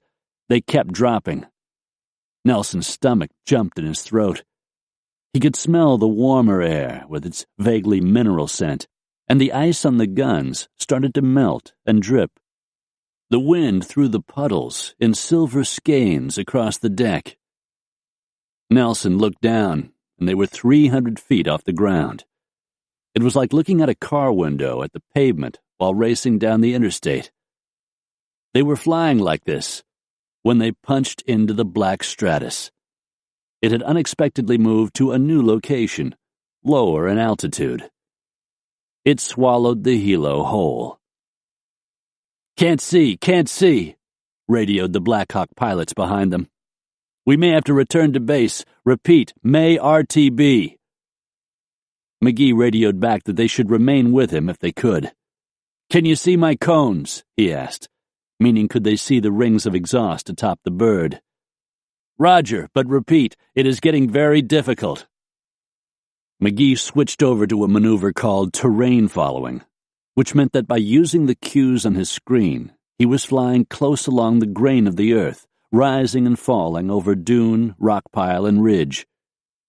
He looked out and saw the fuel probe starting to spark in the storm. There was so much grit in the air, so much particulate friction, that it began to glow. Soon the probe lit up like a rotisserie rod heated by a torch. McGee could see the tips of the rotors sparking too, making 2 dazzling gold halos atop the craft. The whole ship was literally glowing in the dark. The Blackhawk pilots radioed that now it was pretty goddamn hard to see, and finally, in exasperation, they broke in. "Silver Team," McGee's call sign. "We are RTB." And they peeled off and turned back through the stratus and disappeared. McGee, Nelson, Essex, Spencer, Diller, and the rest of the men were alone. There was no way to tell up from down, left from right. Your inner ear would communicate with your brain that you were turning, but your eyes saw nothing except more whiteness out front. The whiteness literally flowed at you over the windscreen. You had the sense you were moving and not moving at all. It was like being weightless in a globe filled with odorless smoke. McGee finally broke out of the clouds at 100 feet.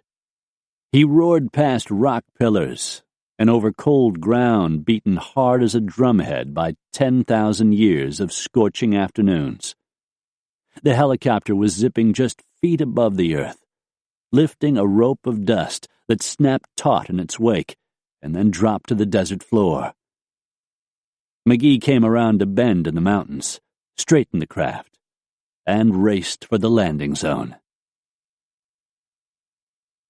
Mike Spann heard the clatter of the approaching craft.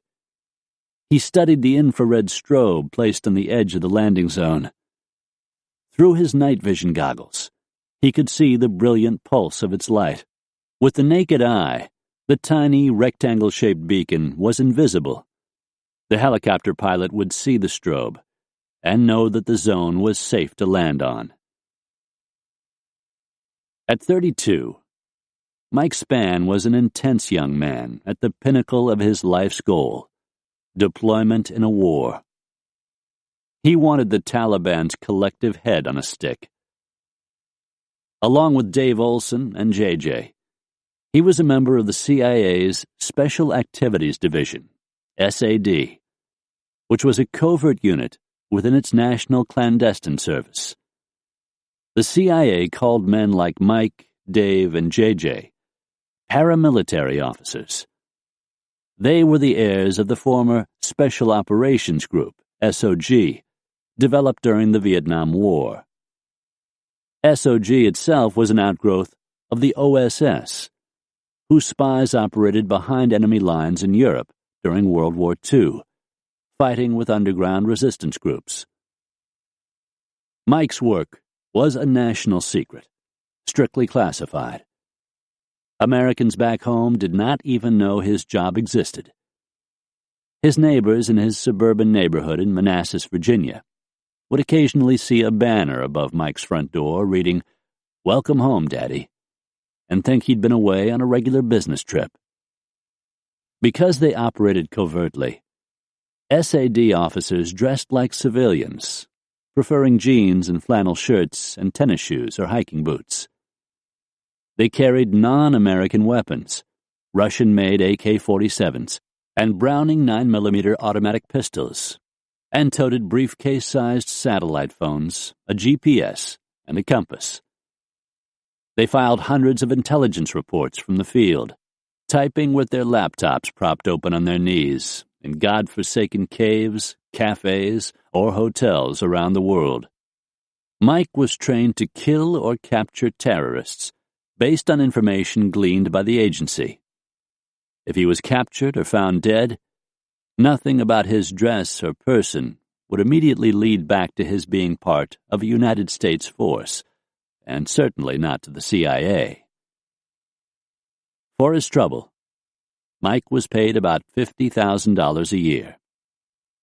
Back at Langley, there were 78 stars on the CIA's memorial wall at its headquarters.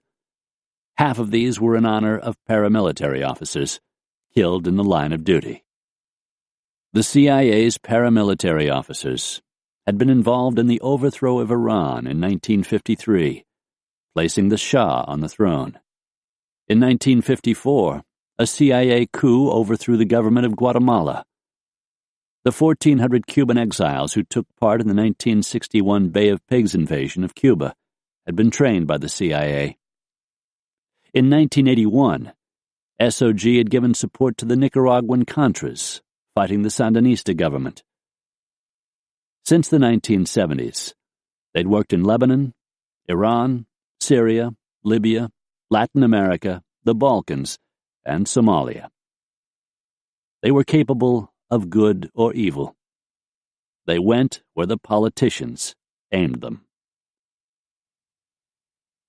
After well-publicized congressional hearings in 1975, held largely in response to human rights violations by SOG officers against Vietnamese citizens, President Gerald Ford created new oversight of these kinds of CIA operations, and the reach of its militarized spies was put on a short leash.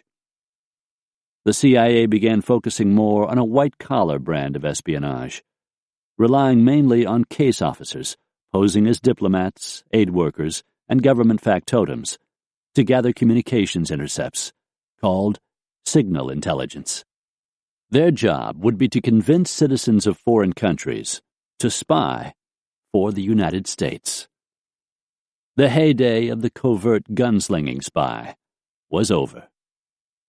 That is, until 9/11. CIA Director George Tenet had actually begun beefing up the paramilitary division in 1997 as its officers tracked and hunted to no avail the Bosnian Serb leader and war criminal, Radovan Karadzic. Mike was part of a group of secret warriors who now numbered several hundred men, made up of former Navy SEALs, Army Rangers, Marines, and Army Special Forces soldiers. By 2002, the CIA's counterterrorism unit would grow substantially to approximately 900 officers. "We are doing things I never believed we would do. And I mean killing people," one intelligence officer would remark. Mike had a new mission in a new CIA. Since the age of 16, all he'd ever wanted to do was jump out of airplanes and chase bad guys. He earned his pilot's license when he was 17. Growing up, there wasn't much to do in Winfield, Alabama on a Saturday night, except hang out at BJ's, a video game parlor on Main Street, playing Donkey Kong. Or you could drive out to the edge of town and swat baseballs at the batting cage, the field lights swarming with moths, while bats swooped through the humid air. The towns on the nearby horizon had names like Pull Tight, Rock City, Yampertown, and Guwin. 3 generations of Mike's family had lived in Winfield. Mike's grandfather had worked in the nearby cotton mills. And about the biggest local attraction was Winfield's annual Mule Days Festival, featuring a cake auction, turkey shoot, and mule judging contest. All shapes and sizes of mules are welcome. One day Mike was hanging out with the football team, watching Top Gun, and announced to everybody in the room, "I'm going to be doing that someday." He graduated from Winfield High School in 1987, studied law enforcement, and earned a criminal justice degree at Auburn. He then joined the Marines. His fellow classmates found him highly disciplined, a man apart. "I don't know if I ever saw him drink," said one. "I always thought he was raised by a preacher." He was part nerd, part jock. He was a ferocious reader of encyclopedias and had been a star running back his senior year in high school. And he hoped he'd get to see battle. After 8 years in the Marines and reaching the rank of captain, he was still disappointed. He was 30 years old, married to a hometown girl named Catherine Webb, his high school sweetheart, and the father of 2 daughters.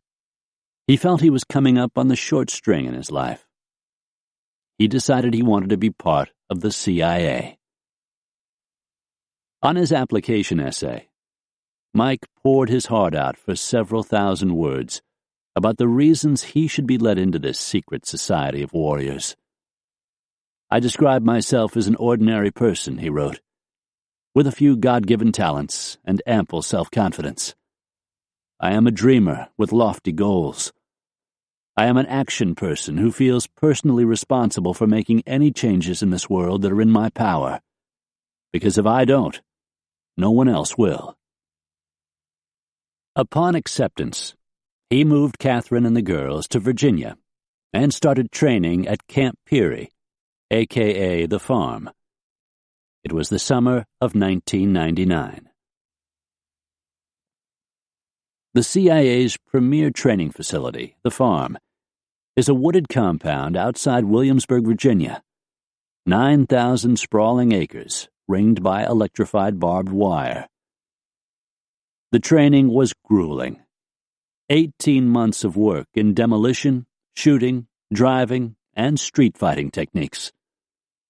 He was learning to be a case officer, whose job it would be to convince citizens of foreign countries to spy for the United States. After graduation, Mike would be accepted for service in the Special Activities Division.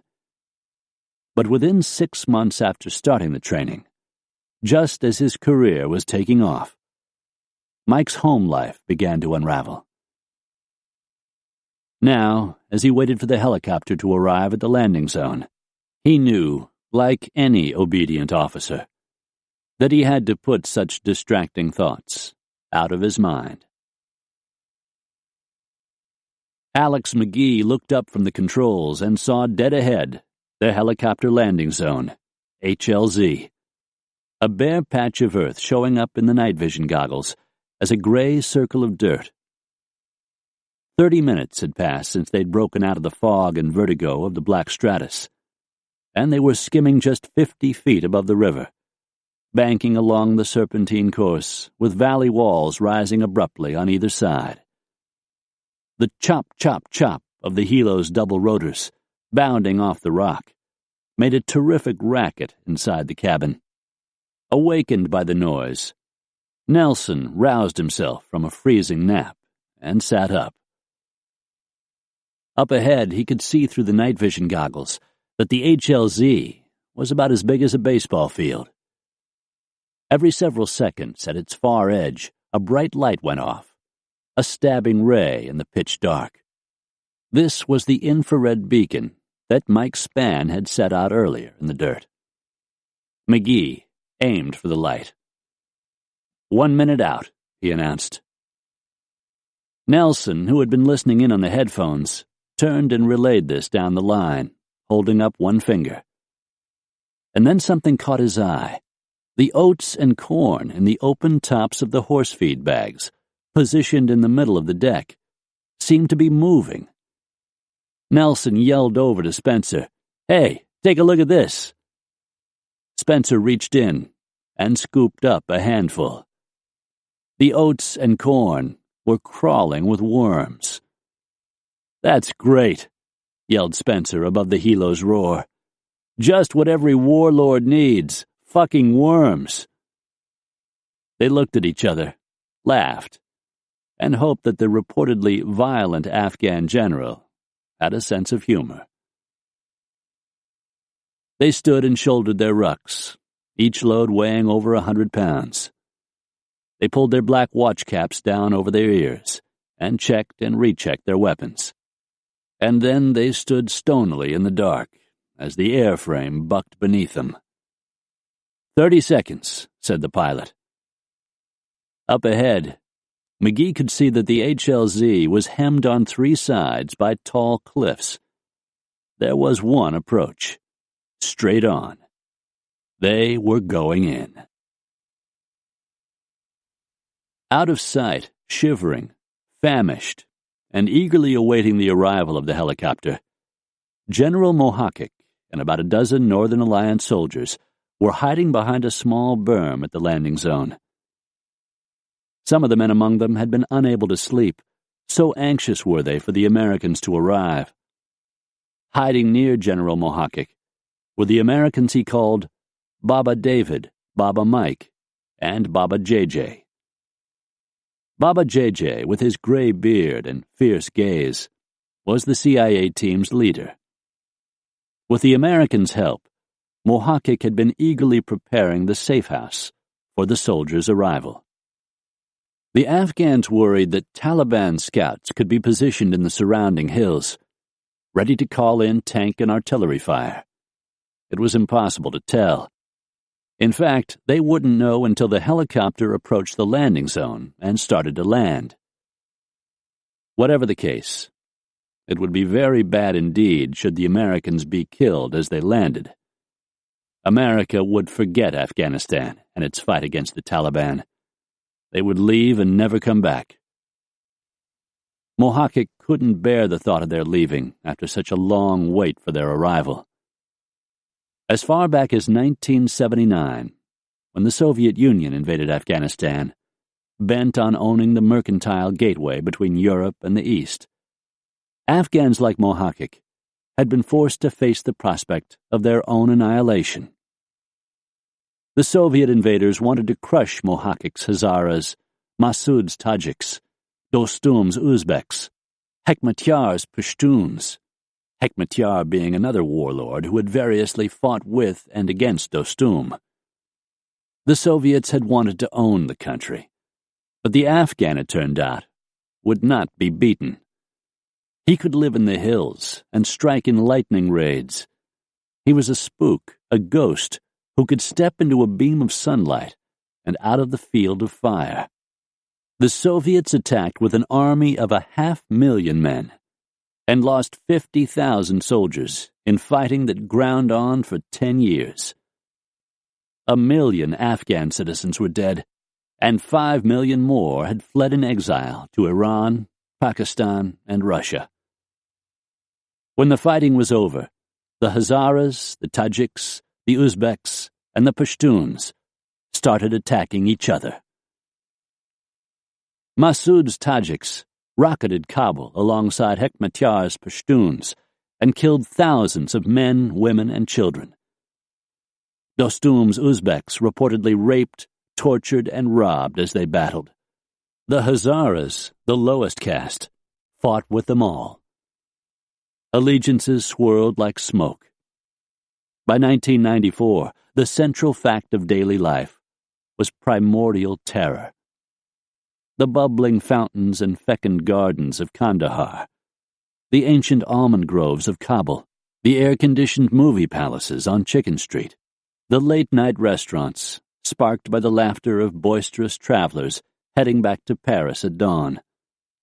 All this lay in ruins, wind whistling through the ragged filigree of 1 million bullet holes in 1,000 different empty rooms across the land. Bandits roamed the bomb-cratered highways, hijackers, child molesters, psychopaths, violent men for whom, after 17 years of war, the idea of country, state, home, had been cauterized from the very center of their being. In its place, the dead emptiness of outer space, quiet as winter. A truck carrying carpets from Kandahar would leave for Pakistan on the national road, and within hours, every carpet would be stolen. A makeshift toll booth sprouting each few miles in the blazing, cracked asphalt. At each checkpoint, grinning armed men demanded goods, money, and sometimes more, as on one day in 1994, when a roving band of militia kidnapped 2 13-year-old girls and raped them. They left them to die by the side of the road.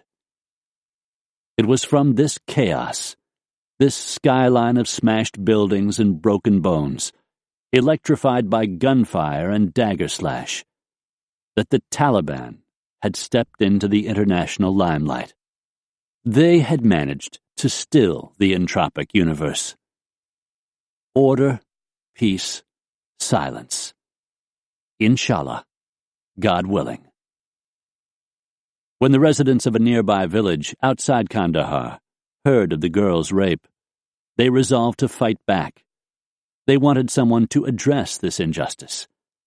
They wanted the highways open again so men could make a living. They approached a reclusive one-eyed mullah in Kandahar, named Mohammed Omar, who had banded together his own fledgling army of former anti-Soviet fighters. These men were Pashtuns, the putative rulers of Afghanistan for the past several hundred years. Stern men who, after the Soviets' defeat, dreamed of making Afghanistan a purely Islamic state, guided by the laws of the Quran.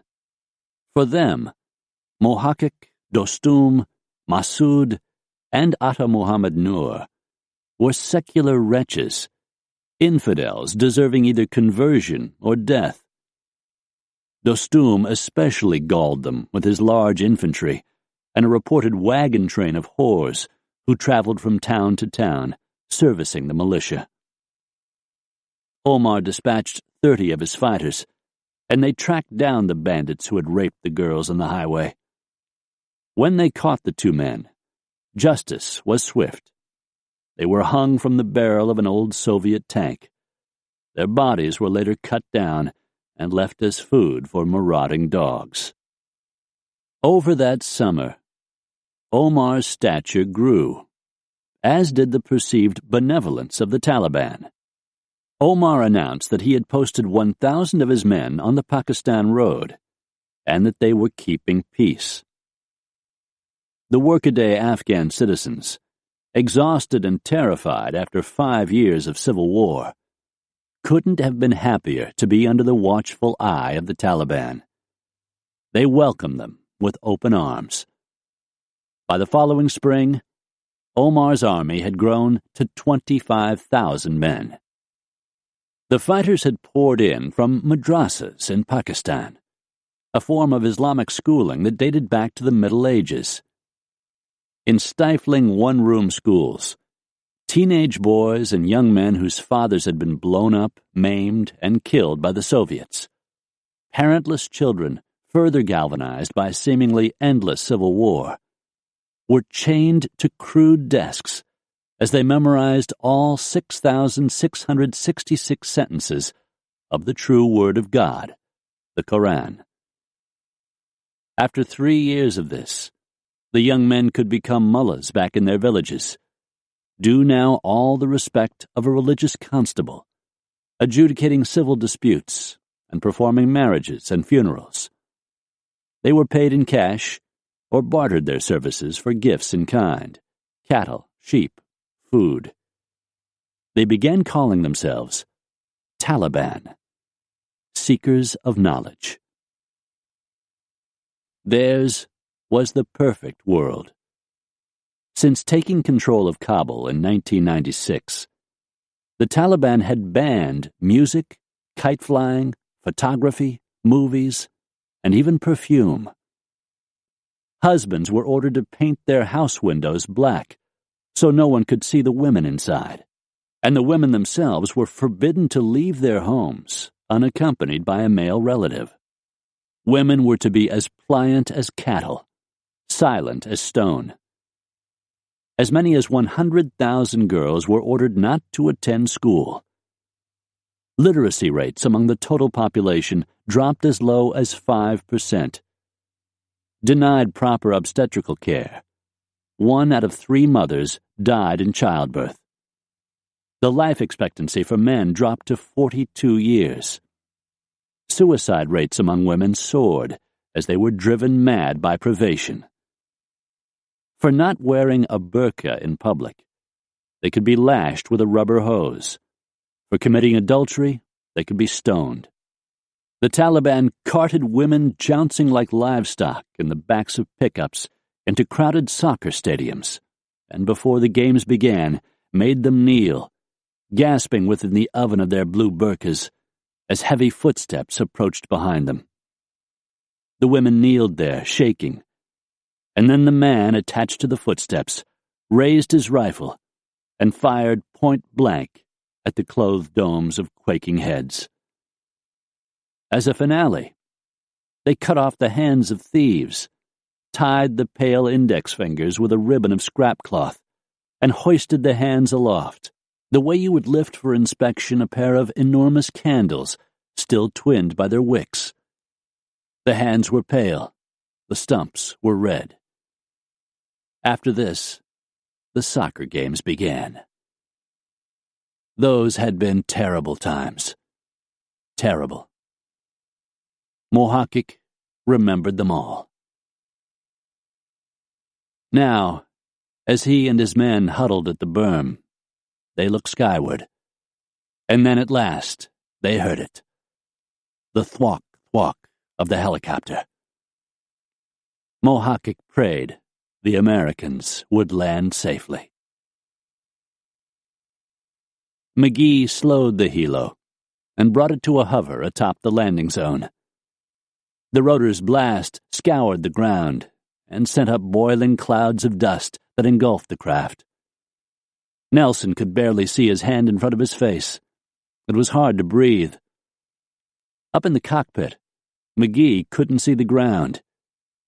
He had been told in a pre-flight brief that the HLZ was made of small stones and that visibility should be clear. He was 20 feet above ground in a brownout, and the radar was useless.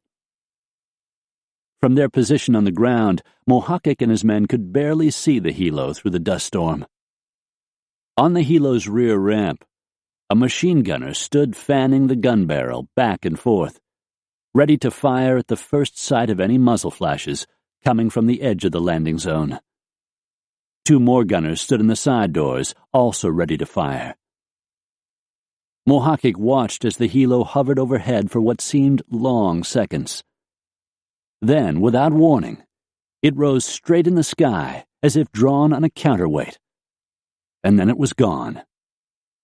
The fierce Afghan fighter Ali Sarwar, one of Mohawk's commanders, also crouched at the edge of the berm, heard the ferocious machine roar up the river. His heart sank.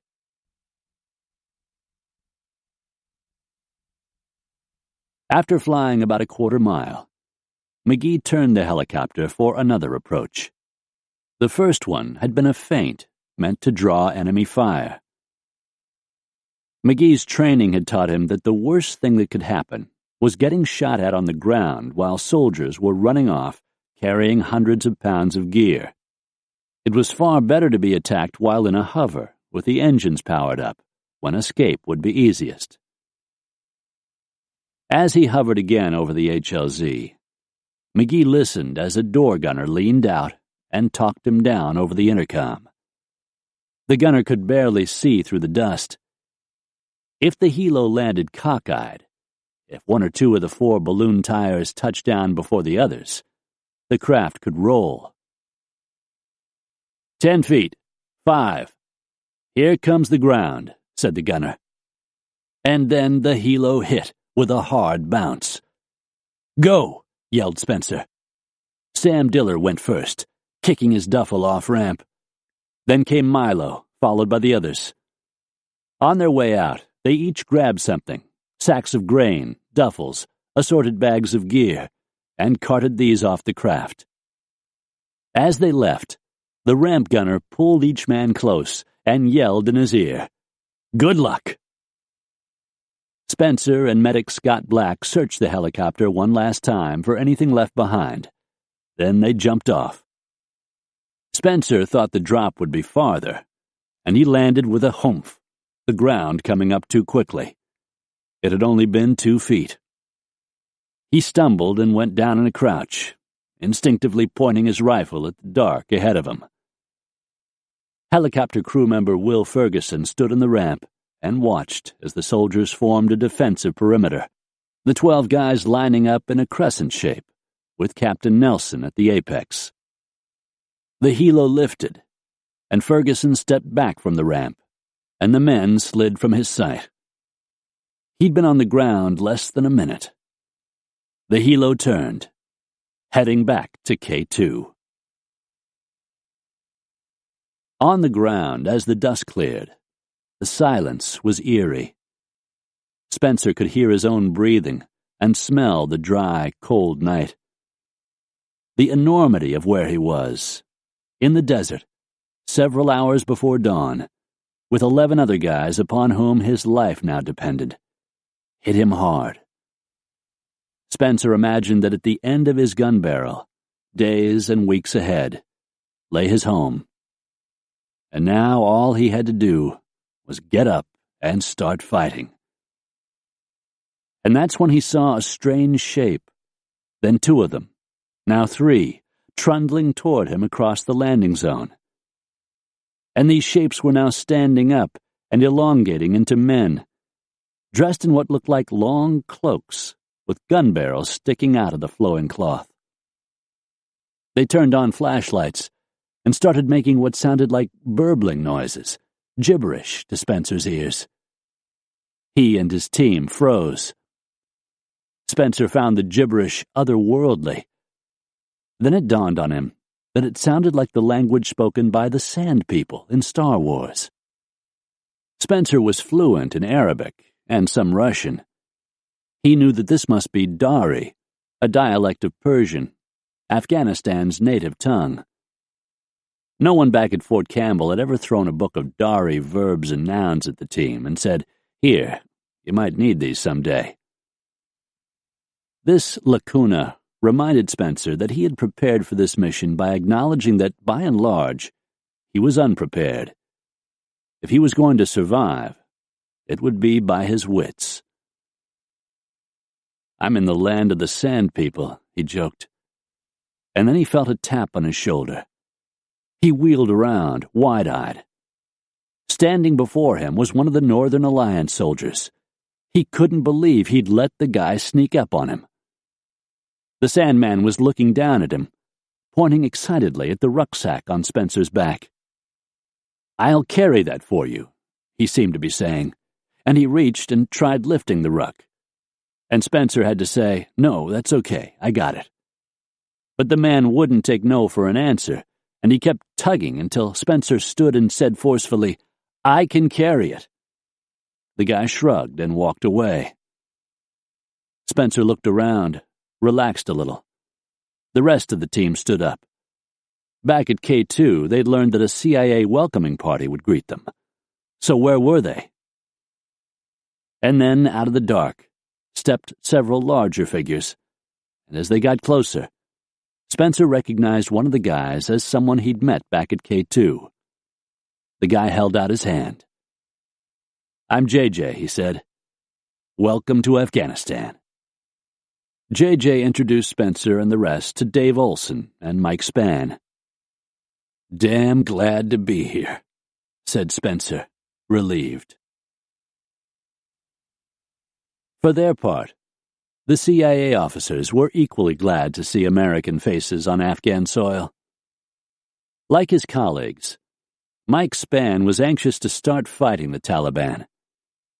He was worried about whether or not he would survive the combat, but he'd made peace with the possibility that he might not. He was lately spending his rare free time at the Alamo by writing to his new wife of 4 months in Virginia, missing her terribly. Their marriage had capped a passionate romance, during which Spann's old life had come apart, and a new one had replaced it. A year and a half earlier, in April 2000, as Spann was undergoing his CIA training at the farm, he and his first wife, Catherine, had separated. And several months later, at a 4th of July picnic held for CIA employees, he fell in love with a fellow student. Her name was Shannon, and she was someone who, like Mike, thought she'd get a fresh start in life by training to be a spy. A few months earlier, she'd been dean of students at a Catholic university in California, riding out the shockwaves of a failed marriage, alternately mystified and embarrassed by its collapse. Her marriage's end went against every grain of her born-again Christian sensibility. And then one day she picked up The Economist and saw an ad for employment in the CIA. "Do you have what it takes?" the ad asked. Of course I have what it takes, Shannon thought. Why not? And now here she was, standing next to Mike at the barbecue. He was obviously nervous, but quite a treat on the eyes. His nickname at the farm was Silent Mike, and boy, she thought, he was living up to the name. It seemed to take him forever to even say hello. And then, when he did open his mouth to ask her out, scared, she said no. She couldn't believe it. She felt like clamping her hand over her mouth and running away. What had she just done? She hadn't been on a date since her divorce, and that had been 3 years ago. In fact, she was feeling lately that she'd be celibate forever. An old maid with a Browning 9mm pistol in her garter. The spy no one loved. I blew it, she thought. So when Mike asked her out again, she was relieved and said yes. In December 2000, several things happened, some of them messy, the kind of loose ends Mike was not used to contending with. Shannon would later say that getting pregnant earlier that fall was not the normal way for a Christian woman to build a family, but she felt that they did the best they could at the time.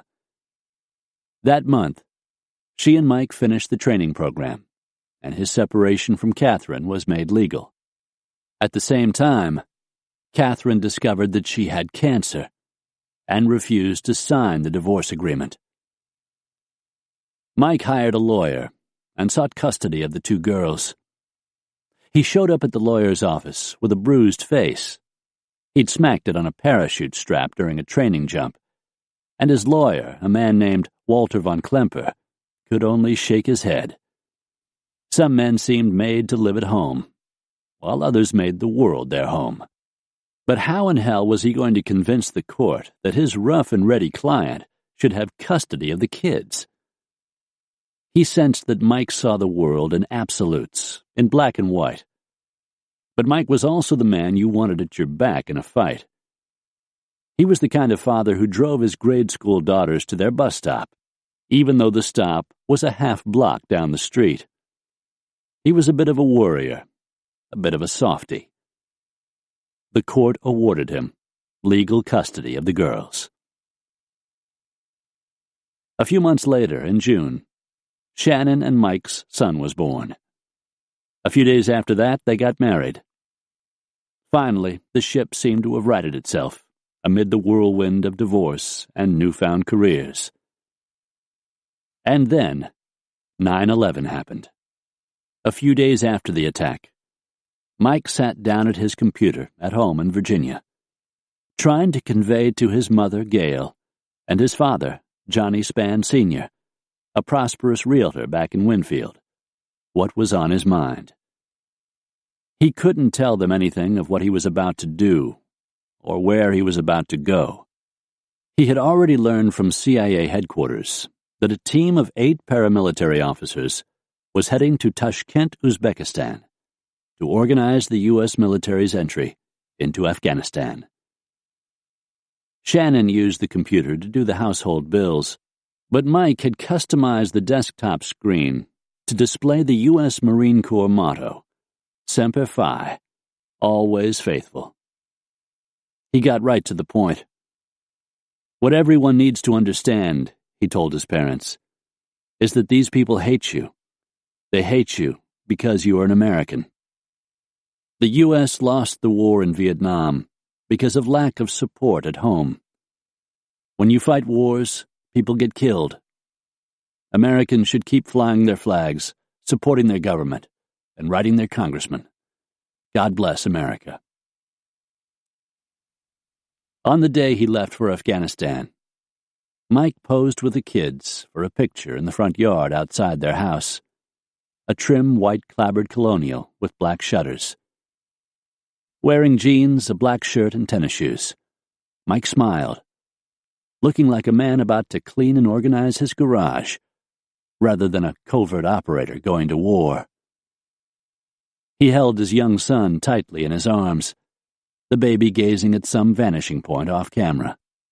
His older daughter, 9, was dressed in shorts, a striped shirt, and white anklet socks and tennis shoes, while her sister, 4, stood with her hands clasped behind her back, smiling.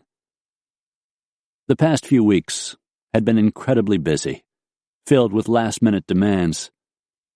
Mike was worried that he could die on this mission, and he'd recently filed a new will with the courthouse in Alexandria. He worried now how Shannon would carry on in the aftermath, if the unspeakable happened. It seems I can never find the words to fully tell you how much I sincerely love you, he had written. The simple fact is, there are no words worthy enough for you. You certainly are God's gift to a hardened and broken-down heart when I needed it most. He confided to a fellow officer that he had a special request about Shannon.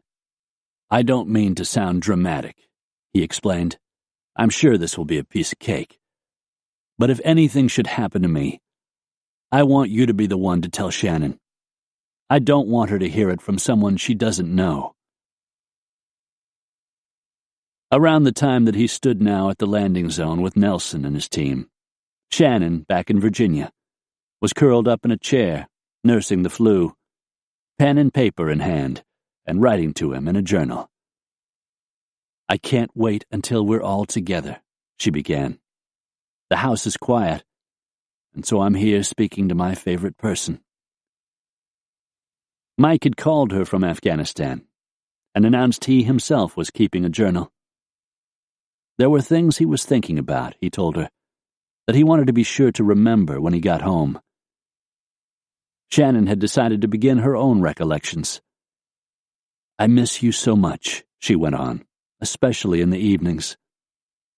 She explained that one of the girls had to do a little homework for school, a picture of a tree, and we were supposed to decorate it as a family tree. And so we made leaves and printed out pictures of all of our faces. And it made me so happy to see all of our family on one page. I can't wait until we're all together.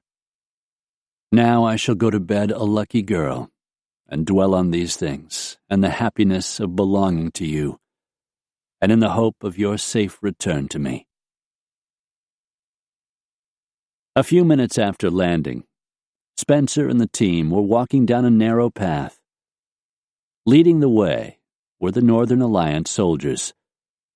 They walked with a steady, assured gait in the dark, even under the burden of the heavy bags of horse feed and numerous extra bags of gear that had come off the helicopter. Bringing up the rear, Captain Mitch Nelson could hear the vodka bottles clinking. He hoped none of them broke before he could present them to Dostum. "Where's the general?" he asked a man walking beside him. Nelson spoke in Russian. Nelson guessed that some of the fighters had learned the language during the Soviet occupation. The man told him that the general was not in camp. He said he was expected soon, in the morning. Nelson let the subject drop, seeming satisfied. He was disappointed that Dostum had not been there to greet them. It was important to appear upbeat, determined, focused.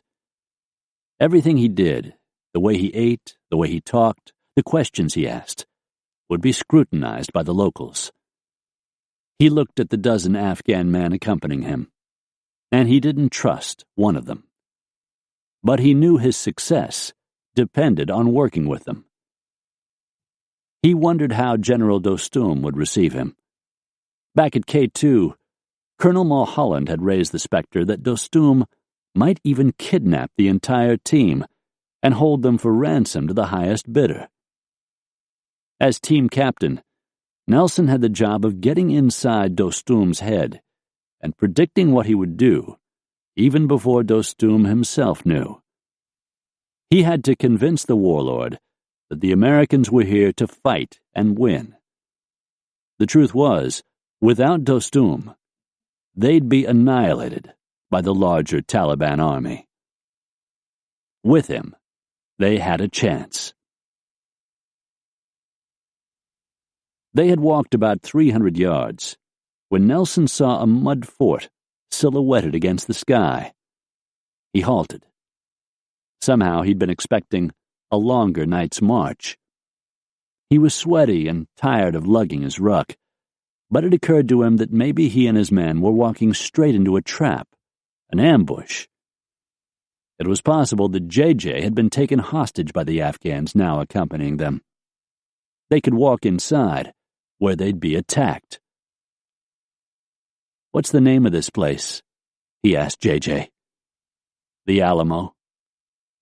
Not necessarily a reassuring name for a refuge. JJ explained that the fort would serve as the team's safe house. JJ seemed at ease. Nothing seemed wrong about the situation. The fort looked like something out of the American Old West. A crescent moon painted its walls dim silver. Each of the walls was made of smooth mud. They measured about 200 feet long and stood 8 feet high. 5 wooden doors were spaced along the front. In the middle stood a wooden gate, wide enough for a team of oxen and a wagon, or a tank, to roll through. A hitching post for horses stood outside the gate. The individual wooden doors were short, maybe only 5 feet high. The Northern Alliance soldiers stooped and filed inside first. Nelson and the rest of the team stared at the small entrance, their guns slung across their chests, fingers curled around triggers. Nelson went in next. Behind him, the tall guys on the team like Spencer and Milo had to struggle through by inching with their overstuffed rucksacks in the narrow opening. Once inside, Nelson scanned the 200-foot-wide courtyard. Off to one side was a large, freshly dug hole with dirt piled on one side about 6 feet high. A shovel was stuck up in the dirt. Nelson figured this was a water well the Afghans were digging. Along the right side of the courtyard, several rooms had been built out from the exterior wall. It was impossible to tell how old the place was. Fortresses like this one had been constructed in the 19th century as British garrisons or as defensive outposts manned by rebelling Afghans. The place smelled old, dry, dusty.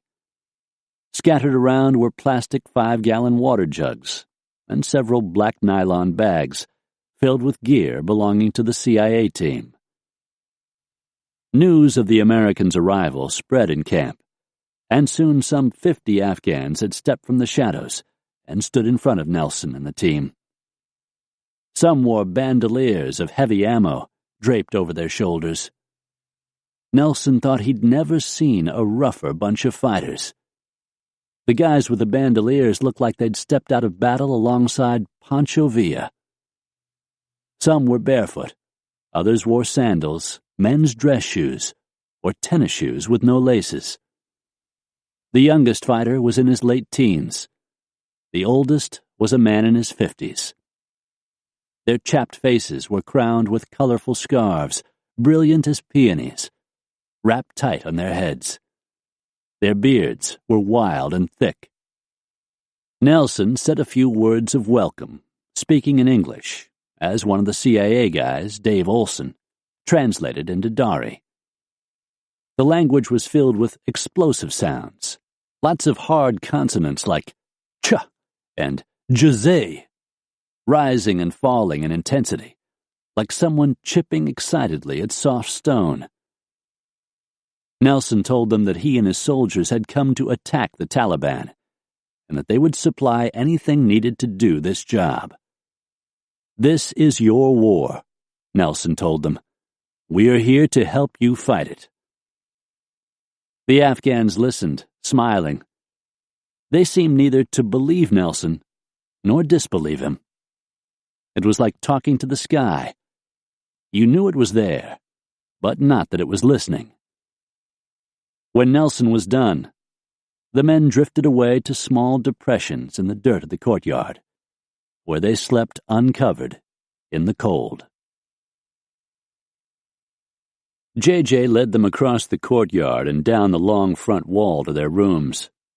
There were two, one for gear storage and another for sleeping. The rooms had been swept and neatened. The ceilings were low, only about 6 feet, and the men had to stoop as they walked around inside. The room smelled of dung and animal hair. Nelson turned on his headlamp and saw that the sleeping room had been a horse stable. Crisp woven carpets had been laid on the flat mud floor. Large pastel-colored seat cushions had been spread around. Nelson was moved by the precise care with which the place had been made ready. The men dropped their rucks and made a security plan for the night. Ben Milo and Sam Diller would climb up onto the roofs of the rooms in opposing corners of the fort. They would keep in contact by two-way radio and switch out with another team member after 2 hours. As Milo walked to his post, he noticed that an Afghan soldier was following him. Milo was actually trying to find a latrine. Milo turned and said in English that he had to take a piss, and then he pantomimed the motion. The Afghan shrugged and kept following close behind. Milo found 2 holes dug in a corner of the fort, near a main front gate. The holes were separated by a flimsy wood partition. There was no door. He unzipped, and the Afghan turned his back and waited. The man then followed Milo onto the roof. Milo had to tell him forcefully using what was called in the Army the pointy-talkie method of communication, that he needed to leave.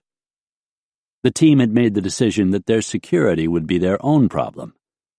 Milo gave him a gentle shove, but the man wouldn't budge. He stood to Milo's side as Milo settled into guard duty, which involved scanning the horizon for anything that looked like it shouldn't be there: lights, movement, sounds. He could hear footfalls outside the fort's walls as Dostum's men roamed back and forth, also on lookout. Milo wondered what was making his new friend so anxious. He wondered if the soldier was planning to whack him. He settled in for an uneasy night. Down in the courtyard, J.J. and Nelson sat on a carpet near the half-dug water well as Nelson peppered the CIA officer with questions about Dostum. J.J. told Nelson that he'd been surprised to learn that Dostum moved around the country by horseback. They were practically a 19th-century militia fighting a modern war. Dostum's men were low on bullets and needed blankets and food. The previous 2 weeks of U.S.-led bombing of Taliban positions had done nothing but lower their morale. Only the United States propaganda machine seemed more organized. From transport planes circling the country, fitted with banks of electronic listening gear and a broadcast radio station, the Americans had been beaming messages to the Afghan people, messages the Taliban found comical. "Surrender, Taliban invader. Give Afghanistan back to her people." Nonetheless, Dostum had remained pragmatic and energetic. This surprised Nelson. He said he thought Dostum was crippled with diabetes and failing eyesight, among other things. He was worried that he'd keel over as soon as the fighting started. The truth was, Nelson learned, that no one had been paying much attention to Dostum before the attacks on September 11. He was, in fact, healthy as a horse. Until the previous April, he'd been comfortably living in exile in Turkey with his family. He was married with 2 young sons. He had returned in the spring when Massoud was losing ground in the Panjshir Valley, and as Mohaqiq struggled in the south, in the area where Nelson and J.J. were now sitting, the Dar Yusuf Valley. Dostum had arrived to try to save the day. It was meant to be a triumphant return. His exile from the country 4 years earlier, in 1997, had been ignominious. He'd been driven from the city of Mazar-i-Sharif, his stronghold, as the result of a double cross by one of his own commanders, a man named Ahmed Malik. Malik had suspected that Dostum had been responsible for his brother's death, an accusation Malik could never prove. And in revenge, Malik made a deal with the Taliban to let them enter Mazar-i-Sharif and capture the town, as long as he could share power with them in the aftermath, and as long as they kicked Dostum out of Afghanistan. As the Taliban poured into the city, Dostum had to flee for his life. He sped in a small convoy of remaining supporters to the border town of Hairatan, 45 miles north of Mazar-i-Sharif. From this city, a bridge led across the Oxus River to safety in neighboring Uzbekistan. Upon reaching the bridge, Dostum was forced out of his vehicle at gunpoint. Manning the checkpoint were Malik's men, who relished this insulting turn of events for the previously omnipotent warlord, a man whose own home in Mazar was palatial by comparative terms, with flocks of peacocks imported from France wandering in the gardens, and American liquor stocked in crystal decanters on mahogany bars. Dostum and his men had to drop their weapons, empty their pockets of money and valuables, and walk across the bridge in shame. The men guarding the bridge taunted them as they left.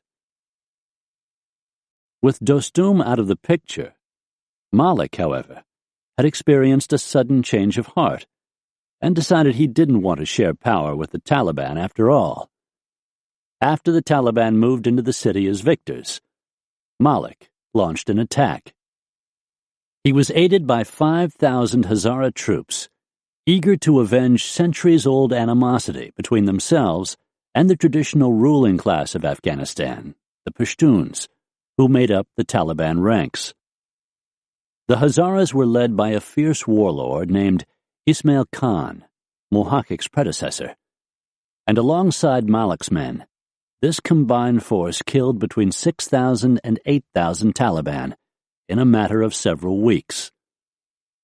A year later, remustered and reloaded, the Taliban returned with a vengeance. At 9 a.m. on August 8, 1998, they entered Mazar-e-Sharif, firing their weapons wildly in the air. The locals in the middle of the city thought the gunfire was the sound of yet another sectarian gun battle. When they looked up from their work, they saw hundreds of trucks racing through the dirt streets bearing Taliban fighters, all of them dressed in their usual black turbans. This was their first signal that something was terribly wrong. Some of the trucks had machine guns bolted in the back, and men leaped up at the mounts and started firing wildly, spraying the street, houses, anyone caught in the open. "I came out of my shop," recounted one resident, "and I could see people fleeing. People were running and being hit by cars. Market stalls were overturned. I heard one man say, 'It's hailing,' because of the bullets." By early afternoon, the Taliban started searching house to house for Hazaras. They broke down doors, smashed TVs, tore paintings from the walls, and dragged men into the street and shot them. They broke into hospitals and slit the throats of Hazara patients. They raped Hazara women who ate handfuls of rat poison in the aftermath, preferring death to the shame of their violation. Broadcasting from loudspeakers around the city, they urged residents to convert on the spot from the Shia version of Islam, the Hazara's own, to the Sunni brand, practiced by the Taliban. "Last year you rebelled against us and killed us," explained one Taliban announcer. "From all your homes you shot at us. Now we are here to deal with you." Cars were stopped at checkpoints, and anyone possessing weapons was arrested. "How many Taliban did you kill in Mazar?" they taunted. If the suspect could prove that he was a Pashtun or a Tajik, the other main tribe in the area, either by reciting his prayers in the Sunni manner or by producing an ID card listing his religious affiliation, he was let go. Otherwise, he was executed. Residents throughout the city heard an ominous warning on their transistor radios. "Wherever you go, we will catch you. If you go up, we will pull you down by your feet. If you hide below, we will pull you up by your hair." Burial of the dead was forbidden. Bodies piled up in the streets. Residents who tried fleeing the city were cut down on the highway by Taliban jet fighters, holdovers from the Soviet era of occupation. So many people died in the road that cars had to drive over the bodies. No one imagined the city could fall so quickly, least of all Malik, who was now a hunted man, a man with his own share of blood on his hands. One of his counterparts, a Hazara named Al-Mazari, had invented what came to be known among Afghans as the dead man's dance. The macabre practice involved beheading a captured Taliban soldier, pouring gasoline down his neck, and then lighting the fuel. The flaming corpse would jerk and writhe, a life-size puppet crackling in its own juices. Malik managed to escape a similar fate and fled Mazar-e-Sharif. He took temporary refuge in Iran. In 1999, Al-Mazari was captured by the Taliban, tortured, and thrown from a helicopter. As for Dostum, he had escaped death thus far by switching sides whenever his own seemed to be losing. He was a volatile sovereign, but he remained a genial opportunist, and it was this trait that made him a pliable ally. When Nelson looked up from the conversation, it was nearly dawn. He and J.J. had talked for almost 3 hours. J.J. explained that Dostum would be riding into camp at 8 that morning. Nelson looked at his watch. He was anxious about the meeting. There were still several hours to wait. He climbed up on one of the roofs overlooking the compound to get the lay of the land. The fort was positioned atop a 500-foot hill on the east side of the valley. It was nestled in close against a copse of poplar trees, their trunks growing tall and straight, towering above the walls. They looked as big around as flagpoles, and their branches clicked against each other in the rising morning breeze. A half-mile away, a river winked in the morning sun. This was the Amu Darya, the rushing course they had followed south in the helicopter. Swift, vinegar-hued shadows raced across the valley floor to the river, hit the opposite valley wall, and climbed out of sight. Up the valley, Nelson knew that perhaps as many as 15,000 Taliban troops were dug into countless hidey holes, hilltops, and fortified bunkers capable of holding hundreds of men. Behind him lay the unfettered wilds of deeper Afghanistan, stark mountain country, a land accessible only by donkey and horse. The plain was packed mud, nearly blonde in color, striped with swaths of grazing grass along the river. Nelson heard a rooster crow, and he thought that this landscape seemed like something in a John Ford movie. He remembered watching those movies as a kid. In college, he'd even kept a poster of John Wayne on his dorm room wall. Now he heard horses neigh in a paddock attached to the fort, and they stamped the ground. And he wondered if he and his men would be riding soon across the wild country before him. Mitch Nelson was standing near the fort doorway alongside Pat Essex when he heard Spencer outside the wall shout, "Pat, Mitch, you better get out here." Spencer had just stepped outside, holding a cup of coffee and wondering when Dostum would show up. He suddenly heard the beat of hooves, felt a thudding vibration in the warm ground beneath his brand-new hiking boots. Then he looked up to the surrounding hills and saw men popping up in the sun, crouching there in ragged, loose-fitting black pants, scarves wrapped around their heads. These were lookouts, he guessed, as they began signaling down the valley the arrival of something or someone by firing their AKs in the air. The sharp reports rang in the still morning and moved down the valley toward where Spencer stood. Then 7 riders stormed up and shouted, "He is coming! The general is here!" And they waved back, down along the white rocks in the riverbed, a thin tongue of green water lolling under the sun, wiggling its way downstream.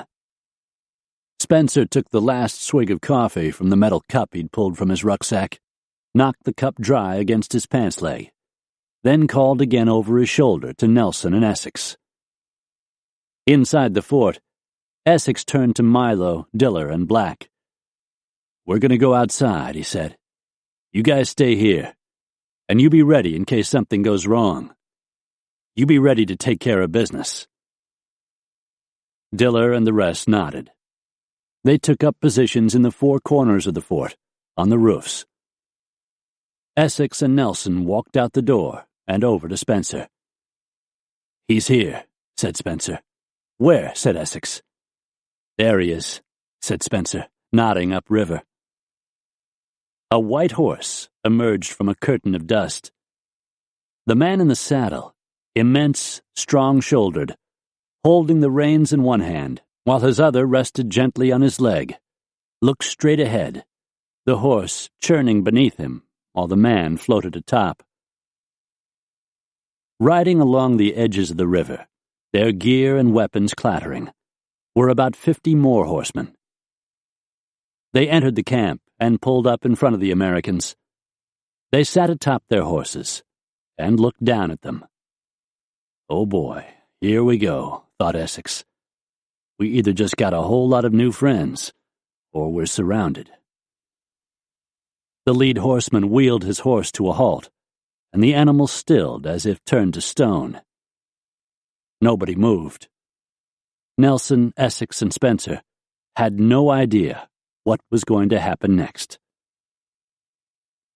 Two Afghans ran out and grabbed the reins, and the tall, dark-haired man swung off the saddle.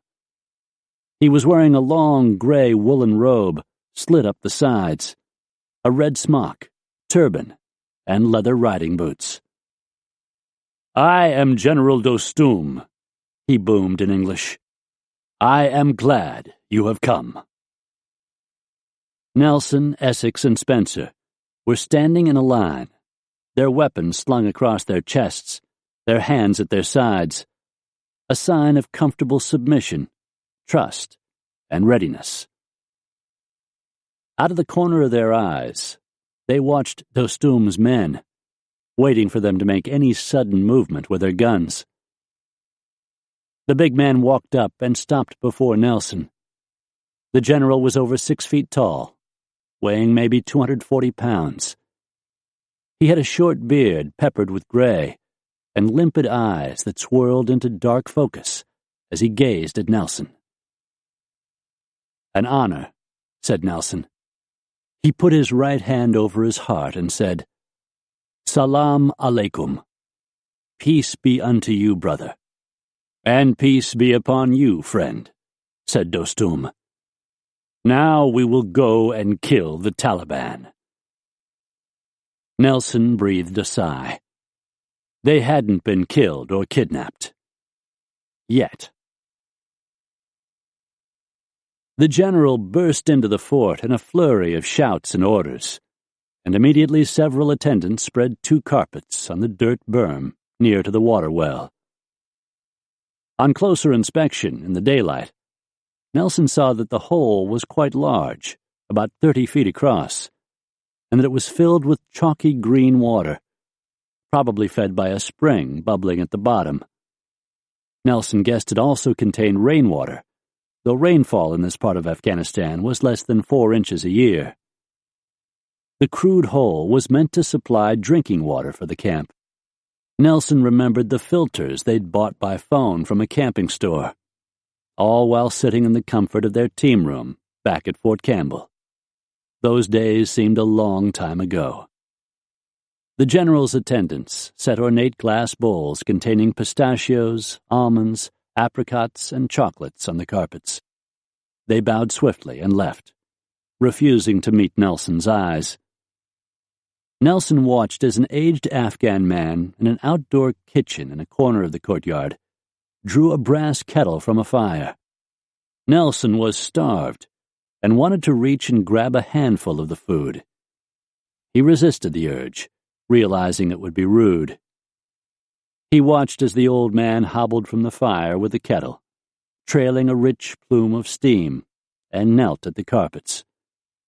With great ceremony, he poured pale yellow tea into chipped cups set in saucers.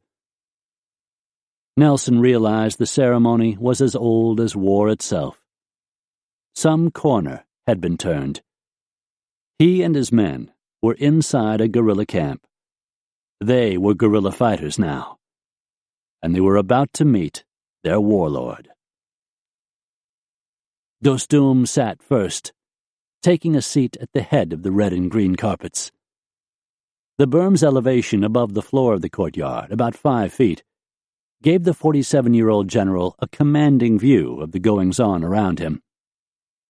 Nelson sat next, to his left, a place of honor, while Spencer crouched down beside Nelson on his knees. J.J., dressed in green camo pants, green shirt, and hiking boots, hovered at Dostum's shoulder. Nelson and Spencer made a display of unslinging their rifles and laying the stout, lethal-looking M4s with their muzzle ends pointing away from the center of the group on the carpets beside them. They kept their 9mm pistols holstered and strapped to their right legs. They were dressed in U.S. Army tan fatigues, with their insignias and names removed, as they had been for the flight in by helicopter. This was a reminder to them that their mission was classified, and that only a few people in Afghanistan, including the men around this camp, and only select military planners back in the United States, knew that they were here. Nelson had tucked a black and white cotton scarf inside his shirt, a first attempt at donning the local mufti. He and Spencer had started growing beards a few days earlier at K2, but they both looked pale, sunburned, and bleary-eyed from too little sleep.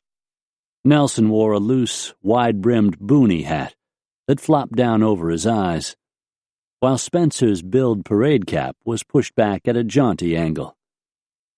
They watched patiently as one of Dostum's advisors, a stocky, studious-looking man in black wire-rimmed glasses and groomed beard, took a seat at Dostum's right. Next to the advisor, across from Spencer, was Dave Olson, sitting with one leg cocked up, his arm resting on his knee, as if at a campfire. He was wearing a traditional black shalwar kameez over green camo pants. Olson planned to translate when the advisor couldn't find the words. After everyone was seated, they were ready to begin. Nelson cleared his throat and explained to General Dostum that he had a gift for him. The gift was from all the people of the United States, he said, but he was honored to present it personally. He gestured to the bags of horse feed stacked nearby in the courtyard. Someone on the team had tried sifting through the grain and picking out the worms.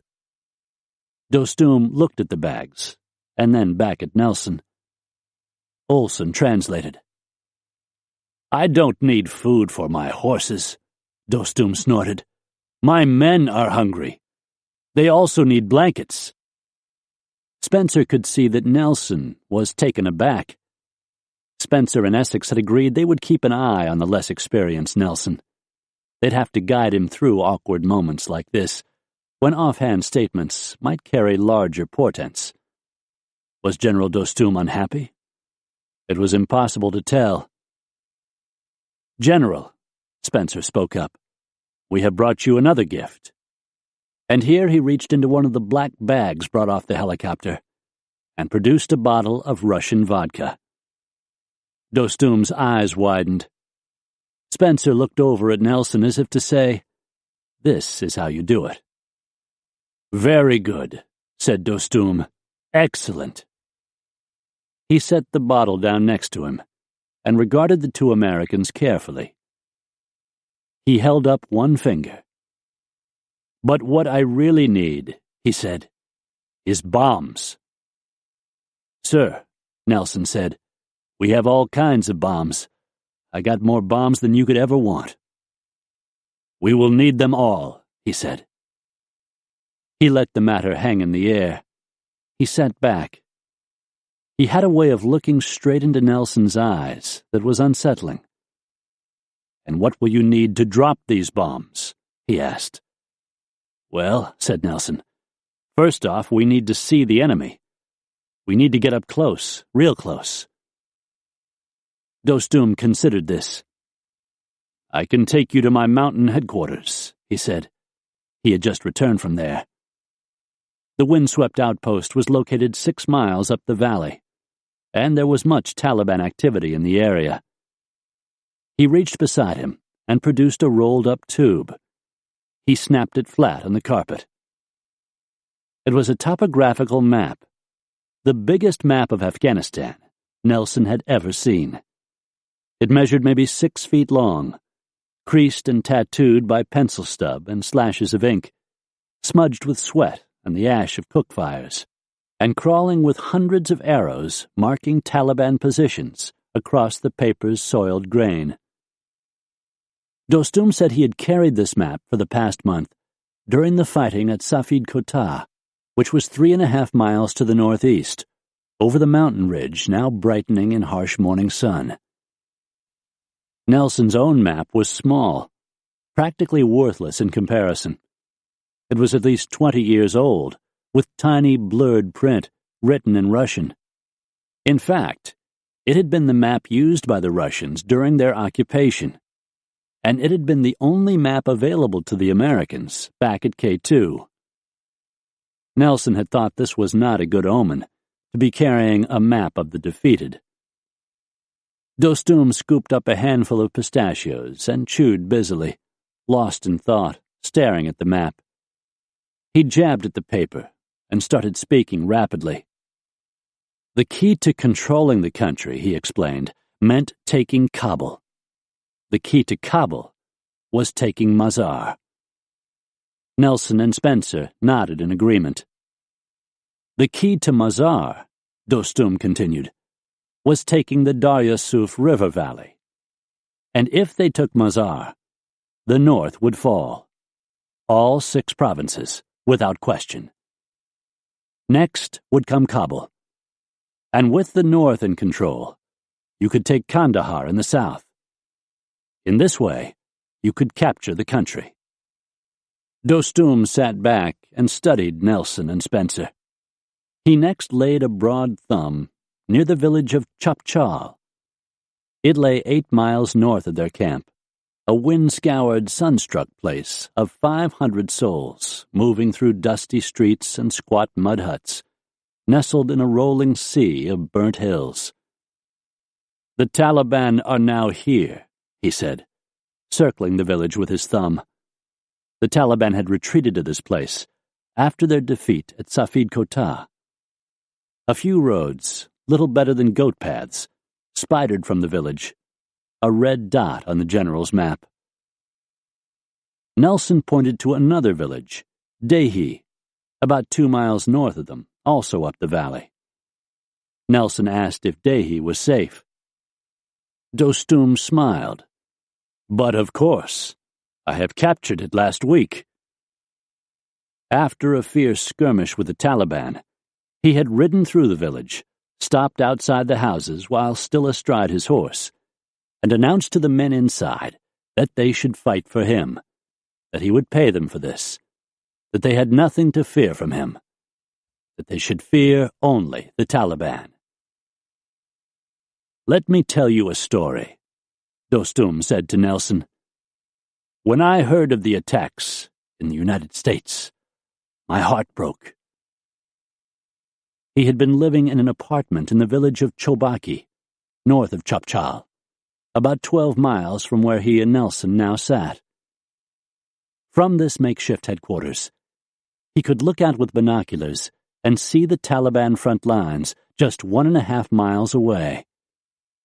He shook his head. That's how far north his front line had once extended. He had lost all that ground in the fighting since then, in about 2 months. He had been in his apartment listening to the radio when news of the attacks in America broke in. He called an old friend and fellow Afghan, a man named Zalmay Khalilzad, who just happened to be the United States ambassador to Afghanistan, living in Washington. Zalmay, he said, tell the American friends that as far as they have hard enemies, they should know that they have hard friends too, and that they are us. And then he hung up and went back to fighting the Taliban. But for the next 5 weeks, the enemy had beaten him back down the valley, mile by mile. We are now here, he said. He dragged his thumb south along the Darya Suf River, where the current churned over car-sized boulders and trilled in silver braids, and stopped near Dehi. I want to move today to my mountain headquarters, overlooking Chapchal. From there we will bomb the Taliban. Once the bombing starts, they will break. Then he announced, quite unexpectedly, we will leave immediately. Nelson asked how he was so sure of his plan. The Taliban are like slaves, he said. They are slaves because they are forced to fight. They threaten to kill a soldier's family if he does not fight. He explained that many Afghans in the Taliban army, which numbered as high as 50,000, were farmers, teachers, shopkeepers, men conscripted into service, men who fought because they were scared. The foreign Taliban, on the other hand, the Pakistanis, the Saudis, the Chechens, even the Chinese, they were fierce men, ferocious fighters. They had infested the country from radical madrasas in Pakistan. They were often joined by bin Laden's al-Qaeda army. Bin Laden's men pulled out grenades and blew themselves up rather than be captured. They called themselves the O-55 Brigade, a crack squad of 500 to 600 stormtroopers. They were not accepted by the Taliban ranks, who considered them foreigners. In camp, they did not mix. Each group kept to itself. They did not fight for Afghanistan. They fought to convert the world to Islam. The Taliban fought to change Afghanistan. "When we capture the Afghan Taliban," said Dostum, "they switch sides, and they start fighting for us, and we let them live. As for the Arab Taliban," he went on, "the foreigners, they prefer death. You can't capture them. You must kill them. They never give up." Recently, one of Dostum's spies, living in Mazar-e-Sharif, had contacted him by satellite phone, telling him that he could see more Taliban soldiers in the streets, gathering in Toyota trucks. They were shouldering battered AK-47s, shotguns, RPGs, PK machine guns, machetes, sticks and swords, obviously getting ready to fight. Dostum had given away some 15 satellite phones to spies across the north, from Herat in the west to Kunduz in the east. They were handsomely paying off. The spy was speaking to him at great risk. Taliban soldiers had shown up at his house and told him, "You're coming with us." To save his life, he had joined with the religious fighters. Now, after several months of being forced to battle Dostum, he was getting his revenge. The spy told Dostum that hundreds of men were loading into T-55 tanks and a similar Russian-made fighting vehicle called a BMP, Bimpy for short. He could hear the snort of their diesel engines tearing out of the gates of the city, heading down the rutted road to a place called The Gap, a notch in the mountain wall that separated Mazar from the country's interior. The Taliban were pouring through the Gap, headed toward Dostum here in this valley. Thousands of fighters, coming at them like a storm. "There is a bounty on your heads," he went on. $100,000 for your body. $50,000 for your empty uniform. Dostum said this flatly, without emotion, as if testing a response. Nelson wondered why Dostum was suddenly telling him this ominous news. Was he suggesting he owed Dostum a favor for not ransoming them to the Taliban? Nelson and Spencer were shocked by the general's bloodlust and eagerness. In fact, Dostum had warned his men, "You will guard the Americans. If you fail, you will be killed." It had been Nelson and Spencer's experience, training some armies in Middle Eastern countries, that the soldiers were loath to start fighting. They had half expected Dostum to explain 100 reasons why his men weren't ready. In this way, he'd prolong America's presence and subsist on foreign aid. Spencer leaned over to Nelson. "Jesus," he said, "this guy's ready to roll. He wants to win." "We will leave now," Dostum insisted. "I will take you to my mountain headquarters." "What do you think?" said Nelson. "I think you should go," said Spencer. "It's risky. I know it is. We just got here. Hell, it isn't anything you can't figure out." Nelson turned to Dostum. "Can I take my men?" Dostum nodded. "All of them. Everybody," Nelson insisted. "We're all going with you?" Dostum shook his head again. No, there are not enough horses." "Unless we all go," Nelson told Spencer. "We're not leaving." He turned to Dostum. "How far a ride is it, General?" Dostum said it would take several hours. "We can split the team," said Spencer. "We got radios?" "Barely enough, but we got radios." "You think he's up to something?" asked Nelson. "Hard to say." "How many men can I take?" "6, said Dostum. "You can take 6. Horses are hard to come by in this country, aren't they?" Nelson said. Dostum didn't understand. Nelson looked over at the horses, standing patiently at the fort's entrance. They were shaggy and thin-legged and short, roan, white, and gray. In this country, Nelson knew, a man measured his wealth in horses. Each one might cost about a year's wages, $100. These were horses descended from the beasts Genghis Khan had ridden out of Uzbekistan, and from farther north, Mongolia. Deep-chested, short-legged animals built for mountain walking. Nelson counted about 50 in the string, roughly one for each man in camp. He guessed that they had ridden them from home to war. "When would we leave?" Nelson asked. At this, Dostum stood up quickly. "In 15 minutes. Before Nelson could stop him, the delighted general had barked orders to his men bent at various tasks in the camp. They dropped what they were doing, walked to their horses, and began saddling them. Within several minutes, they were seated atop the mounts and ready to ride out. Nelson yelled to the team's alpha cell, composed of Sam Diller, Vern Michaels, Bill Bennett, Sean Coffers, and Patrick Remington. "You better get out here." The men stepped from their quarters. They quickly gathered around the berm. "Pack your shit." "We're leaving?" asked Diller. "We're going to the front lines."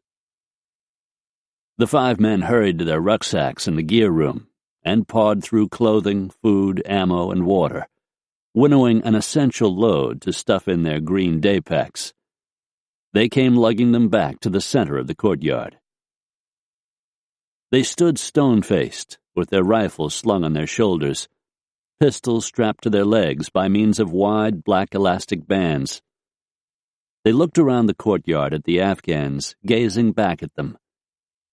They wore black watch caps, pulled down over greasy, stringy hair. A few had tucked Afghan scarves around their collars. Nobody wore a helmet. Helmets were bulky and heavy. For this same reason, nobody had on body armor either, those 40-pound Kevlar vests. "How are we getting there?" asked Diller. "Horses." "Horses?" "Yeah, we're riding there." As they spoke, Dostum, across the courtyard, swung into his saddle. The men turned to watch him. The general sat atop his white stallion, a red pom-pom braided in the coarse ivory hair at its forehead. He carried a soft green blanket and a red carpet lashed to the back of the saddle. Lined up beside him were a dozen of his men. Their horses stamped the ground, raising and dropping their heads like hammers. They were stallions, all of them. "He's fixing to leave without us," said Nelson. "We better goddamn hurry up." Dostum touched his stallion's flanks with his boots, rode over to Nelson, and stopped. He looked off to the distant mountains, then turned back and to Nelson. "I cannot guarantee your safety in Dehi," he said. "There are people there who are not happy about your arrival." So said the voice of God. In a different time, in the year 1418 in the Muslim calendar, John Walker Lind pushed through the glass front doors of the Mill Valley Mosque into the night. On his right, a parking lot, eucalyptus trees. A few cars parked inside under the sulphurous glow of sodium lights. High chain link topped with concertina wire. Light traffic on a street in a part of town filled with modest homes, discount stores, and auto parts. Beyond that, the wave-like roar of interstate traffic, headed south to L.A. or north along the coast. He kicked off on his mountain bike, a new man, headed home. It was at least a hard hour's ride. When he pulled up in front of his parents' house in San Anselmo, he went inside without saying so much as a word, went directly upstairs to the bathroom, reached in and turned on the shower, undressed. It was September 27, 1997, in the year of the Christian Lord, the god his father worshipped. His mother said she was a Buddhist. He and his father were two continents, drifting apart. It was a Saturday, a day he would not forget. He was 16. Back at the mosque, he had stood before the meager huddle of supplicants gathered on the prayer rugs. His friend Nana, brown faces in the crowd, men all. Pakistanis, Arabs, mostly Indonesians. Pilgrims in a land of pilgrims. John Walker Lind among them. Lost. He had impressed Nana with his studiousness. When Nana told John that he believed music with a beat was impure, John agreed. When Nana said he didn't use a fork because Muhammad did not use a fork, John ate with his hands. The study group at the mosque debated the Sunnah, which are writings by Muhammad's contemporaries describing what Muhammad said and did. Lind eagerly adopted the teachings of Abd al-Wahhab, an 18th century Islamic cleric who believed Islam needed to return to a strict interpretation of the Quran. After study, Lind and 5 other teenagers played putt-putt golf at a local amusement park. In his white flowing robe, his pale face topped with a cotton skullcap, he looked lonely. When they played basketball, he stood watching from the sidelines because he didn't think it fitting to remove his robe in public. More than anything on earth, he wanted to learn Arabic so he could teach English speakers about Islam. He wanted to translate the Quran from Arabic into English. At the mosque he had stood and said, Shahada, the declaration of his conversion. I declare that there is no God except God, and I declare that Muhammad is the messenger of God. Very good, Lind was told. You are Muslim now. Go home. You must shower, cleanse yourself. When you step from the water, a new man will be in your footsteps. So ends the voice of God. Before Nelson could protest Dostum leaving without them, the warlord spurred his horse. Nelson watched as Dostum and his men clattered through the fort gate. Once they were outside its walls, they let out a whoop, and Nelson listened to the hooves pound. And then silence. An Afghan soldier came walking up the courtyard, leading 6 horses. Nelson tried to put Dostum's warning from his mind. Concentrate. He's messing with you. Who's ridden before? Nelson asked the team. Only Vern Michaels and Bill Bennett raised their hands. At summer camp, they said, when we were kids. The U.S. Army did not offer Horsemanship 101 as a matter of course. It did run a program called Dusty Trails in the Colorado Rockies, but this taught soldiers how to use pack mules in mountain environments. No one in Washington, D.C. had imagined that modern American soldiers would be riding horses to war. Nelson tried picking out the handsomest, tallest one from the string. It had a sugar-white star whirled on its brown forehead. Its rough-haired legs were knobby at the knees and tapered thin as cypress roots at the ankle. The hooves were cracked, unshod, the color of dishwater. In height, it resembled an overlarge pony, the kind children ride at county fairs in a sawdust circle. The man leading the horses said its name was Suman. He gave Nelson the reins. The horse was so short that Nelson could walk right up and look directly in its eyes. He tried figuring out the pedigree. Maybe Arabian bred with quarter horse, and a mystery animal that shrunk it 1/3 the size of a normal horse, at least normal by any standard Nelson was used to. 2 months earlier, back at home on leave, he'd ridden out across his father's property in Kansas on a big chestnut quarter horse on a warm summer day. Miles of tall wheat whispering against the horse's legs as they passed. He could turn in the saddle and look back to his parents' house, where his wife Jean waited. She was pregnant with their first child. He worried about Jean having the baby without him while he was gone. Most people didn't think soldiers cared about that kind of thing, but Nelson did. He had sat through endless sonograms and well baby checkups. Before being deployed, Spencer's wife, Marcia, had volunteered to be Jean's labor coach, and he'd been relieved. Looking in this horse's eyes, which seemed to contain all the misery and the patience from misery in the world, he knew the future for him had narrowed to include just a thin slice of staying alive through the next day.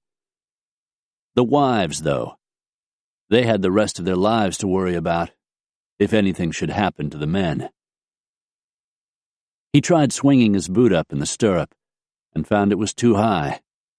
The stirrups were hammered iron rings, and they hung down from the saddle on short pieces of leather. There was no way to lengthen them. He remembered that the Afghans mounted by swinging up in the saddle.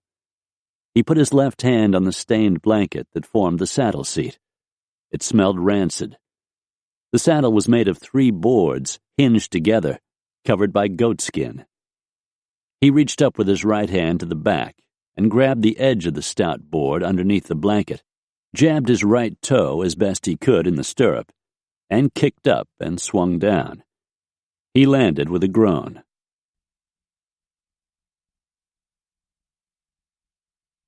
The saddle was tiny, made for a much smaller man. Nelson saw that the average Afghan weighed about 140 pounds. No one on his team weighed less than 200. On the saddle, there was no pommel horn to grab onto for balance. He gripped the horse's mane with one hand and held the reins with the other. He lifted a boot and jammed it into a stirrup, then jammed the other boot in. Just the toes caught the edges. He was sitting with his knees practically bent up to his ears. He knew he looked funny. He wondered how in God's name he was ever going to ride this horse. "Listen up," Nelson croaked. "Here's how you make this thing go." He heeled the horse in the ribs, and it walked a few steps. "And here's how you turn," he said, pulling a rein and drawing the narrow muzzle around. "And here's how you stop." He pulled back on the reins and sat looking at the guys. "Got it?" The guys on the team just nodded. "Now, if your horse runs off," he went on, "and your boot gets stuck in these stirrups and you get thrown, you'll get dragged, and you'll die. If that happens," he announced, "you gotta shoot the horse. Just reach out and shoot it in the head." The guys were now watching him like he'd lost his mind. "I'm not kidding," he said. "You don't want to get dragged over this rough ground." Several Afghan soldiers walked up to help the men get on their horses. The Afghans held the reins with their left hand and reached over with their right to steady the stirrup so the soldier could slip his boot inside. The horses started moving in counterclockwise circles, forcing the riders to keep up with one boot in the stirrup and the other hopscotching in the dirt. About every third hop, the guy would try to jump up and swing over the saddle. After several minutes, everybody had managed to scramble up. Spencer walked up to Nelson, sitting on his horse. He thought Nelson must be terribly uncomfortable. The young captain looked wedged into the small saddle. I'm keeping the Bravo cell here, Spencer explained. He was holding behind Pat Essex, Charles Jones, Scott Black, Ben Milo, and Fred Falls. They would run the logistics end of Nelson's journey. I've got an airdrop scheduled for tonight, Spencer said. Medical equipment. I'm requesting blankets for Dostum. Nelson nodded. Man, Spencer said, you look funny on that horse. Nelson didn't say anything. We'll keep in hourly contact, said Spencer. I'll be on the PRC, said Nelson. This was the inter-team handheld radio. Vern will have the commo package running back to K2. Mitch? Yeah? Good luck. Luck won't have much to do with it. I know. Nelson kicked his horse in the flanks. Cho, he said, remembering what the Afghans had shouted when they'd ridden away. The word meant giddy up in Dari. Cho! Cho! The horse lurched and started toward the front gate. Soon the 5 riders were lined up behind him. Looking out the gate, Nelson could see Dostum's trail, a narrow, churned-up path heading north. He shouted over his shoulder, "You'd better keep up!" They spurred their horses, and the men rode out the gate.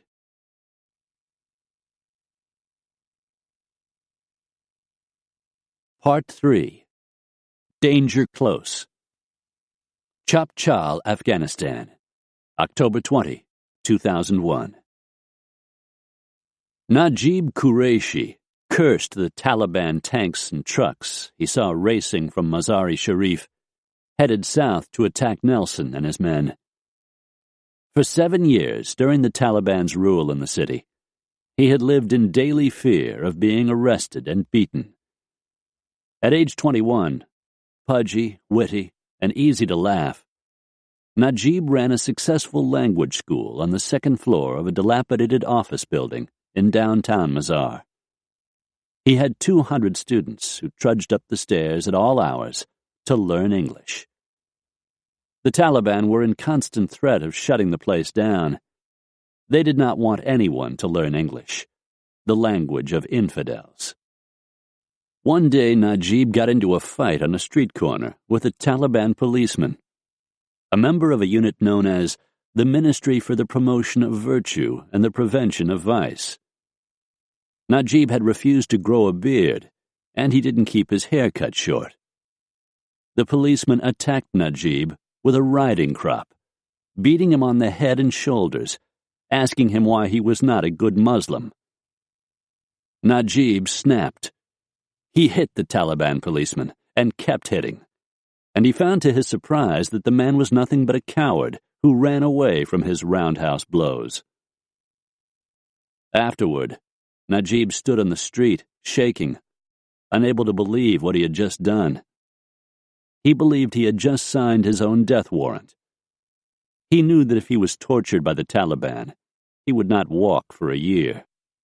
His neighbor had been arrested and beaten about his genitals. The man was now paralyzed. Najib ran to his father's house. The terrified man begged him to travel quickly to Pakistan and hide from the Taliban. Najib deeply respected his father, who made a comfortable living for his family by importing radios and kitchen appliances for the few Afghans who could afford these luxuries. He also dabbled in real estate. His pedigree as a former Mujahideen fighter during the long war with the Soviets also gave Najib's family cachet among Mazar's citizens. None of that mattered, though, under the Taliban. So Najib left the city. He stayed away for several months and then crept back, unnoticed. Since that time, 4 years ago, he'd been living a life under siege, but still refused to close his language school. The past month, hearing the news of the attacks in America, he felt a strange kind of joy and sadness. He knew that the Americans would be coming for the Taliban. That night, he crept to his rooftop and erected the makeshift satellite dish he'd bought on the black market. It was made of flattened Pepsi cans that had been duct-taped together to form an elephantine dish, and fitted with parts cannibalized from other defunct rigs. Najib sat up through the night, watching the reports of events unfolding in America. Each morning he had to disassemble the dish and hide it from the Taliban under a tarp. He was filled with a bitterness that he did not like. Suffering had forced Najib to become philosophical at a young age. He knew that if he held terrible thoughts in his heart, he would not have a bright future. If you try to avenge something, he reasoned, it cannot end well. The funny thing, he thought, was no one ever asked the Taliban why they were so cruel. Why were they hurting people and killing them? They thought the only way to live was by their own beliefs. They did not respect village elders, who traditionally had held leadership positions among the people, fixing land disputes and arguments between neighbors.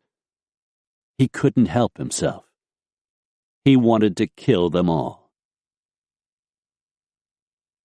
Nelson hadn't ridden far when he saw the dust cloud of Dostum's posse up ahead, maybe a half-mile away.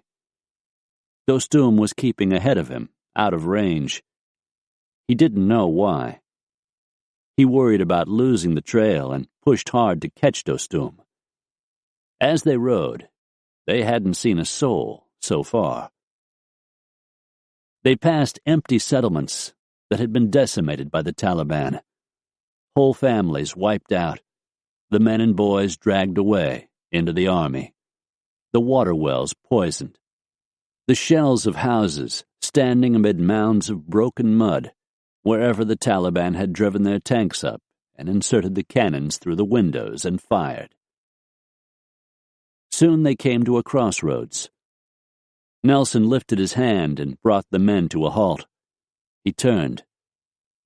Riding up behind them were 10 Afghan soldiers, Dostum's men, who had left the fort after them. Their security detail.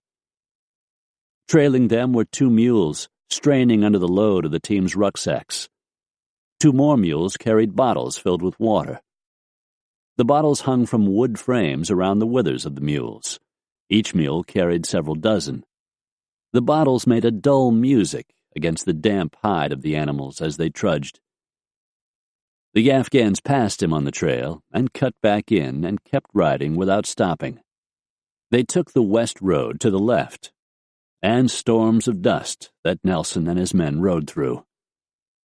Soon the Americans had lifted their scarves around their mouths and sat breathing through the machine oil smell of the tightly loomed fabric. Some of the Afghan riders tucked a corner of a scarf in their mouths and sucked on them, and as they rode, the scarves darkened downward from their chins.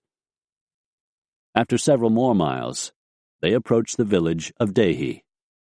Nelson halted the team. "Everybody look sharp. Dostum says we may not be welcome here." The men were nervous and wanted to know what they would do once they rode into town. "Just be ready," said Nelson. "Everybody lock and load. And if you have to shoot, make sure it's for a very good reason. And for God's sake, don't shoot women or children." They saw the first gaggle of people standing at the edge of the village, watching them come on. Men with leathery faces hunched in brown blankets. Others in dark suit coats, standing with hands clasped behind their backs, as if waiting for the doors to open to some invisible building in front of them. The main street was dark as ash. Along its edge, rocks the size of fists. A low hump of gray mountains stood in the distance. Storefronts lined the streets, but Nelson thought, God knows what they are selling. Hitching posts out front, but no horses. The store roofs were low-slung and rested on poplar logs stripped of bark and dug by hand into the hard ground. The walkway along the stores was raw planking that ran underfoot, and under the roofs swung the skinned sides of beef and sheep, twirling slowly like music box figures. From somewhere, a back alley, a cook's smoky fire. They kept riding. They were in 2 columns, about 90 feet apart. Nelson laid his M4 across the saddle, with the barrel pointing at the crowd. He kept one hand on it and waved with the other.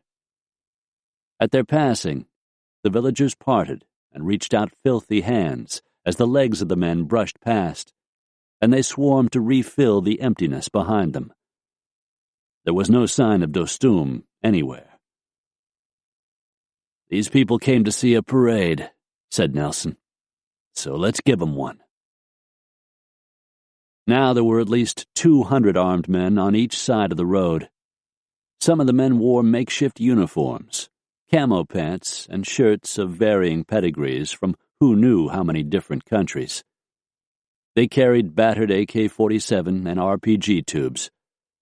They were an army of cast-offs, soldiering in hand-me-downs. The Army of the United States had forgotten after the Soviet pullout in 1989, once they were no longer needed to fight the Cold War by proxy.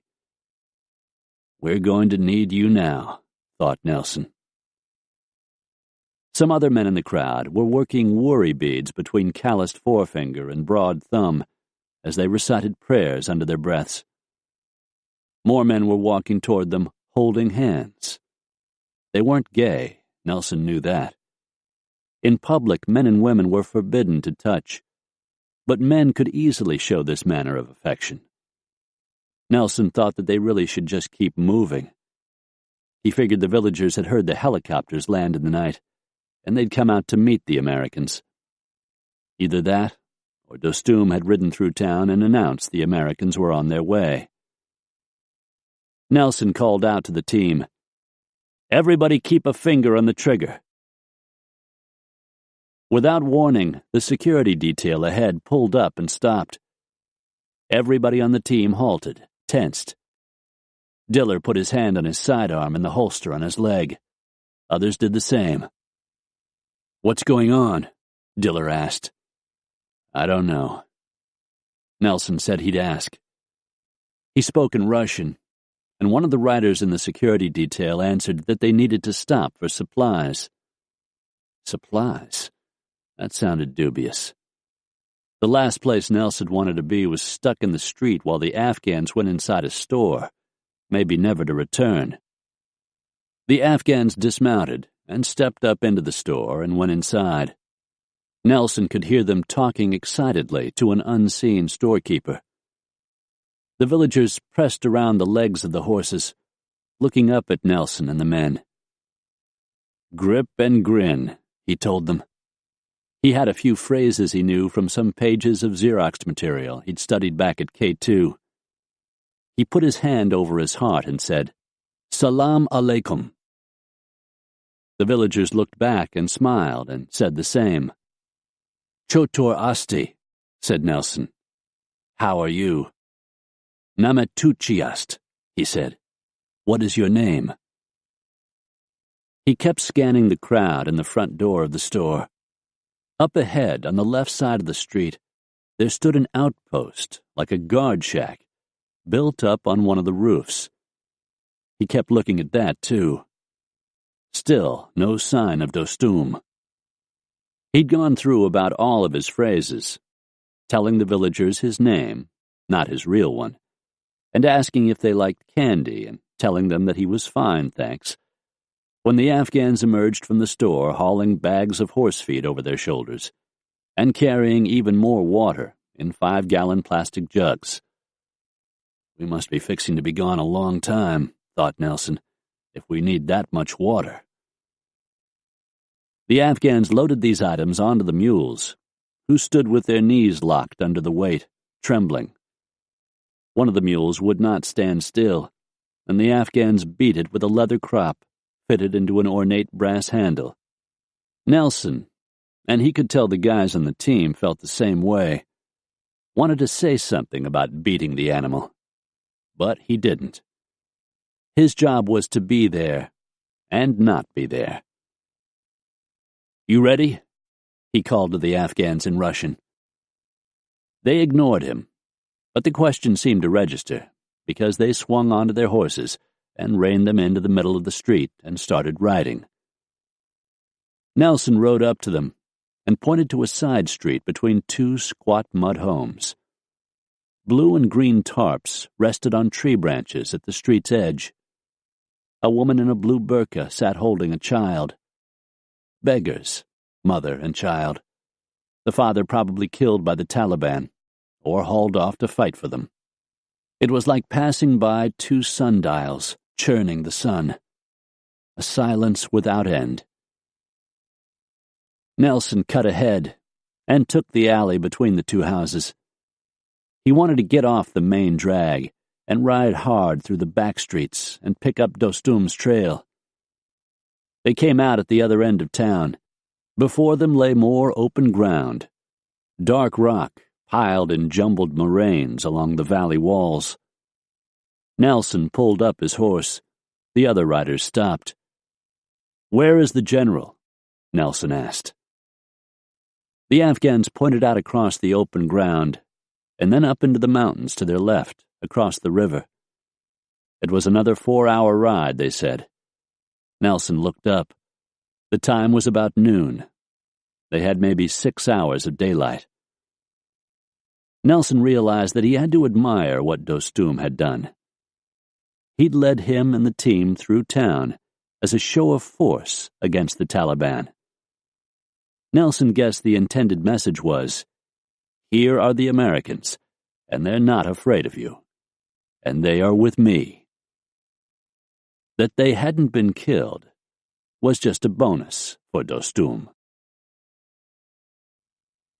They struck out across the open ground. Wearing his bulky day pack, his load-bearing vest stuffed with ammo clips and grenades and bulging over his stomach, Diller found it was hard to move around much. He could already imagine the formation of saddle sores. In usual Diller fashion, he decided he would ignore the discomfort. They crossed the cold Dar Yusuf, the horses plunging in and pulling out the other side wet up to their chests, and the men's pants dark up to the knees. The Americans rocked and groaned in the saddles. Diller could feel the bleeding start under him. They rode across a ceramic-hard plain and crossed another braid in the river and came out clopping on the other side and started to climb a mountain, or a part of it, a shoulder, hunched 6,000 feet high on the thin bank of the river. They cut in on a trail carved in the rock and started up. The horses put their heads down and didn't lift them. They rode for 15 minutes headed across the mountain on the trail, and then at the trail's end they came to a little cul-de-sac where the horse had to hitch up in its step and turn and bear the rider forward as they struck back across the mountain, climbing and climbing higher. On one side, to Bill Bennett's right, stood sheer mountain wall, cascading plates of rock frozen in place. To his left, a 1,000-foot drop. He reached his left hand out, and underneath was the airiness of the valley floor, the river twisting below like green wax string. The trail was 2 feet wide. How in hell does this horse know not to step off? The animal ground out each step, the cannon bones in the legs driving like small fence posts on the ground. Ram, ram, ram. They rode up the last bit of the hill, and the horses strained beneath them and stood on flat ground. Nelson looked out from the saddle and beheld a landscape stretching as far as he could see on either side. Miles of hills, tinted red. The air was filled with an ochre dust, swirled up in winds rising miles away. The dust that now settled on him had flown from far away, Nelson guessed, and he looked at the shellacked faces of the men. They sat like monuments in the saddle, stiff and thirsty, barely moving. Dostum was still nowhere in sight. From Kabul, John Walker Lind flew by helicopter to Kunduz. Ancient trade post. Squalor. Thin-lipped boys with swords bearing silver salvers of smoldering incense through the streets. The smoke meant to keep the jinn away, evil spirits that steal men's souls.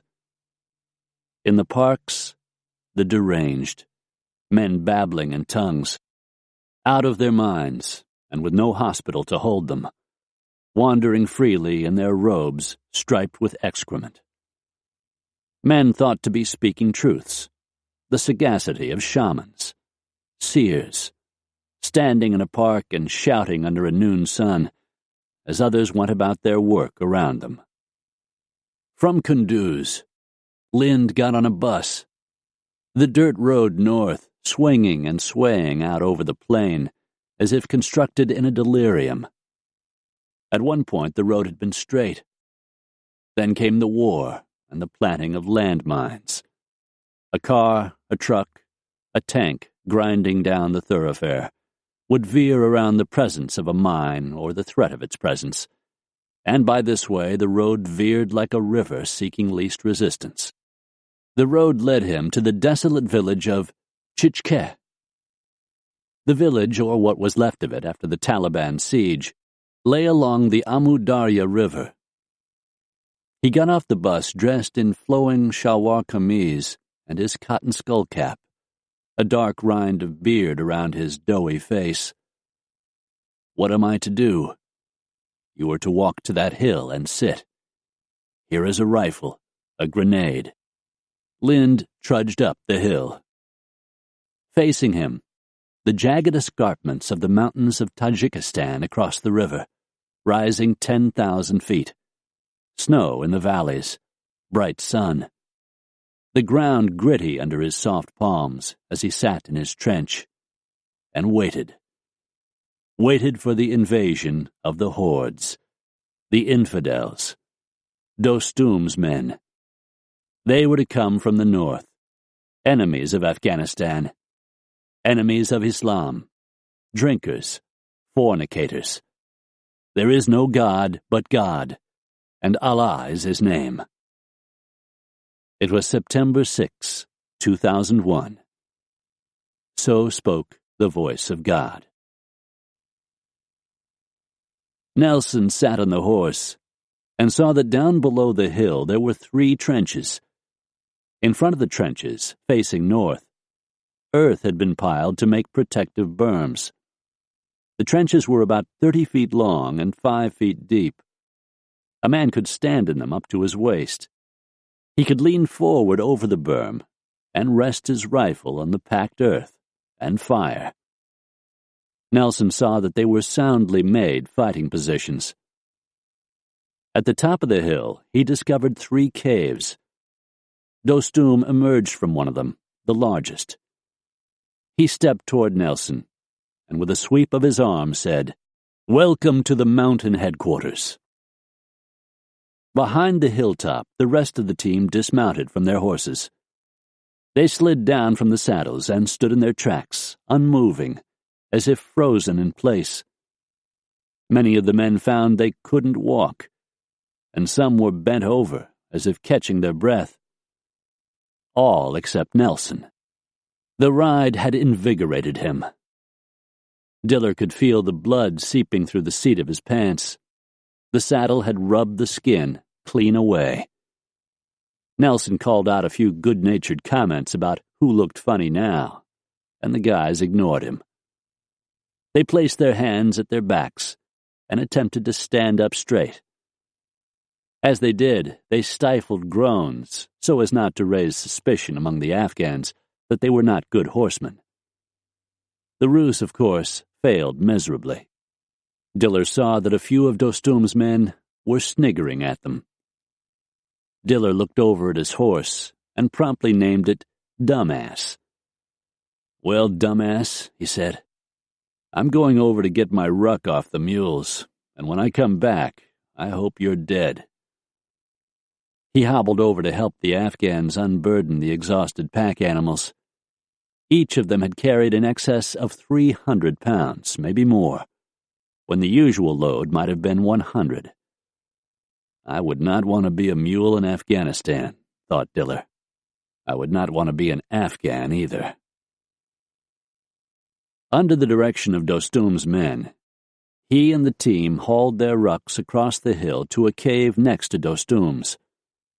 Like his, the opening was set into the side of the mountain, the rock face rising another several hundred feet into a promontory. Diller thought it was not smart to be setting up quarters below such high ground, until he saw the face of an armed Afghan peeking over the edge and looking down at him. He toted the ruck inside and dropped it on the cave floor. The accommodations were more than he expected. The cave had a funny odor, like stacked fur in a dry cleaner's shop.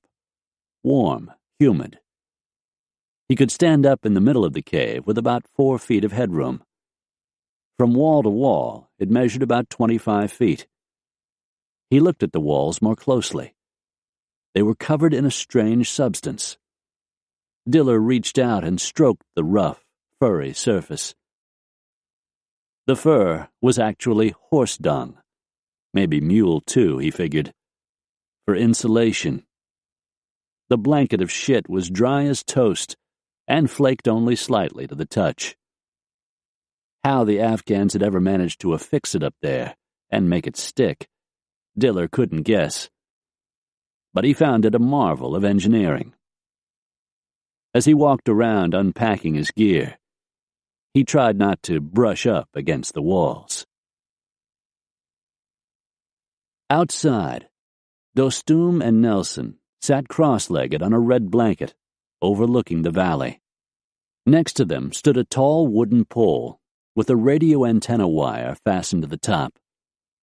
Dostum sat by the radio itself and a bank of portable solar cells that could be broken down and carted by mule.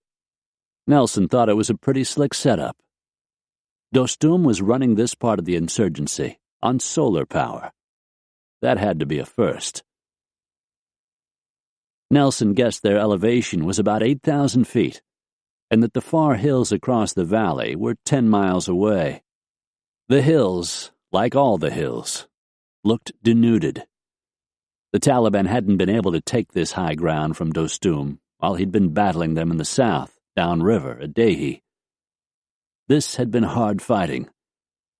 Because of the area's 3 years of drought, much of the drinking water for his soldiers had to be trucked in and carried to battle on mules.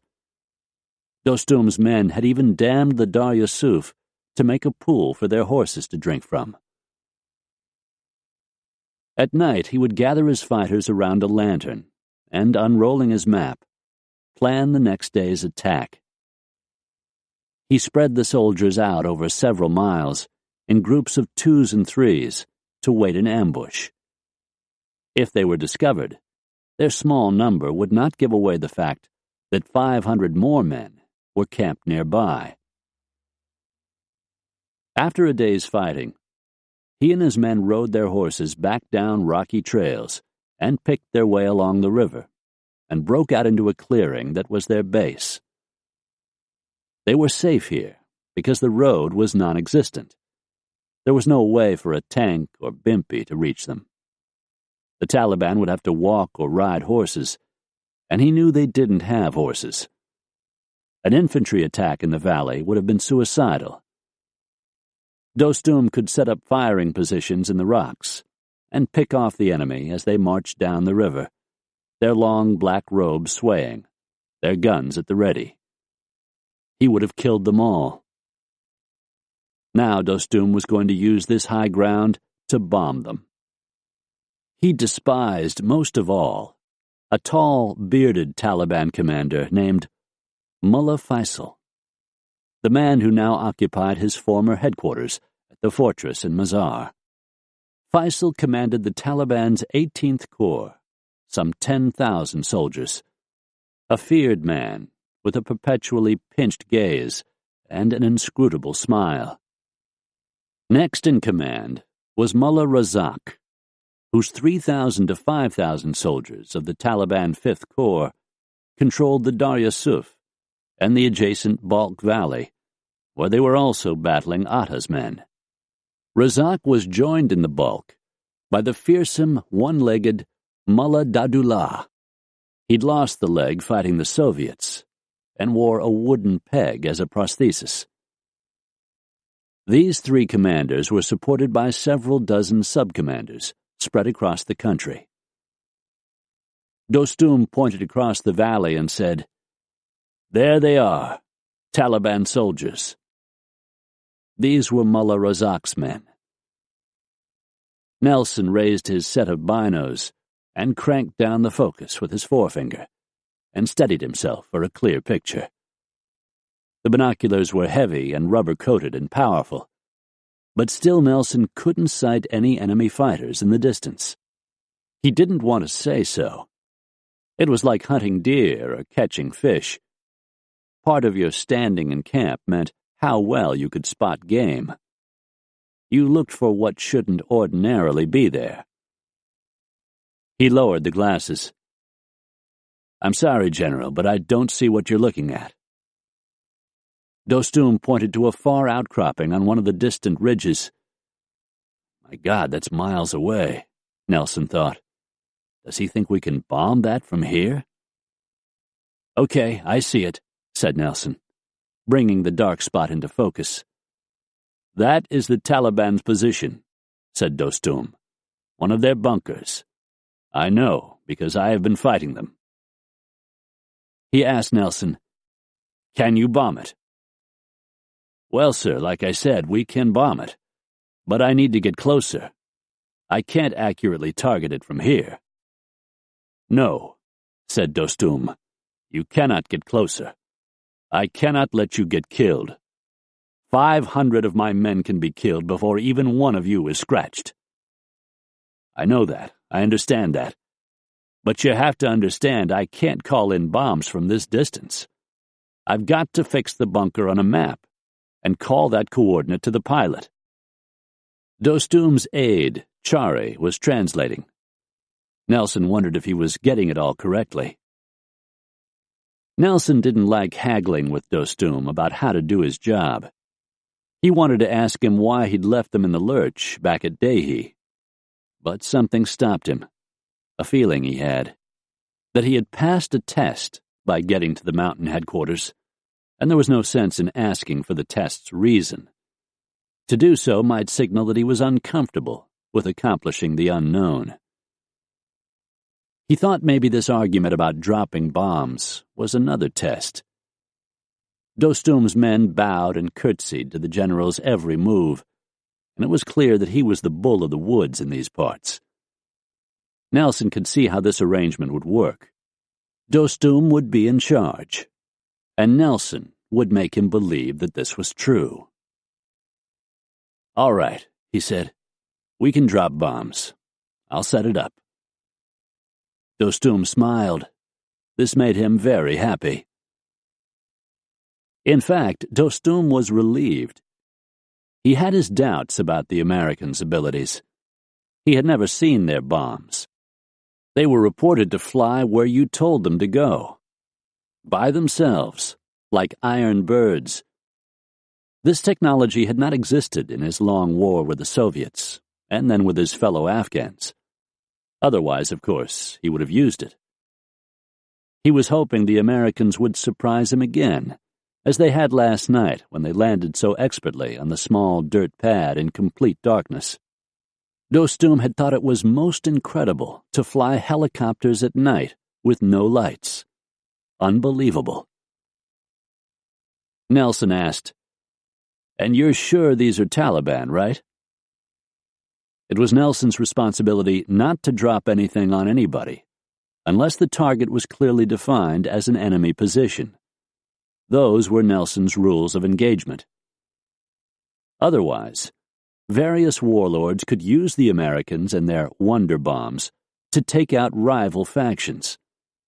Hell, at this distance, Nelson couldn't be sure exactly what he was looking at. But he was determined to find out. The fact that the bunker was so far north, in Taliban-held ground, was one indication it wasn't owned by Mohaqiq or General Atta, Dostum's arch-rival. But Nelson wanted more. "You're sure they're Taliban?" Frustrated, Dostum picked up a handheld radio, a Motorola walkie-talkie. Come in," he said, speaking rapidly in Dari. "This is General Dostum." The small speaker popped to life. Dostum had raised the Taliban on the radio. Nelson heard shouts and chatter, none of it sounding friendly. "I am here with the Americans," Dostum said, "and they have come to kill you. What do you think of that?" The radio roared even louder, as if that were possible. Dostum smiled. "See," he said to Nelson, "they are listening to me." "Tell me," said Dostum, speaking back into the radio, "what is your position?"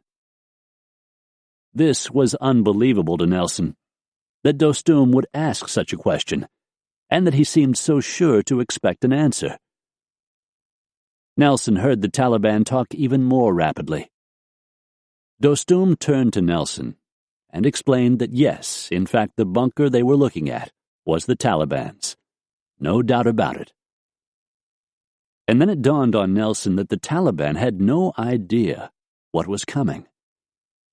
He had a sickening feeling, elation and fear, that he might get ahead of himself if he got too confident in the fight. The Taliban believed they were invulnerable. This in itself was an incredible discovery. At the moment, he was possibly the only guy on the planet who understood it. Like Dostum, they had never seen what a relatively inexpensive GPS mounted inside a $20,000 bomb could do, the places it could fly. He realized they had never fought a war like this one. Dostum signed off by saying, "Thank you, that is all." He told Nelson that he talked to the Taliban all the time. Some of his men had brothers or cousins in their army, he said, either by choice or conscription. And sometimes these men came to him and asked, "Sir, could we not attack a certain place so strongly today?" "Why?" Dostum would ask. "Because my brother is there. He is a good man. I do not want him killed." And if Dostum could afford it, if the position could be determined to be of some minor importance, Dostum would hold the attack. That was the way war worked, Dostum said. Everything was possible. Forestalling death was a negotiation. He explained that the Taliban had called him on his Motorola after the attacks in the United States. "The Americans will be coming," they told Dostum. "Who will you fight for?" Dostum had laughed. To his mind, the Taliban were fools, ninnies. On top of that, they were boring men. They did not drink. They hated women. They were a social nightmare. He described how a few weeks earlier, he'd even met with some of them in person to discuss the future. Was he worried about being killed? Not really.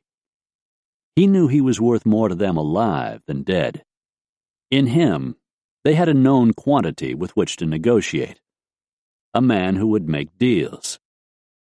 If they killed him, who knew who might take his place? Perhaps a man like Ustad Atta, who would show no mercy at a critical juncture. A man who was as unbending as a teacher's ruler. "You are a Muslim," the Taliban scolded him. "Don't work with the infidels."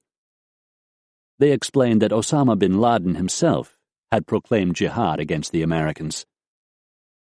Dostum squared himself and looked the Taliban leader in the eye. He told them, "Your jihad is useless. Don't come to me with your talk of jihad." He practically spit out the words. He grew angrier. "Even the Muslims hate you. You have committed a crime against humanity that is unforgivable." He asked the Taliban soldiers how many women they had stoned. Hundreds? Thousands, he yelled. He wanted the Taliban to feel some sense of shame, but he could see they did not. Here is what I'm going to do, he told them.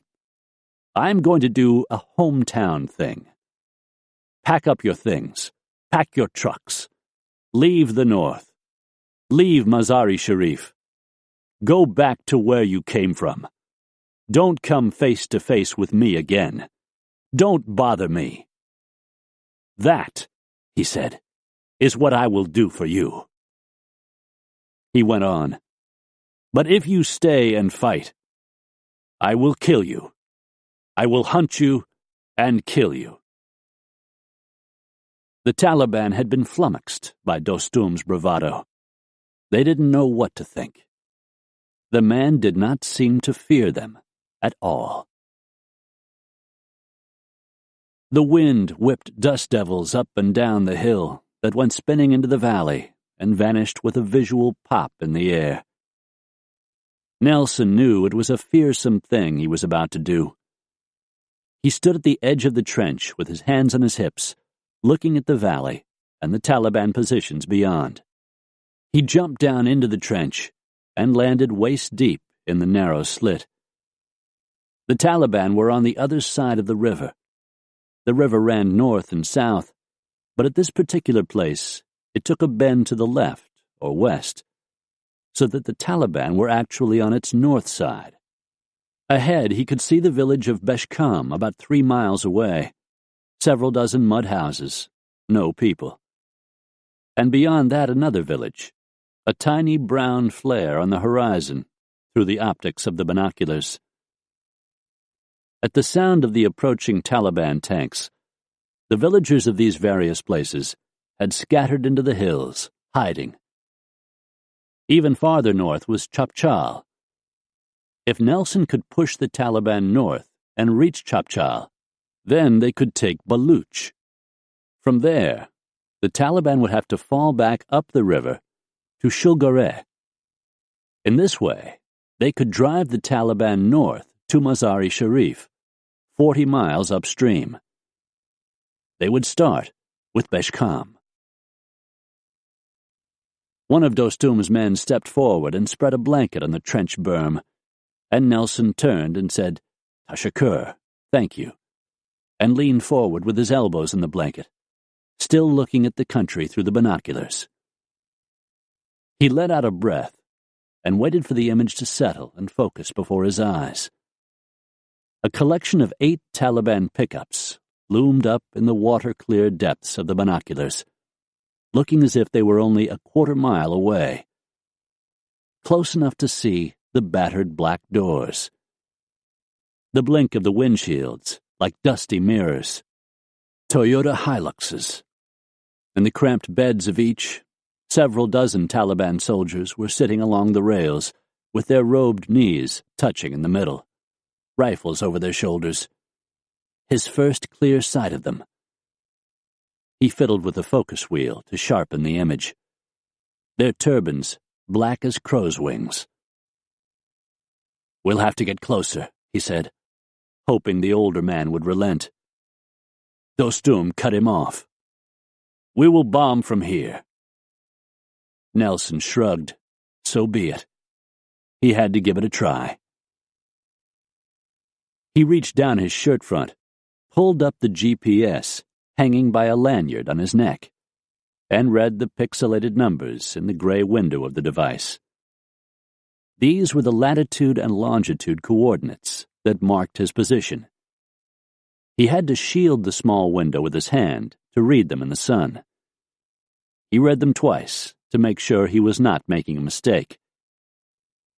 He wrote the numbers down in a green hardback notebook he kept in an oversized pocket on his shirt sleeve, and circled them to keep them separate from the rest of the numbers he would be writing down. He did not want to mistakenly give them to the pilot, who might confuse his position with the enemy's. Nelson asked Dostum to unroll the huge map, and the anxious warlord did so. "We are here," Nelson said, pointing at their ridgetop on the paper, one of thousands of elevation lines on the map. He reached into his rucksack, lifted his rangefinder to his eyes like a mariner's spyglass, and shot the distance to the pickups. He read the numbers in the scope's reticule and marked them down. They were 8 kilometers, or about 5 miles away.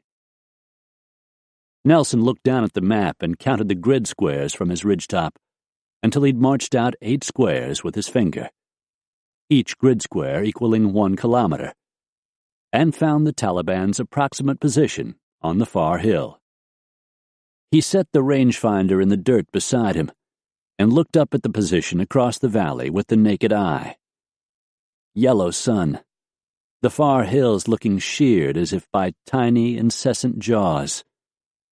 The Taliban were dug into the hillside, and their trucks were parked below the bunker, about 100 yards off. A small path led up from the hill and into the mouth of the bunker. The doorway was framed up by thick timbers, with a heavy piece of wood overhead as its lintel. Nelson studied the scene. He wanted to absorb the raw image of it. When he felt he had done so, he looked down at the map and translated the image onto the elevation lines fanned on the paper. He did this several times, looking back and forth between map and hill, until he felt he'd found the position on the paper that corresponded to the features of rock and slope across the valley. He now had a fix on the Taliban's position. He wrote the position's grid coordinates in the notebook and scribbled Enemy CP, Command Post, beside them. These were the numbers that he would radio up to the B-52 overhead. He looked up, squinting. There it was, the jet, miles above, barely visible. It looked like the silver nub on the screen of a child's Etch-a-Sketch, scoring a wide oval in the sky, about 20 miles long and 10 miles across.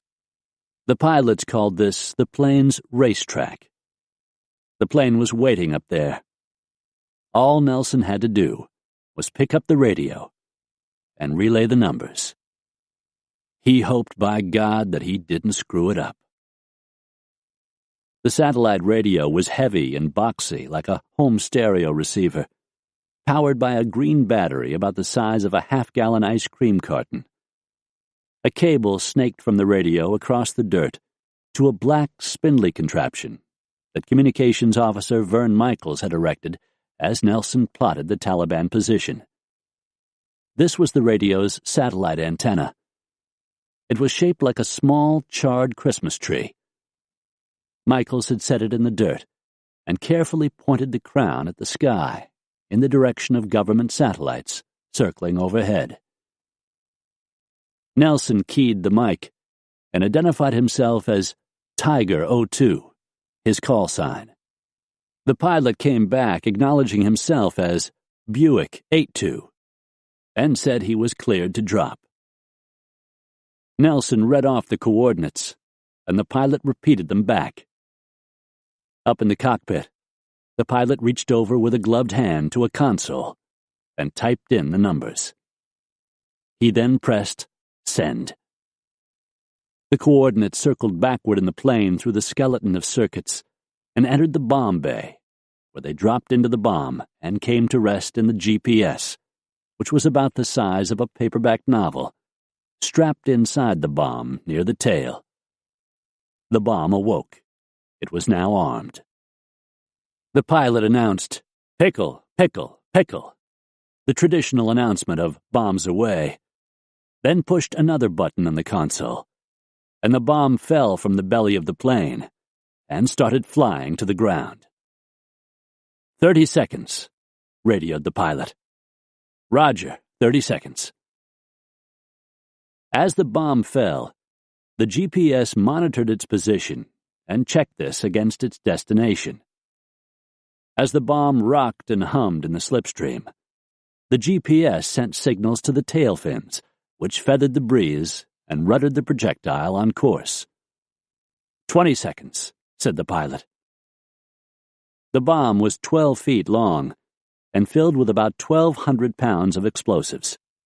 It was tapered at its green nose to a sharp point and could fly 15 miles from drop point to target. It was called a JDAM, short for Joint Direct Attack Munition, but it was known informally among the Americans as a smart bomb, as opposed to the dumb bombs dropped by the millions over Europe and Japan during World War II. 10 seconds, said the pilot. Several weeks earlier, Nelson reflected, he'd been sitting in his car at the Wendy's drive-thru at Fort Campbell, waiting for his order. Oh, Lord God, do not let me miss. Nothing was moving upon the far hills. None of the men in the trench was moving. They were silent. They stared at the Taliban position. And then, the mushroom cloud. They saw the explosion before they heard it. And then came the boom. It came rolling up the hill and over them on the ridgetop like a train, and kept going and receded behind them and faded.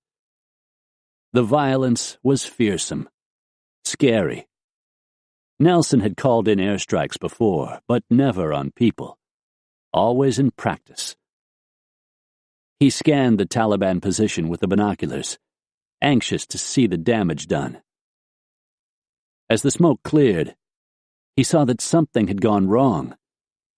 He scanned the hill again. The bomb had missed the bunker, by a lot. Maybe a mile, maybe more. It had landed between them and the target. He wondered if Dostum realized the mistake.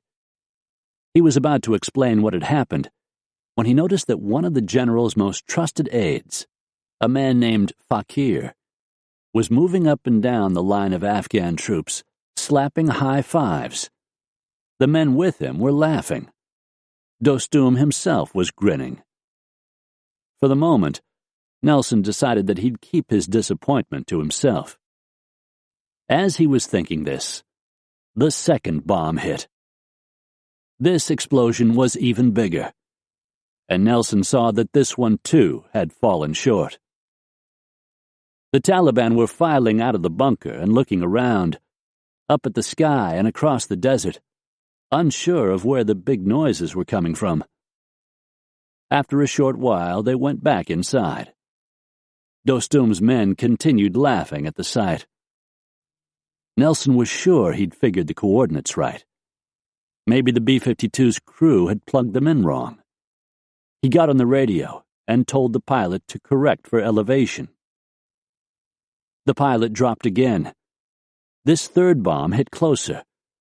Nelson figured it had fallen about 600 feet from the bunker, 2 football fields away. He was going to have to do a whole lot better than this. At the sound of this closer explosion, and with the air still thick with smoke, the Taliban poured out of the bunker, maybe 100 men or more. They came running out in a crouch with their weapons at the ready, as if under infantry attack. As soon as they saw the smoking crater, they stopped. If they saw the B-52 overhead, they didn't seem to connect its presence with the sudden appearance of the 10-foot-deep crater at their feet. Nelson felt like he'd traveled back in time. Here he was, riding a horse loaded with sophisticated electronic gear and ordering bombs to be dropped from planes that were flown from Diego Garcia, 2,800 miles away in the Indian Ocean. As the men on the team would later say, this was like the Flintstones were meeting the Jetsons.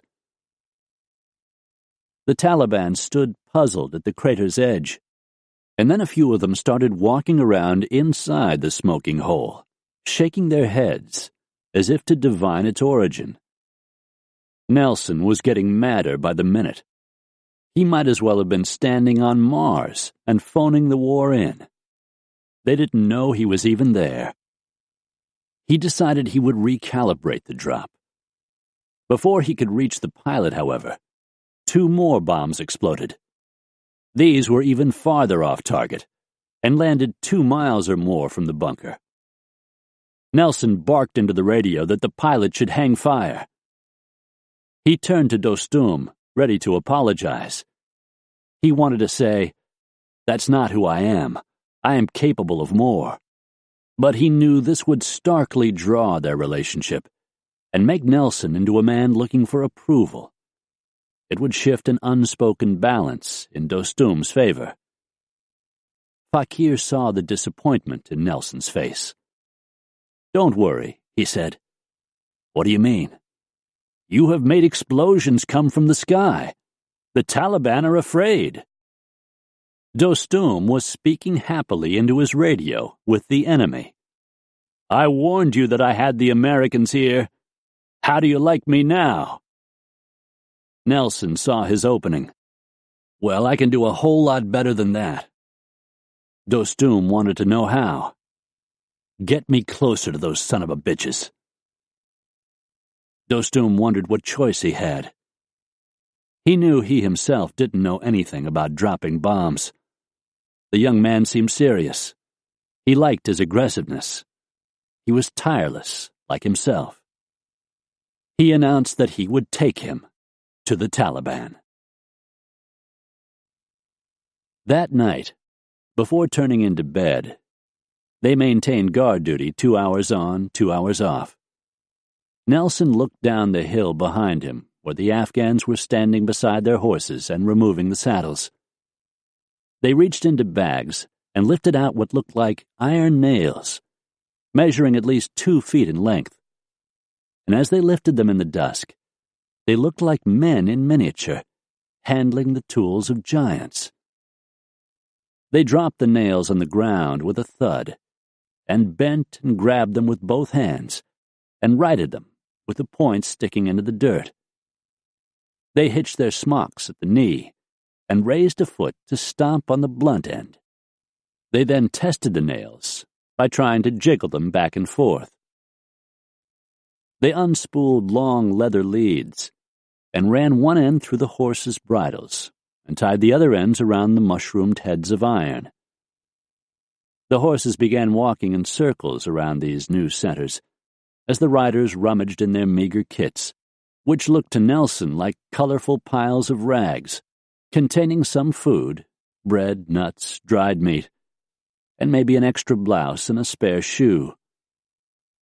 Walking back to the horses, they snapped open feed bags sewn from UN flour sacks, and dropped in handfuls of oats and corn, lifted the sacks up around the horses' muzzles, and reached up and tucked the straps over the ears, and stood back as the horses chewed hungrily, making a muted, wet music inside the steaming burlap.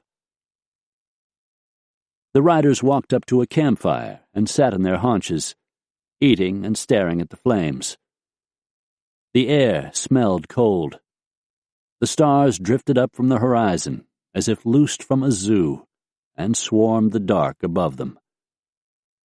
When they were done, the riders stood and brushed the breadcrumbs from their smocks, and walked down to their horses, talking quietly. They threw their blankets over the animals' withers, and patted their heads and said good night. They walked up the hill to their cave and went inside, and Nelson could hear them talking low as they lay down shoulder to jowl, uncovered in the cold night. When he realized that they had given their blankets to their horses, Nelson believed that if he fought with the same selflessness, none of them could be beaten, and that he would live. They turned out of the camp at mid-morning and rode down the hill with the sun hot on their backs and the horses rolling beneath them along the path. Then the riding got hard, the path rocky. They climbed several thousand feet across the face of the mountain and descended again, going where there was little sign of a trail, where no truck or tank had ever been. As Dostum rode, Nelson heard him on his satellite phone talking to congressmen back in the United States, politicians in Pakistan and Russia. One of the men he talked to was a hearty character named General Habibullah, who at that moment was fighting in the Taliban army. Habib had, in fact, 40 men under his command, and was dug in a trench in Chapchal, the village Dostum and Nelson were now trying to take. A former general in the Afghan army, the anti-Soviet army, Habib had been imprisoned after the Taliban took power in 1996. His family urged his release by promising that Habib would join the Taliban army. Reluctantly, Habib agreed. What else was there to do? Habib had rented his skills as a soldier for his freedom. He loathed the Taliban. He was one of the select few Dostum had given a phone to in order to communicate secretly about their movements. Mendicants, zealots, misfits, revolutionaries.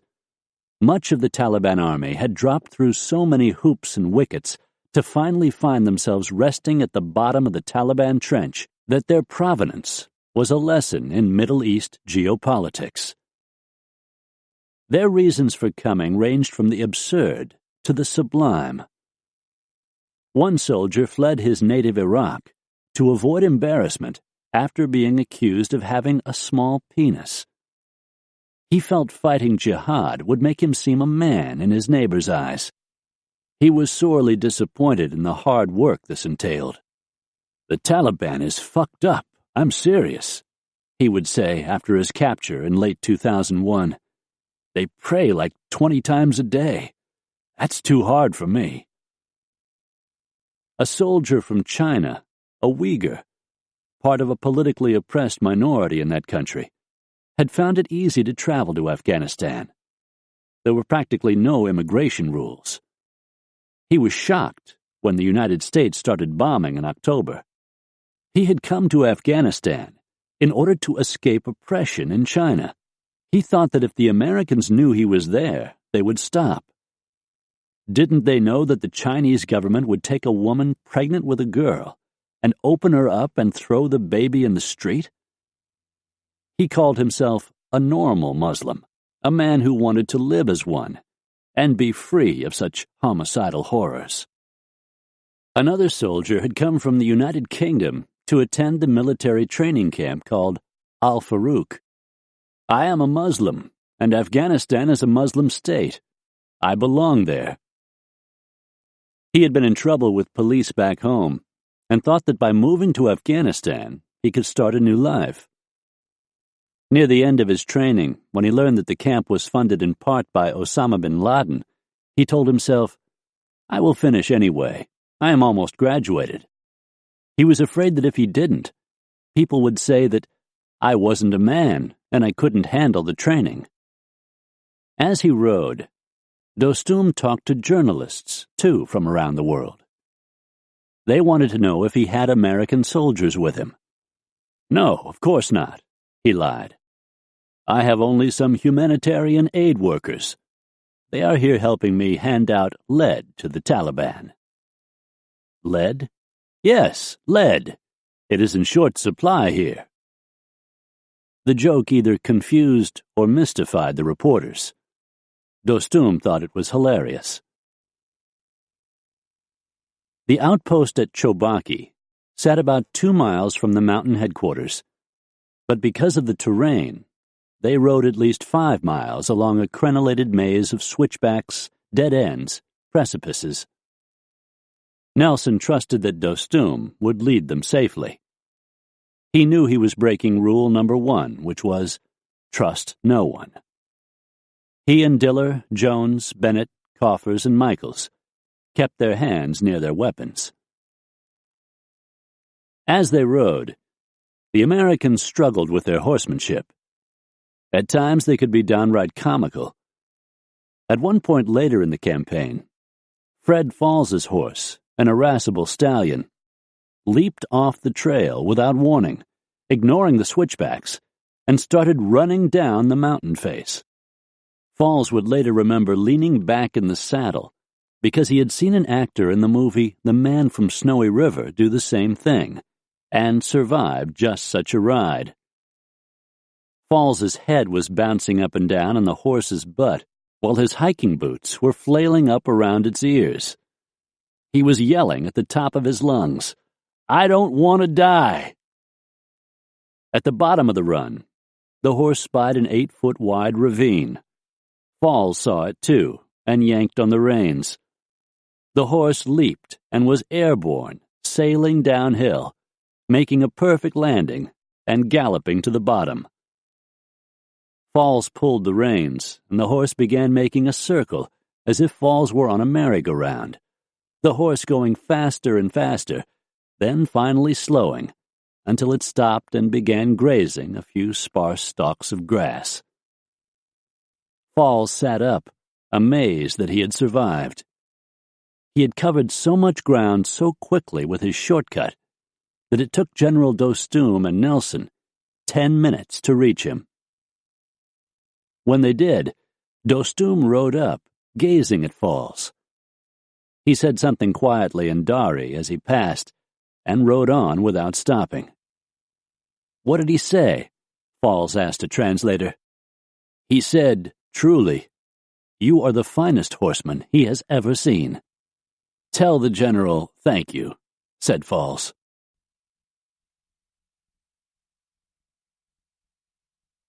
After a 4 hours' ride, they arrived at the austere, windswept outpost, altitude 4,800 feet.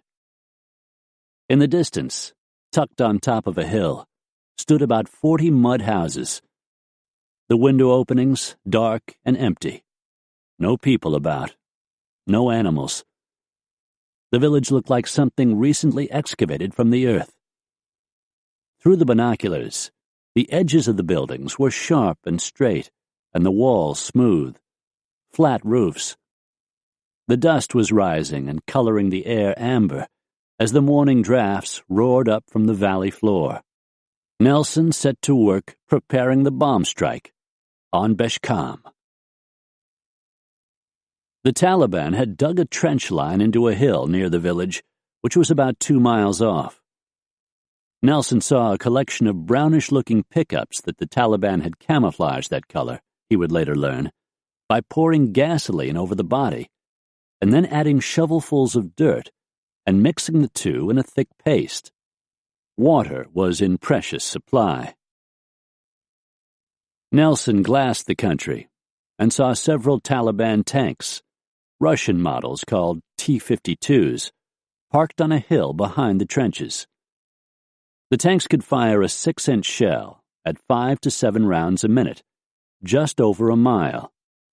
Over rough ground, the 45-ton behemoths could travel 35 miles per hour. On roads, they could speed at 50 miles per hour. They would be a formidable opponent for men attacking them on horses. Nelson also spotted several Bimpis. They were designed to protect infantry during an assault, armed with a 100mm gun, a 30mm cannon, and 3 machine guns bristling from the blunt metal bow. Like tanks, their reach was far. They could hurl fragmenting shells up to 2.5 miles. And there were several ZSU-23s, called Zeus's by the Americans, which, with their turrets sprouting 4 23mm cannons, were normally used as anti-aircraft weapons. The Taliban had learned to back these up a hillside so that the uplifted barrels were tipped horizontal to the ground and could be fired at a demonic rate of 4,000 rounds a minute, creating a furious wall of lead in the air. It was through this wall that men and charging horses would try to ride. Nelson wanted Dostum's men to attack immediately. Dostum had other ideas. He suggested they wait until later in the afternoon. The sun would set at 6 p.m., he said. They would launch the assault at 2. Nelson wanted to know why. Because there will only be 4 hours of daylight left once we are upon them. Nelson didn't understand. This means they will not have time to regroup and counterattack. Dostum's men would fight them as darkness fell, and use the night as cover for their outgunned men. Nelson called in his first aircraft.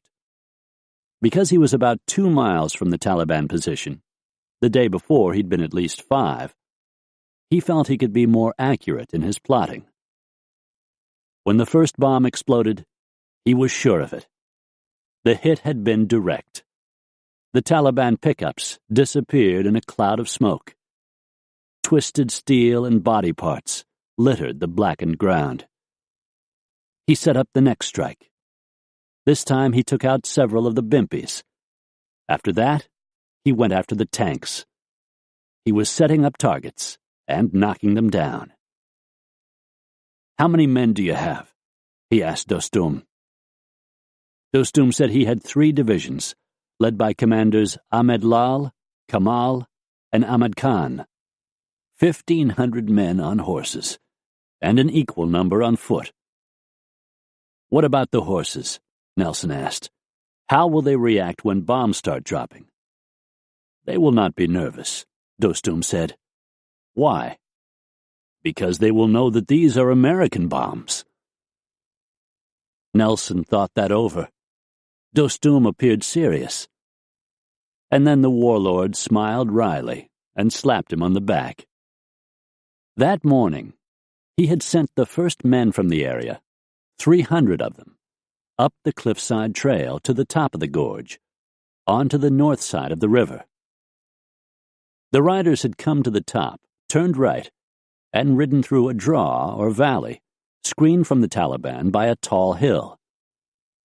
They were able to secretly position themselves near the middle of the plain.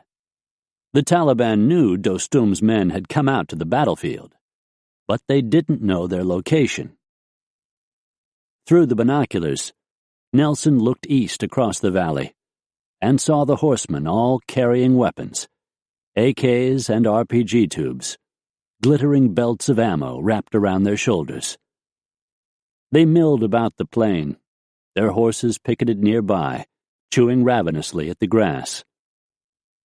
Nelson thought back to 15 years earlier, when he'd been commissioned as an officer in a ceremony on the Shiloh Civil War battlefield in Tennessee.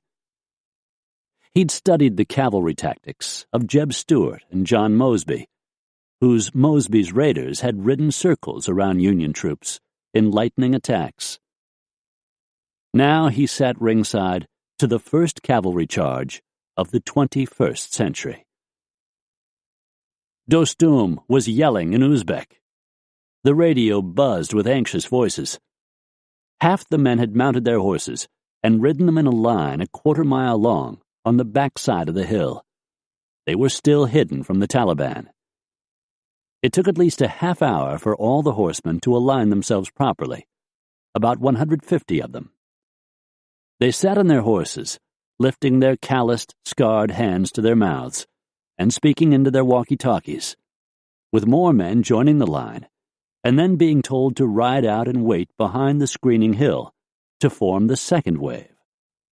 It was thrilling. "Charge!" Dostum shouted into his radio. At this, the men bolted. They shot up in their saddles, climbing the backside of the hill, and crested it, and let out a yell, and then dropped down and disappeared, at least from the Taliban soldiers' view. Nelson could watch all of it from the side in profile.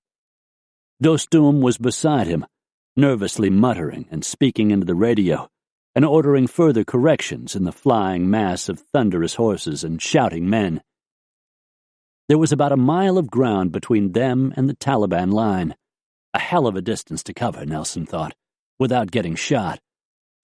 What he saw as he looked at the plain was a series of 7 bare ridges, between 50 and 100 feet high, with about 200 yards of bare ground separating most of them, calm water between tall waves. As they rode, the horsemen continued rising up and down the hills, appearing and disappearing. When they got about halfway across the field, the Taliban guns opened up. The noise was deafening. Shells and bullets whistling over the ground at head height. Men would be riding in the saddle, and then suddenly fly backward as if yanked, and tumble to the ground and lie motionless, as more horses approached from behind and leaped over them, charging toward the firing line. Sometimes a wounded man got up and limped away, or held out a hand and swung up into the saddle of a fighter smashing past at full gallop. The riders leaned out over the stretched necks of the horses, firing as they ran, the long, dark reins clamped in their teeth. The last 4 ridges comprised a half-mile stretch of the battlefield, with maybe as much as 1,000 feet of open ground between some of the ridges. The Taliban tanks sat squat and black, belching thick yarns of smoke on the last ridge. Nelson could see the Taliban raising and lowering the tanks' barrels, trying to adjust the fire. It was hard, often impossible, as the horsemen swarmed toward them. They were moving fast, growing larger and larger from the Taliban point of view as they approached. As they reached the second-to-last ridge, the riders halted and jumped down from their horses. They threw the reins on the ground, stood on them, lifted their rifles, and began firing methodically at the Taliban line. Some of them were frightened and sprayed the line at full auto. Others shouldered RPGs and fired. Smoke trails whizzed over the open ground as the flying grenades exploded among the Taliban. As they did this, the second wave of horsemen advanced under the covering fire. They were riding hard from behind and overtook the men on the ground and blew past, shouting, galloping straight at the Taliban line. The standing fighters swung back into their saddles and beat their horses to catch up, and the 2 waves joined in one line as they drew near, within shouting distance of the Taliban. Standing near Dostum, Fakir was listening to his radio, tuned to the Taliban frequency. He could hear them yelling, "We can't resist! We have to move!" As the horsemen charged, many of the Taliban stood up and looked behind them, and then at the horsemen, and they threw down their weapons and started running, their black smocks flapping, the men slipping on rocks in their cracked dress shoes, falling and rising quickly as the horsemen thudded behind them. The horsemen leaned from the saddle to reach out and club them with their rifles, and dismounted to finish them with knives, or shot them in the back, the Taliban throwing their arms wide, turbans unraveling, as they fell face first in the hard orange dirt. The fight raged as the light failed, the moon coming up. Just before dark, Nelson spotted a bimpy and a tank still untouched. They had crept over the edge of the hill where they'd been hiding in reserve. Now they were raising hell, their turrets sweeping the field, firing in measured booms. Nelson and Dostum had been trying to raise the commanders in the field to tell them to attack the vehicles. Either the commanders couldn't hear the radio transmission amid the din of gunfire, or things were too chaotic for them to organize an attack, but they didn't respond. In the meantime, Nelson managed to talk a pilot overhead onto the 2 targets. Watching Nelson at work, Ali Sarwar, one of Dostum's commanders, was fascinated by the bomb strikes. He saw Nelson speak on his radio and then scribble numbers in a notebook. Overhead, high up, there were jets circling. They dropped bombs after he scribbled down the numbers. It also appeared to Ali that the back end of one large plane would open, and 4 smaller jets would come out and then start flying around and bombing the Taliban. Fakir, too, was confused by the sight. Thinking back to the attack several weeks earlier in the United States, and the way those planes had been rammed into buildings, he wondered if the big plane was being hijacked. He asked General Dostum on his radio, "Sir, I see something I do not like. Smaller planes are chasing a big plane. What is happening?" Dostum was not exactly sure how aerial refuelings worked either. It didn't seem likely there was something wrong. But he asked Nelson, "Fakir sees little planes chasing a big one. Is there a problem?" "The small planes you see are jets," Nelson said. and they're being refueled by the larger one, which is a fuel tanker. Everything's fine." He was surprised by the innocence of the question. Now, as the pilot seemed ready to drop on the tank and the bimpy, he told Nelson over the radio, "Dude, I'm sorry, but I am Bingo." "Bingo? You're kidding me." "No, I'm sorry." The pilot had reached that point in his fuel consumption where he had just enough left in the tank to return to base. "But we're close. You gotta drop, man. I'm begging you." "Sir, I am out. Bingo."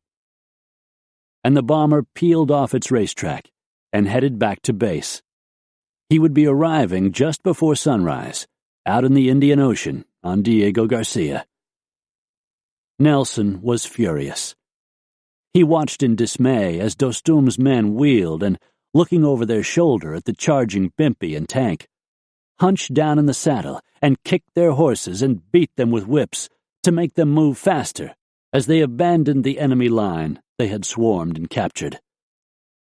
They rode back over the plain through dead bodies and parts of bodies, heads setting upright in the dirt as if the men had been buried up to the neck, the faces slack and impassive as the horses' hooves passed, inches away, the dead eyes brimming with the sudden flare of sunset. But Nelson realized, we can win. An idea hit him. If we can coordinate air support, we can beat these guys and kill the armor they bring up out of reserve once we've kicked their ass. He knew that the tank and bimpy hadn't been in the Taliban line when the charge began. They had driven to the battlefield from the west. That's when he had his second realization. I've got to split the team again. I've got to send somebody north so they can blow up these tanks before they get to us. He would have to send a man farther behind Taliban lines, someone who could spot the tanks and who had the skills to precisely call in bombs. That man was Sam Diller. He got on the radio and called Spencer back at the Alamo. "Come on up," he said. "I'm sending Diller downrange." Nelson and Dostum rode back to the outpost at Chobaki. Men limped into camp, bloody and exhausted. The badly wounded in need of medical care were carried down the cliffside wrapped in blankets as provisional stretchers. There was a steady stream of them moving down the trail in the night, screaming and moaning, accompanied by the rattle of the men's gear and the occasional snort of a horse coming up behind them in the dark, passing down the trail and moving on. At the foot of the trail, the stretcher-bearers turned left or south and picked their way downstream along the river, the sound of the rushing water covering their movement. They had a long way to go, several miles, until they appeared at the gates of the Alamo, where they burst in and laid the stretchers in the courtyard, blankets now slick with blood. At the Chobaki outpost, Dostum told Nelson that he wanted to send his men across the gorge again the following day. He realized they could use the bombers as a new kind of artillery fire. They would have to time the bomb strikes perfectly so that the horsemen started their charge just after the bombs landed. Dostum also said he had made a decision. "I want you to come with me," he told Nelson. "Tomorrow," he said, "we will go to the battlefield together." As Nelson brought the fight to the Taliban, Pat Essex and Cal Spencer were running the logistics train at the Alamo. It was boring work, though neither man would admit as much. But the log train was no less important for Nelson and Dostum than to be with them on the front line. Essex pumped water to be sent out into the field, using a hand pump and filling 5-gallon water cans. He would pump for 30 minutes, then somebody else would take over. Scott Black, the medic, was busy treating the maladies of the local villagers in Dehi, while Spencer retrieved the supply drops that came in. Black's trips into Dehi were a simple and perhaps obvious subterfuge. As he examined the teeth of the local children and listened to the heartbeats of their parents through his stethoscope, he would ask questions. Are there any Al-Qaeda in the area? Taliban? Who are the good guys and the bad? Black and Spencer both noticed that the locals seemed to genuinely like them. The Americans made educated attempts to speak the local language, which endeared them. The team took pains to look away whenever a woman passed by, even though she might be dressed in a full-length burqa, her face hovering unseen behind a piece of latticed gauze. They were trying to become the other, without going native. The truth was the people in the village saw the Taliban as the invader, even though many of them were Afghan citizens. Black was part of the insurgency, trying to overthrow the Taliban. Getting supplies airdropped to Nelson and Dostum was proving more complicated. The first drops had thundered in from planes flying at 20,000 feet, and Spencer screamed and yelled in his emails to headquarters that you couldn't drop from that height. But the pilots kept saying, "We hear there are SAMs, surface-to-air missiles, on the ground, so that's our hard deck, 20,000 feet." The bundles had come whistling down and hit with a god-awful humph, if anyone was around to hear them. They often missed their mark by a half-mile. Spencer worried that one would land on a house. He imagined it would flatten the modest mud structures. He and Essex approached the drop zones at the scheduled hour, usually to see the bundles miss their mark or explode on impact. It was then a mad race, sometimes in minefields, to collect the scattered water jugs, boxes of MREs, and sundries before the locals arrived. The locals would shoot at each other with their AKs as they stripped the crates bare, making off with rice, MREs, horse feed, and bandages. They even dragged away the aluminum crates and used them as roofs for their houses. The pilots had finally conceded and agreed to drop the bundles from 800 feet, once it was clear the SAM threat was minimal. Not surprisingly, the drop's accuracy went up as the planes came down. Of course, bundles being kicked out the door at that height took less time to land, making for an even crazier dash for Spencer and Essex to gather everything before the locals rushed in. What they missed, they had to buy back on the black market. Sleeping bags went for $10, cooking stoves for $15. Spencer and Essex could have strangled the Air Force guys back in Turkey who were assembling the bundles. There was no rhyme or reason as to how they packed things. The boxes weren't marked, or they were poorly marked. Occasionally, radically different items were mashed into the same boxes. Some piece of equipment might be stuffed in a carton filled with MREs. Spencer and Essex nearly gave such a box away to the locals. It contained computer cables. Once, at a drop near the Amu Darya River, Spencer rushed to where the bundle had fallen and spied what he thought were containers full of gasoline and said to himself, "That would be cool. That's something we could use. And we could give some to the locals. They sure do need gas."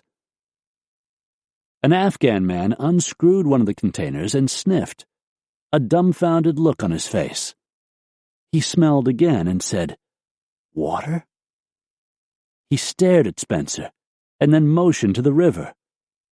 "You want water? We have the river." Spencer just turned away thinking, "Nope, I can't explain this one."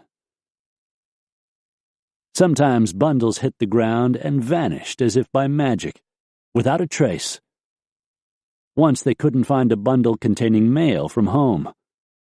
Spencer and the team knocked on doors and asked if anyone had mail for the Americans. The men held out dollars, American dollars, and kept going from door to door. They came upon an Afghan man driving a donkey cart along a rutted path who was wearing a chemical warfare jumpsuit complete with gas mask and hood. He was also toting a black tool crate with ODA 595, Spencer's team number, painted on the back. It was packed with 12 sets of camo clothing for the team. They never found the mail. As Nelson and Dostum maneuvered across the mountains, Essex spent mornings around the cook fire, heating water for tea, and chewing warm, freshly made naan, one of the team's few comforts as they adapted to the harsh conditions. Like the Northern Alliance soldiers, their beards grew coarse and foul, their hair stringy. They raked it with cheap black pocket combs and brushed their teeth using their fingers. Ben Milo, the B-team weapons specialist, had brought in 3 bars of soap stuffed in an old gym sock for the entire deployment, and he apportioned them sparingly. He took what he called hoe baths, washing his armpits in privates. All of the men began to reek. A rustic existence, yes, but they had trained for this. The men used a provisional shitter in the courtyard, although with its door torn off by the wind, they might as well have been shitting in the open air. Not the Afghans. They crapped everywhere, wherever they felt like it. Their knee-length smocks allowed them to squat at will and do their business.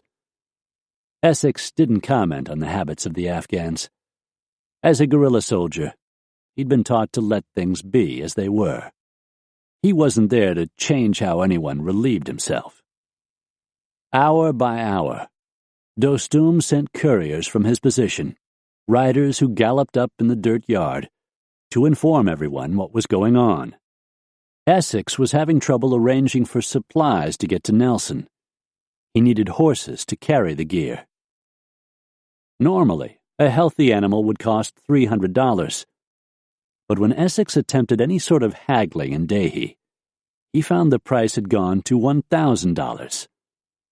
Still, Essex wondered, what choice did he have? His guys had to get their beans and bullets. He figured he would buy 20 horses for the team to ride and to transport supplies. But soon there weren't any for sale. Whatever animals were left behind had been snapped up by Afghans, riding them into battle. Making matters worse, Essex was apprised of a command decision at K2 to force 2 Air Force personnel onto the team. Sergeants Mick Winehouse, 28, and 33-year-old Sonny Tatum had been trained to call in aircraft on bomb targets, a job they did expertly. Essex learned they were being added because Nelson and the team weren't hitting targets, or at least enough of them. Essex was short on horses, and now he would have to find 2 more for these guys. He was livid and insulted. Didn't the higher-ups understand the Afghan way of war? They were winning. Nelson didn't have to blow up everything he aimed at.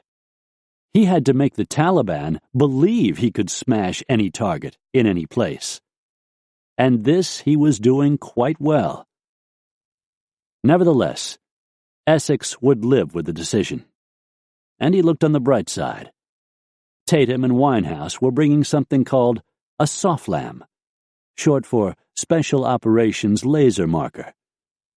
Nelson's team hadn't brought the bulky piece of equipment along, because they'd figured to travel light. Targeting a Taliban tank or truck was easier with the SOFLAM than the method Nelson was using. The device controlled laser-guided bombs, munitions right out of science fiction, and was packed into a green metal box about 2 feet square and 6 inches high.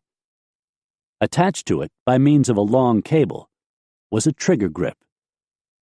The box rested on a tripod, and you stood behind it, looking through a scope mounted on its top, inside which were crosshairs. You trained the crosshairs on your target and pulled the trigger. This shot a laser from a lens, at which time the box began to make a cheeping noise, like a bird trapped in a cold oven. The laser was invisible to the naked eye, but it contained a code that corresponded to one programmed in a bomb carried overhead by a waiting plane. The drop of the bomb was positioned so that it landed on top of the laser. The bomb then rode the light beam to its destination. You could move the laser as the bomb dropped, and the bomb would follow, redirected in mid-flight.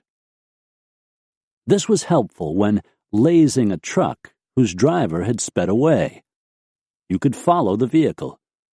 The last thing the driver would see was the missile suddenly appearing in the rearview mirror. At dawn on October 23, Nelson and Dostum started riding from Chobaki to the battlefield across the river, out on the plain. They traveled down the narrow trail to the valley floor and picked among the river rocks and crossed the river, which split into 3 separate braids, shallow and fast. Even the river had been mined by the Taliban, and they had to be careful where the horses walked. They rode into the shadow of the far valley wall, and in the cooler dark along the rocks, with the horses' hooves grating in the sand and ticking dully over the stones. They were heading south, hunting the trailhead to the top. After an hour, they started to climb. With them were several of Dostum's commanders, among them Ak Yashin, leading 60 men on horses, and Ali Sarwar, who had watched Nelson and his team step off the helicopter at Dehi 4 nights earlier. Upon seeing them, Ali had thought, "We will win this. We will beat the Taliban." He still felt the same way now. As they rose into the sun, Nelson could feel the heat in the rock wall, and then it started to rain, light at first, and then heavy. The trail turned to mud. The horses started slipping, the pounding of their legs coming up through the saddle as they drove their feet under them. The riding was dangerous as hell. Nelson thought he would fall and roll off the mountain ledge, a drop of several thousand feet. "Get off your horse and walk," Dostum scolded. Nelson insisted that he would keep riding. It would seem embarrassing to walk. It would mean Dostum was a better horseman. But Dostum was genuinely worried. Several weeks earlier, he had been riding up a mountain pass, and his horse had slipped, and the general had rolled downhill, catching himself just before he went off a ledge. As he lay on his back, he could hear rocks tumbling down the mountainside. If he had fallen, he knew that his men would be picking up pieces of him for weeks. Now, Chari, the translator and one of Dostum's aides, begged the general, too, to please stop riding and walk his horse. "You cannot be hurt, General." Chari thought not even a goat would try climbing this trail. "Who will lead us if you are hurt?" "My body is not worth more than yours." Dostum was glad for the concern of his men. As a matter of habit, he absorbed such adoration gladly, and took it as a sign of loyalty. Chari was a chubby man of 36, with a neatly trimmed mustache. He had worried that the Americans would not be able to ride horses, and fretted that some of them hadn't even known how to get on one. He had been fighting alongside Dostum for 23 years, and in the 3 years since the Taliban captured Mazar-i-Sharif, Chari had seen over 30 of his friends lose arms and legs in battle and to landmines. Now his life was in the Americans' hands, and he had vowed that he would help them succeed. Captain Nelson, he felt, was like a brother to him. For his part, Nelson took notice of the fact that Dostum was scolding him like a father and worried for his safety. Ever since their arrival, Nelson had been sleeping with a pistol under his sleeping bag, just in case. Maybe the old man could be trusted. Maybe. Nelson didn't ponder this for long. Trust no one. He was riding behind Dostum when his horse slipped on the trail. It reared on its hind legs and paddled the air and tipped, and Nelson was thrown. He hit the ground and rolled, taking care that he was clear of the horse if it was tumbling toward him. It wasn't. He watched it flail and finally right itself. Nelson stood, brushed off his pants, pulled his cap right, and walked back to the horse, determined to get back on. The horse stood with its chest plate of muscles shaking. Nelson talked slowly and reassuringly. He cocked his head. Above, from higher on the mountain, came the sound of wailing. Nelson could look up and see a line of men on horses moving up the trail. At the top, on the rim, he saw specks, more men, moving around, milling, preparing for the fight. Nelson remounted, and they resumed their climb. As they rose higher, they heard the steady boom of an artillery gun. Dostum told him it was being fired by the mayor of a nearby village, who was lobbing shells at the Taliban line randomly, but enough to distract the Taliban from the approach of Dostum's men up the cliff. "Hurry, we must keep moving," said Dostum. He wanted to get to the top quickly. He was worried that the Taliban would find them. They would come at them with their old Russian fighter jets and shoot them like flies. The wailing grew, and Nelson and Dostum soon passed men headed down the trail, the wounded and the dazed, vacant-eyed men, coming back from the battlefield to the Alamo. They stumbled along. Some passed silent as statues, faces stitched tight in masks. Others whimpered like babies. Dostum leaned from his saddle and saw a man groaning in the pouch of a coarse, rank blanket that was held tight at its corners by 4 straining men. The soldier's skull was cracked open. He rolled his head to the side, and Dostum could see the brain, gleaming white. And then he rolled back, and he looked just fine. They came out on top of the valley, with the plain spread beneath them in all directions. The day before, Dostum had gotten on the radio and put out the word that any man who could fight the Taliban should come to this place and be prepared to die. Now there were some 600 men on horses and on foot, moving out onto the plain, readying for battle. They remained screened from the Taliban's view by the hills. Dostum couldn't believe his luck that they hadn't been discovered. The enemy was just a half-mile away. He and Nelson rode several hundred yards to a rock promontory and beheld the spectacle. Using his radio, the excited general began directing traffic. First, 100 riders lined up behind the first hill, and then a second 100 on foot positioned themselves behind the second hill. Soon they were spread in 6 lines behind 6 hills, the horses rearing, the men shouting, cracking whips. The dust they raised drifted above the battlefield, and Nelson wondered if the Taliban could see it. He glassed their position. 3 tanks in waiting, and 2 ZSU-23s, one on each end of the Taliban line, which stretched about the length of a football field. The Zeus's had given them hell the day before. They had to take those out. Nelson guessed there were about 1,000 Taliban dug into the trenches, armed with RPGs, AK-47s, and mortars. He realized that the Taliban had reinforced themselves, and that this was going to be a bigger fight than yesterday's. Dostum's men would have to swarm the Taliban line, but if they paused, they'd be chopped down by the increased volume of fire.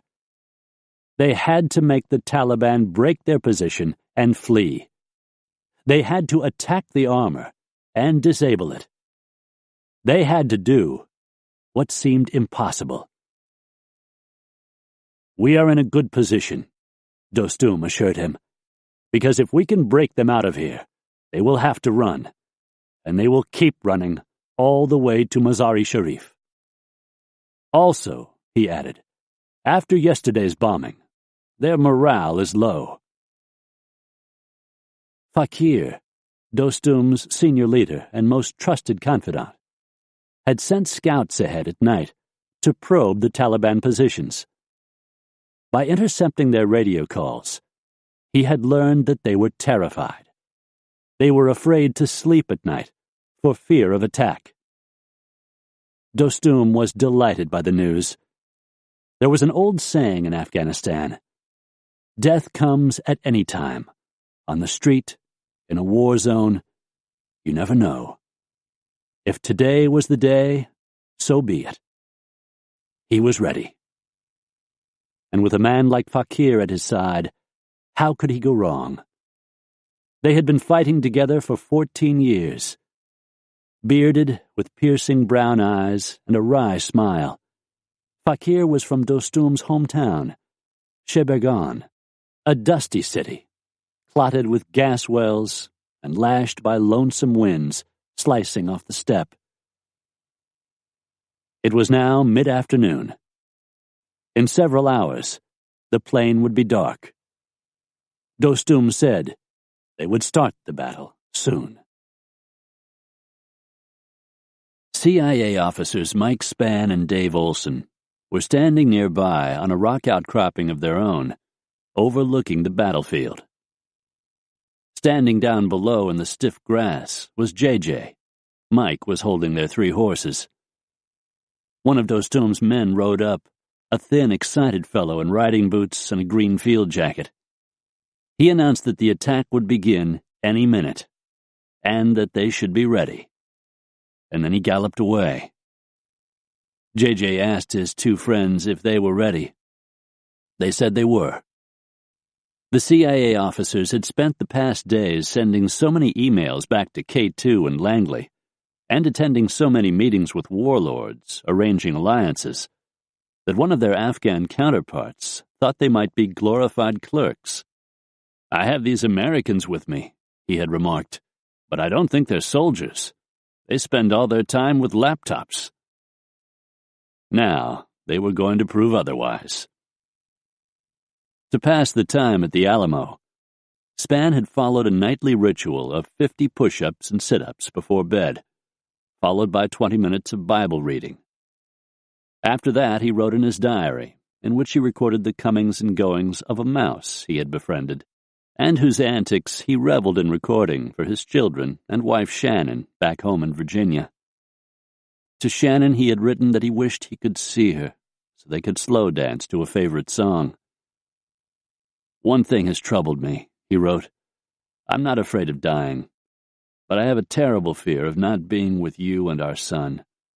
I think about holding you and touching you. I also think about holding that round boy of ours.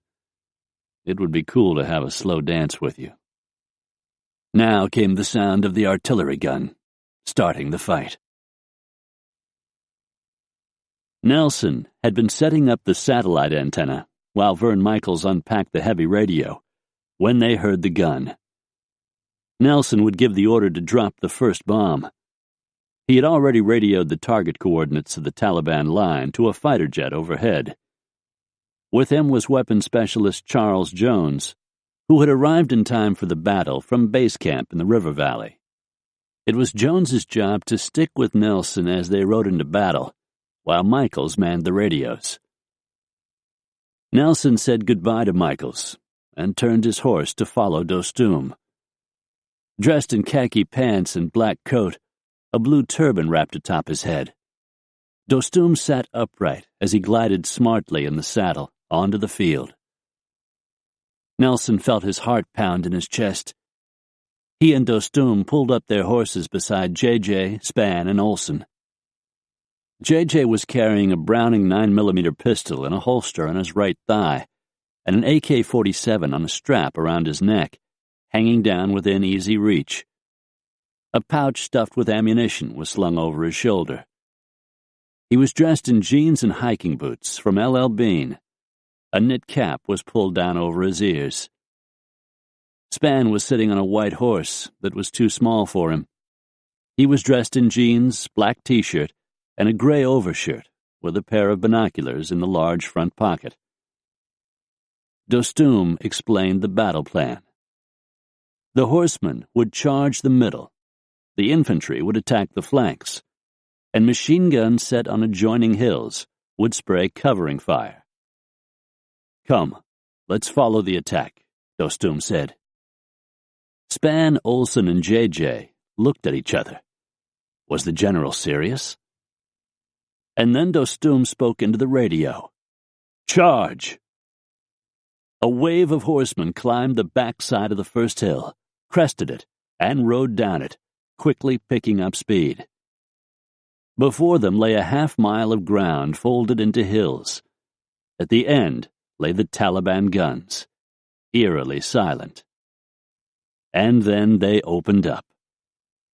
Mortars started dropping around the horsemen, sending up fountains of red dirt. Rocket-propelled grenades whizzed upward as the Taliban tried timing their impact with the arrival of the Afghans on the crest of each hill. They were missing, for now. Dostum kicked his horse and broke into a gallop. Nelson and Jones followed, with the 3 CIA officers behind. Nelson didn't know exactly where Dostum was going, but he wanted to follow. He figured the old man would ride several hundred yards, over 2 or 3 hilltops, and watch the battle from this better vantage point. As he rode, Nelson saw men topple in their saddles, punched by rifle fire. He heard the pop and whine of rounds passing by his head. He got on the radio and called back to Michaels. "Drop the bombs now," he said. He wanted to time the strike, so the bombs hit before the horsemen arrived. Ahead, the horsemen charged the middle of the line, about 600 yards away. The men on foot trotted behind, grimacing, gripping their rifles and RPG tubes, ducking whenever they heard an explosion or the whine of a passing bullet. Nelson looked up, just as the Taliban line exploded. The bombs from the jet overhead smashed near the tanks and also destroyed one of the ZSU-23s. Dostum's men let out a cheer and quickened their pace. As he rode, J.J. started passing Taliban fighters who had been hiding in the grass. They jumped up shooting, and J.J. spun in his saddle, firing his AK. Span came upon a Taliban who was running away, back to his line, when suddenly the soldier turned and took aim. Span shot the man in the head. Nelson rode past dead and dying men, the air misting with the iron scent of blood, the burnt sting of gunpowder. Smoke hovered above the field. The charging horsemen raised their RPG tubes and fired at the Taliban. The explosions rocked them in their saddles.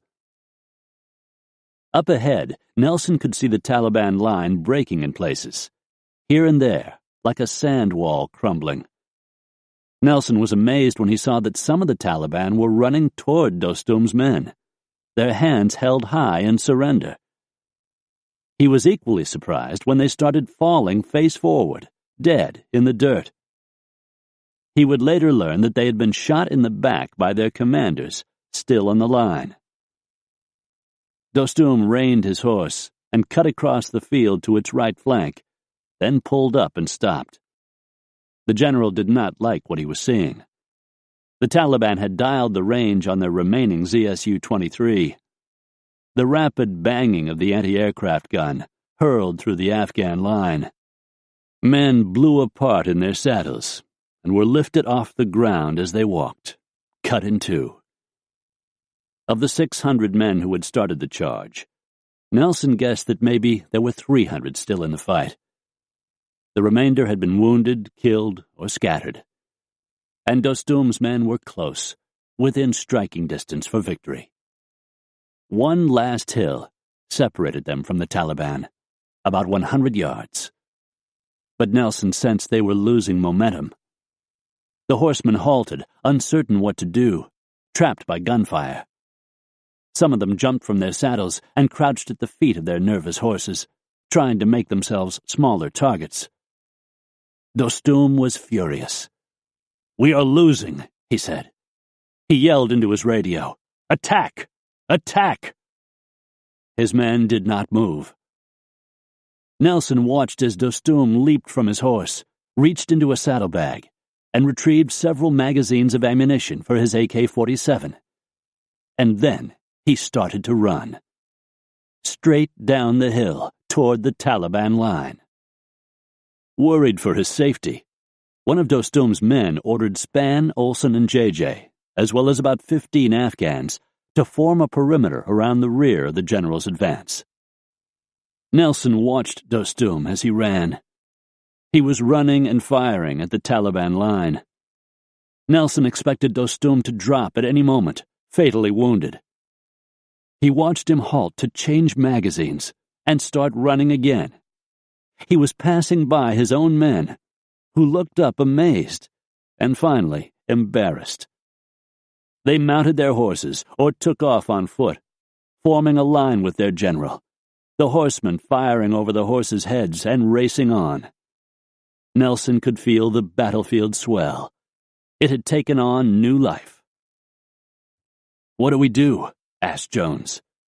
"We got to go with him," said Nelson. "If he gets killed, we're in a world of hurt." They rode down the hill, but pulled up before they got too close to the Taliban line. Nelson watched as the Afghans coalesced as a smoky swarm, bristling with gun barrels, flashing with explosions. They descended on the Taliban line with a roar. Nelson gazed in awe.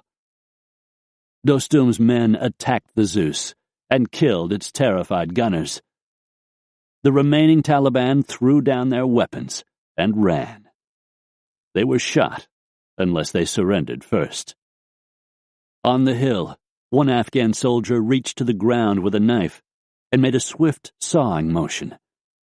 He stood and thrust aloft a head, the head of a Taliban soldier, swinging by a fistful of black hair, a dripping pendulum, as the sun drained from the day. They had won. As the battle raged, Dean, back at K2 in Uzbekistan, was listening to the action on a radio. Communications officer Brian Lyle had set it up on a lark on a plywood table, wondering if he could even tune into anything. He was dialing through the frequencies when he heard the sound of gunfire and excited American voices calling in bomb strikes. They all stepped closer to the table. There were 12 of them, men in their 30s and 40s in rough beards, and since leaving Fort Campbell 3 weeks earlier, it had been a trying vigil for Dean, wondering if he would get into the fight. When he learned that Nelson had gone first, his heart sank, a feeling he hid from his friend. Dean and Nelson had been groomsmen at each other's wedding, and before that they'd suffered through ranger school together, and had been roommates during various other schools the Army had put them through to make them elite soldiers.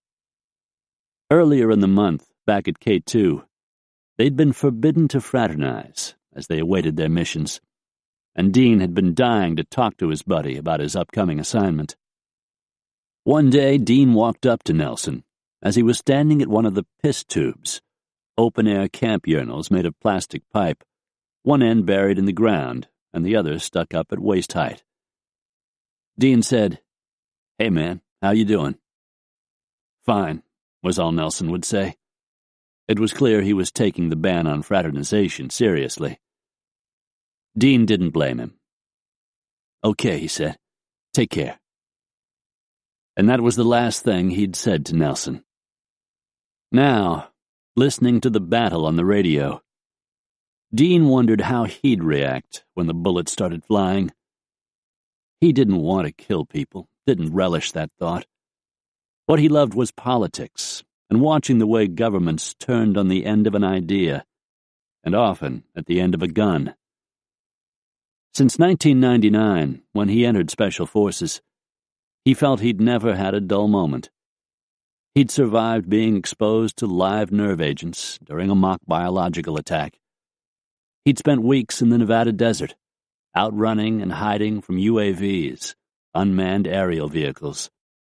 He'd survived the Army's Siri school aka Survival, Escape, Rescue, and Evasion Training. The grueling event, held in rural North Carolina, lasted 11 days. On the run behind enemy lines, Dean lived on raw pumpkins and barely cooked chickens stolen from local farmers. He ate them hunkered in muddy ditches, clawing at the food with his bare hands before being captured.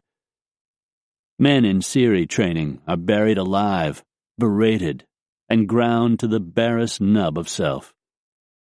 When it was over, Dean emerged from the pine woods at Camp McCall, having seen God. Or at least the U.S. Army's version. Dean had been led into this hell of total privation, so that if he was ever captured, he'd have already experienced the inferno. This was Special Forces Rule Number 1. Let men experience failure, so they never fail again. And by failing, they will learn how to be successful soldiers. Dean pretty much believed there wasn't something he couldn't improve, himself most of all.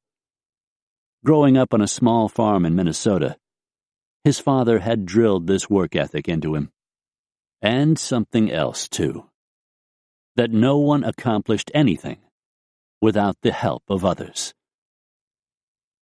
For the past year, Dean had been bugging his superiors at Fort Campbell for a training mission in the Middle East. He campaigned relentlessly. In January 2001, he and his team traveled to Uzbekistan. Dean was fluent in Russian, and the political challenges facing the former Soviet Republic were a heady fit with his omnivorous intellect. He was able to learn from the Uzbekistan army firsthand about the Islamic Militant Union insurgency, and this made him think of terrorism broadly. He started asking his intel sergeant, a tall, taciturn Texan named Darren Klaus, about a group of fundamentalists in Afghanistan called the Taliban, and their enemy, the Northern Alliance. Dean loved parsing the political matrix.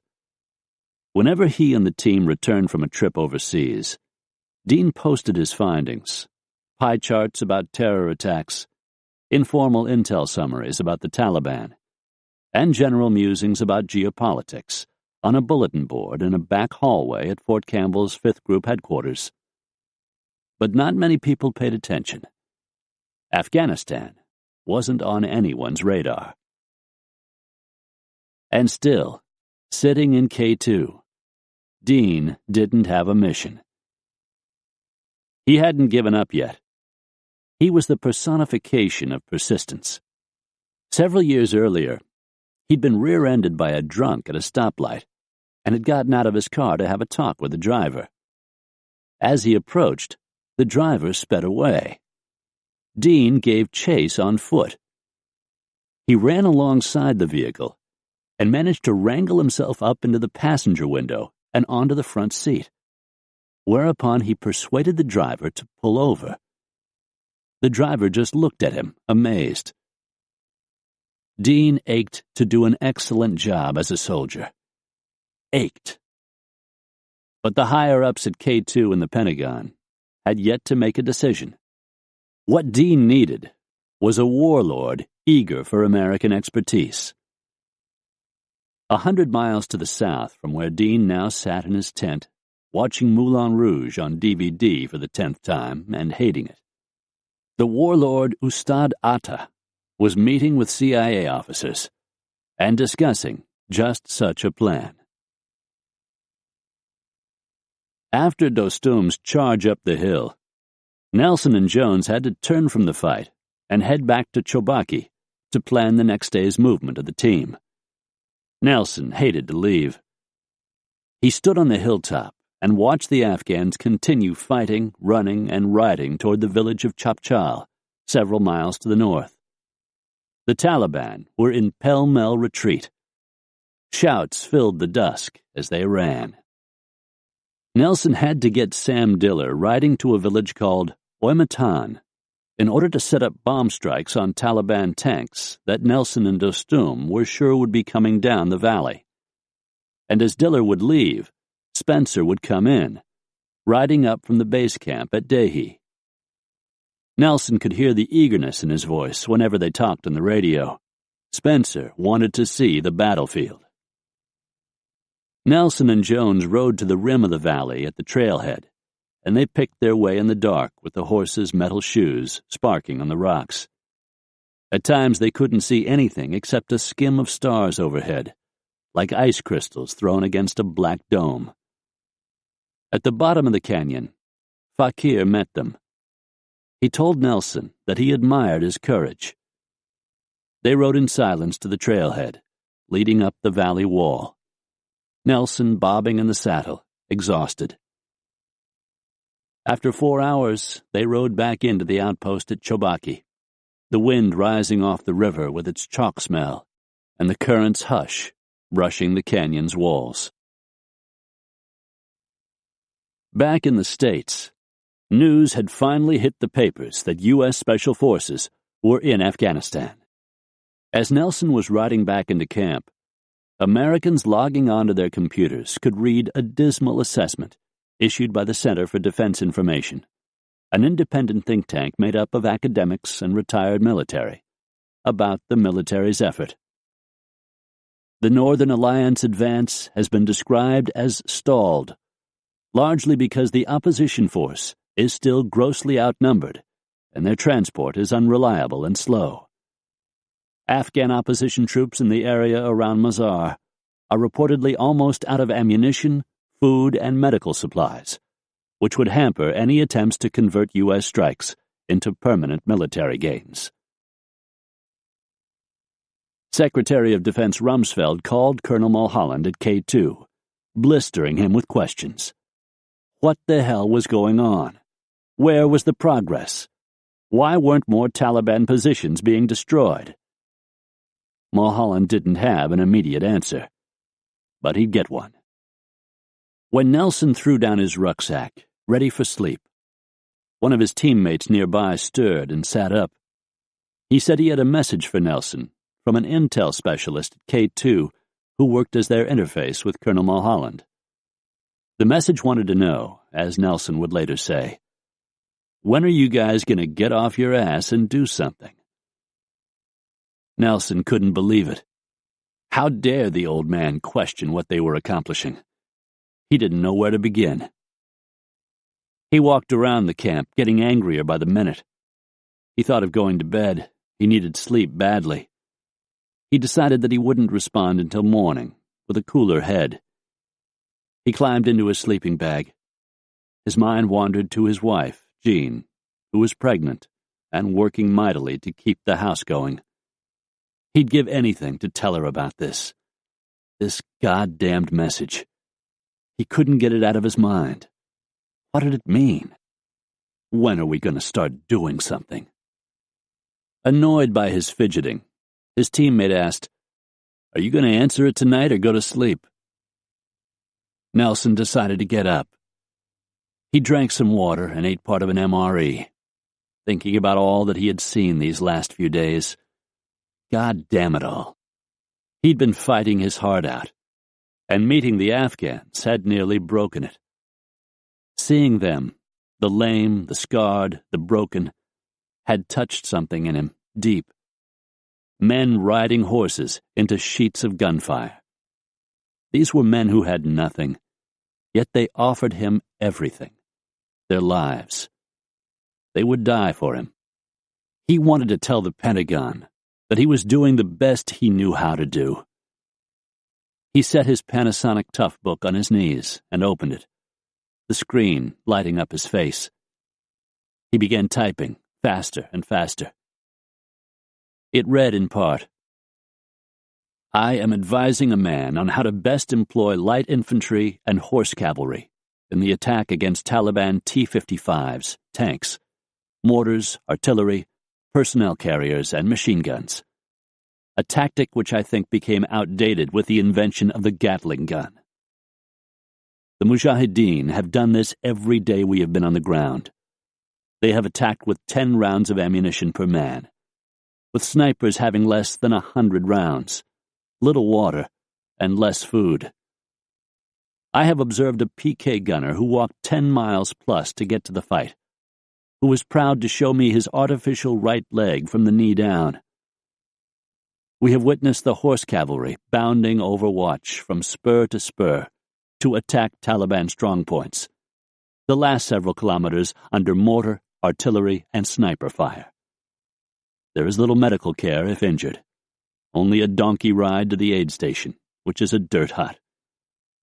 I think the Mujahideen are doing very well with what they have. We could not do what we are doing without the close air support. Everywhere I go, the civilians and Mujahideen soldiers are always telling me they are glad the USA has come. They all speak of their hopes for a better Afghanistan once the Taliban are gone. Finished, he closed the laptop, feeling better. The email would become, in the words of Major General Jeffrey Lambert back at Fort Bragg, the most famous intel report of the war. Several days later, standing before reporters and television cameras at a Pentagon press conference, Secretary of Defense Rumsfeld would hold it up and read out portions to the nation. The crowd was moved by the poignancy of this young, anonymous soldier. Nelson's words flew around the news wires. Nightly anchors quoted from it. Nelson had managed to sum up the frustration, fear, and hope among his own men and among the Afghans. That he had written it in a fit of pique when he was tired, hungry, and pissed off would remain his secret. Later that night, Dostum, having also returned to Chobaki, told Nelson that at the very end, the fighting had been at close quarters, the opposing sides as near as 65 feet from each other. "I have never seen the Taliban fight so hard," he said. He shook his head in amazement. He believed the Taliban knew they were losing the war. His men had killed 123 Pakistanis and captured 2. Dostum had lost several of his men. One had taken a grenade, the last one remaining among the entire force, and run into the Taliban lines to blow them up, killing himself. When he heard this, Nelson was upset. He and Jones had carried 8 grenades and returned to Chobaki with them. Nelson was worried that the general had put himself in harm's way. He regretted not staying with him. He realized how protective he had become of the warlord. Back at the Alamo in Dehi, as more wounded Afghan soldiers trailed into camp, Medic Scott Black found himself knee-deep in gore. For the past several days, he had been working frantically to care for both Afghan and Taliban fighters. Black didn't think he'd ever seen a tougher people in his life. Their eyes were full of terror, but they rarely made a sound. These guys, it seemed, could withstand any kind of pain. He was asleep well after midnight when he was shaken awake. Black woke with a start, looking around the dim room in the fort. He saw before him a middle-aged Afghan man, one of Dostum's soldiers, holding a lantern and looking concerned. "Commander Scott, we need you now. There is emergency." He scrambled out of his sleeping bag and walked in flip-flops, camo pants, and brown t-shirt across the dusty courtyard and out the front gate. Before him sat a parked Nissan pickup, with all its doors flung open. The truck's pale dome light was on. It cast a feeble light on the ghastly scene inside. On the rear seat in the cab of the truck lay a young Afghan boy, maybe only 14, 15 years old. It was hard to tell. He'd been shot in the stomach and was rolling his head back and forth on the vinyl seat, which was slick with blood. He was opening his mouth to moan, but no sound was coming out. Black saw that he had to act fast. He shot the kid up with morphine, while another boy, maybe 18, who turned out to be his cousin, held his hand. Black stood at the kid's feet. It was as good a place as any to treat him. He probed the wound. It was deep. He felt around inside, trying to find the bleeder, the vein that was gushing. He couldn't feel it with his slippery hands. There were no guts hanging out, so he couldn't examine them for wounds. He guessed an AK-47 round had penetrated the kid's peritoneum, but he couldn't find the hole. The bullet had likely nicked an artery. It was dark in the cab of the pickup, except for the glow of Black's halogen headlamp, and it would be a tough place to do surgery. But Black was pretty sure he was going to have to cut the kid open if he couldn't stop the bleeding. He first tried packing the wound with an absorbent material called Curlex.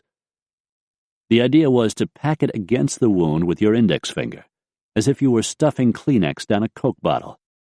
Black packed about 2 rolls inside the kid, but the bleeding didn't stop. He'd lost an immense amount of blood, and fresh plasma was something Black didn't have on hand. The kid was quickly slipping out of his control. If he died during the surgery, the Afghans would blame Black for his death. Black knew that and worried about it.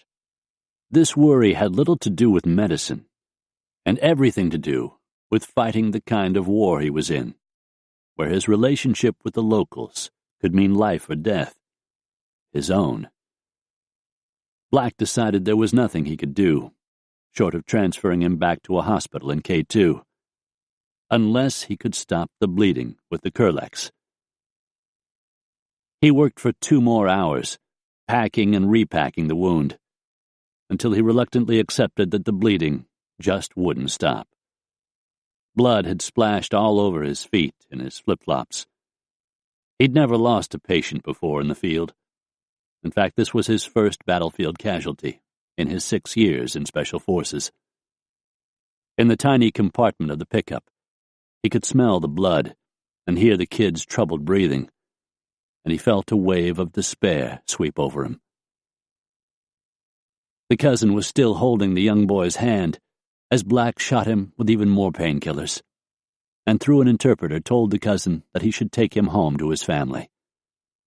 Better to let him die in peace, surrounded by the people he loved. The young man just nodded. Black helped him lift the wounded kid's legs up in a bent position on the seat so they could shut the truck doors. Black stood in the dirt and watched the taillights of the Nissan disappear over the ruts in the road. He was running low on med supplies again and had ordered an airdrop. This was supposed to come any night now. With the fighting picking up, he realized he had to brace himself for dozens, maybe hundreds more casualties, like the one he'd just treated. It was a daunting thought. He had believed himself to be a pretty hardened customer, but the kid's impending death ate at him. Just a teenager.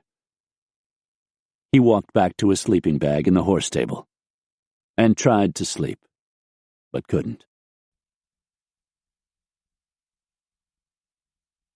As Black treated the wounded, Night Stalker pilot Greg Gibson and Mission Commander John Garfield had taken off from K2 on the resupply mission, bringing in the equipment that Black and the team had requested: ammo, blankets, winter coats, sterile water, IV sets, rubbing alcohol, latex gloves, nylon sutures, bandages.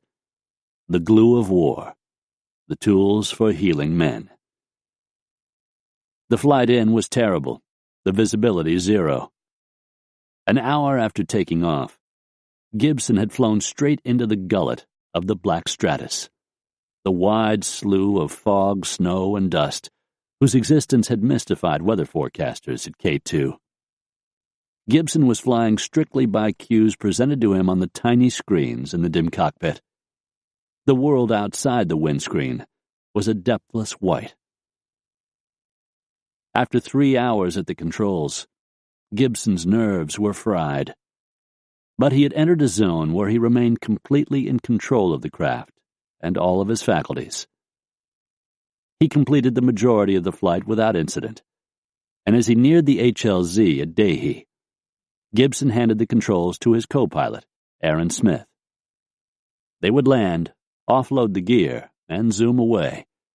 turning around to head back through the lousy weather to K2. As they dropped altitude, Gibson, sitting in the pilot's seat with his arms folded, heard a voice from the back of the ship. One of the crew members, standing in the open ramp, was yelling over the intercom, "Pull up! Pull up, damn it!" Gibson waited for Smith to do as he was told.